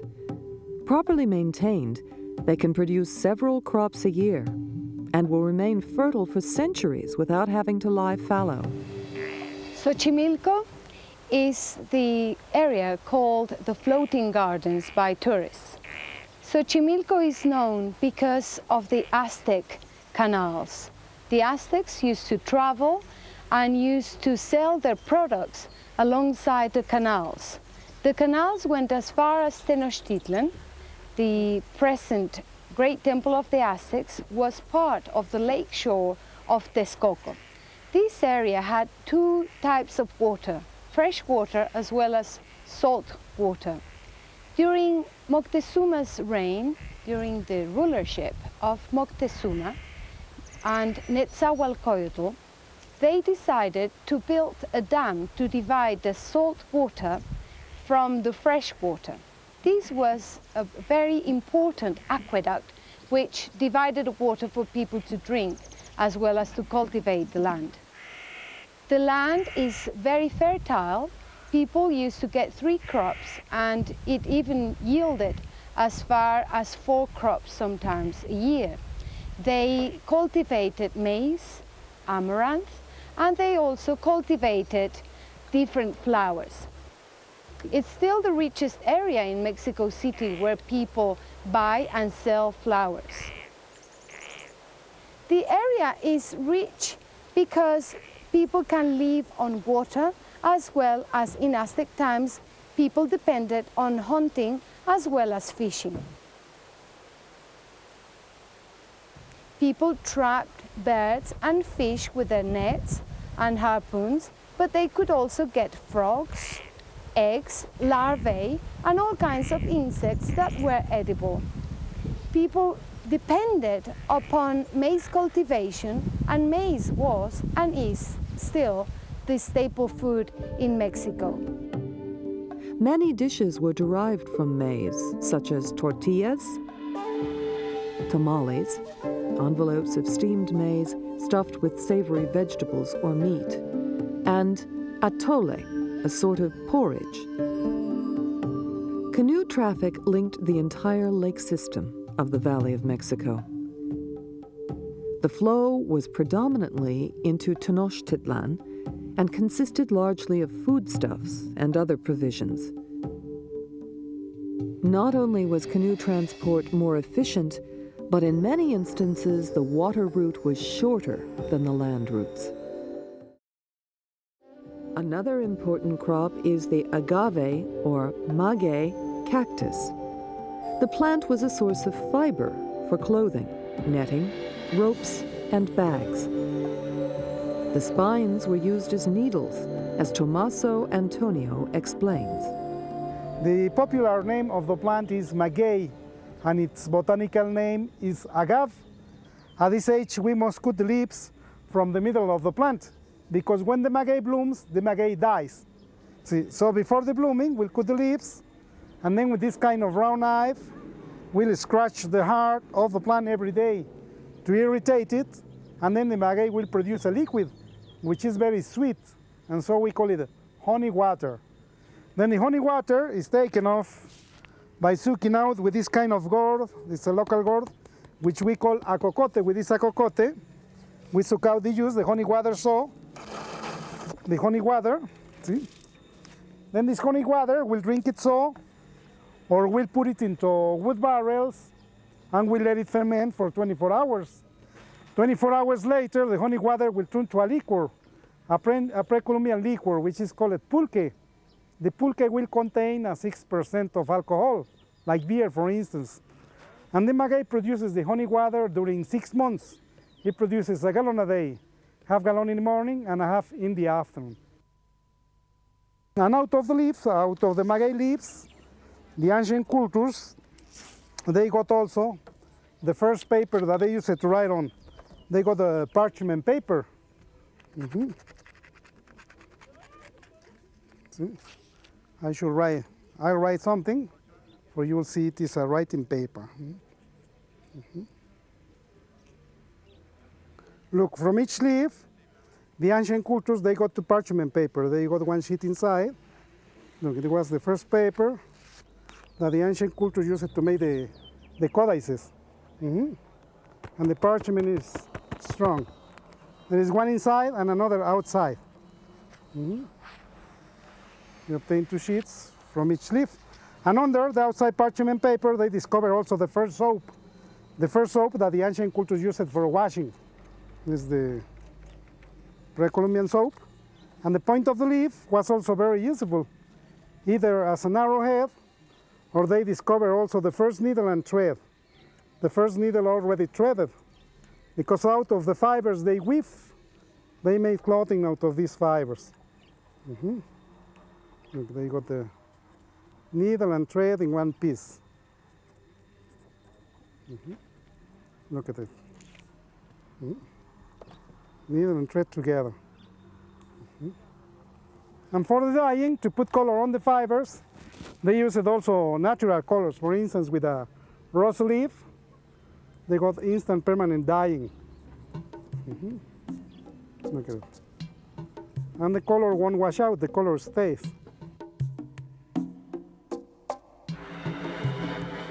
When the first Spanish moored off the coast of Mexico in 1517, their initial intentions had been to secure further lands for the Spanish crown and to spread the word of God.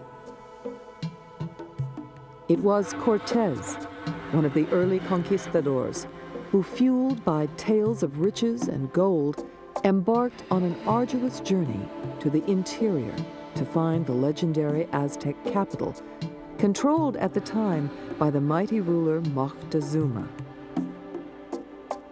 Cortés was an educated man who was trained as a lawyer in Salamanca. So he was not an ignorant person like Pizarro was for the case of South America. Cortés was also a good diplomat. He was the perfect Machiavellian who could play tricks on politicians. En route, their treatment of the local tribes was often brutal and suppressive. But to the Spanish, their actions were justified, with the secure knowledge that God Almighty was on their side, and that conversions to the Christian faith were being made with religious fervor. Cortés met with the enemies of Moctezuma and convinced them to join him in his move on Tenochtitlan. The most powerful of these were the Tlaxcalans, who had reached a peaceful agreement with the Spanish following a series of standstill battles, and had agreed to help the Spanish defeat the mighty Aztec rulers. The two leaders finally met face to face for the first time. Moctezuma, however, believing Cortés and his party to be gods, welcomed the Spaniards into his city, accommodating them in great palaces, and treating them with the reverence reserved for the most important guests. When Cortés arrived in Mexico in 1519, the Mexicans thought that Quetzalcoatl was coming back to claim his seat.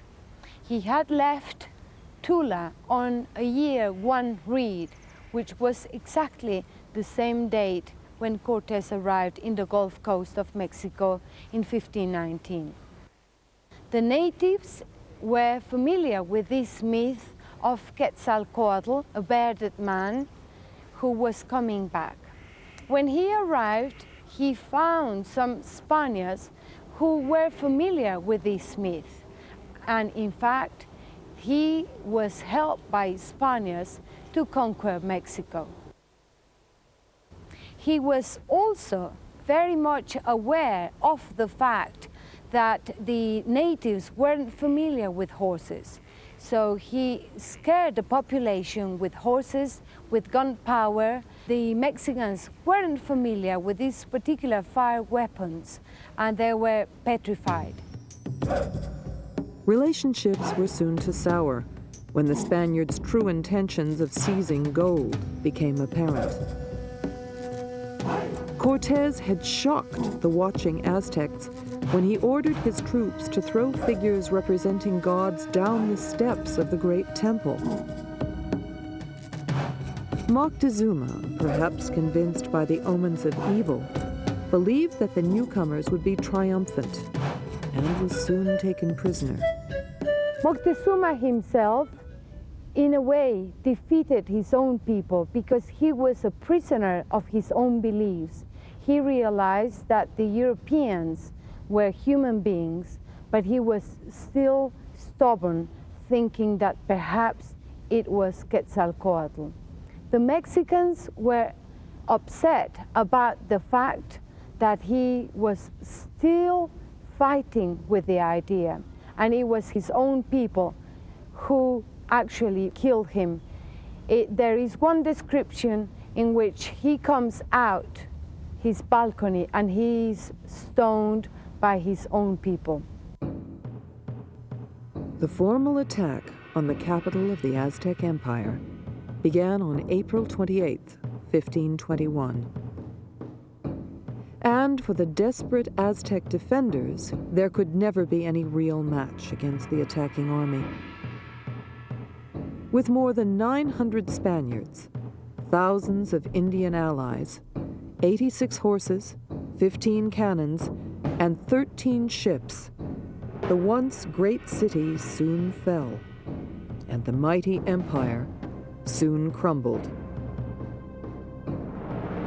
For the few survivors who remained, any hopes of retaliation were destroyed when European diseases such as cholera and smallpox, against which they had no resilience, took hold. And the once bursting population of the city became a subdued, dwindling few. The conquest was successful also because they had fire weapons, they had horses, and they knew the tactics of war. The Indians were not playing a war. They were not familiar with the kind of war the Spaniards were familiar with. The ancient Mexicans were used to conquer and find people to sacrifice to their gods, but they weren't used to just kill people for the sake of killing people. They had two different and opposing ideas as to what war was. This marked the end of the Tenochtitlan and the beginning of New Spain. Fortunately, the language is still spoken in certain parts of Mexico. The vocabulary has not all gone. In fact, Nahuatl words have been blended with the Spanish, and the influence of the Aztecs continues today. Mexican Spanish is sprinkled with words of Nahuatl origin, some of which, especially those for foods, tomato, chili, chocolate, have entered English and other languages as well. Aztec life is far from dead. It's still alive. The language is spoken. Nahuatl is spoken in several modern states of Mexico. The clothing in several states is still very much the same: long skirts, a belt holding the skirt, triangular item called keshkemetl over the shoulders, which was worn without a blouse in pre-Hispanic times, but nowadays is worn with a blouse. The male have changed their clothing, but the female are still keeping ancient traditions in certain villages in Mexico. The food is very much still pre-Columbian. We can trace recipes such as mole, the chicken cooked in chocolate sauce and chilies. That is still part of the Mexican tradition. Tortillas are eaten every day. And the way of life in certain villages is still pre-Columbian in orientation. There are certain rituals which were carried out in Aztec times, such as beheading quail and dropping the blood onto the earth to feed the earth. That's still being carried out in the state of Puebla, particularly in San Pablito. So there are many rituals which still are kept. The use of the hummingbird as a charm object is still carried out.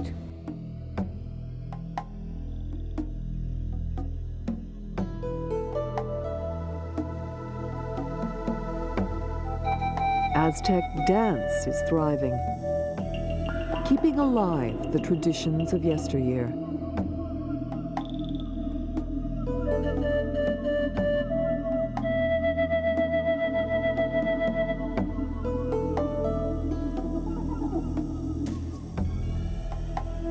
The great temple today lies in ruins, but remains a reminder to the times when it represented one of the greatest powers on earth. As the Aztec poem has it, for as long as the world endures, the power and glory of Tenochtitlan will survive.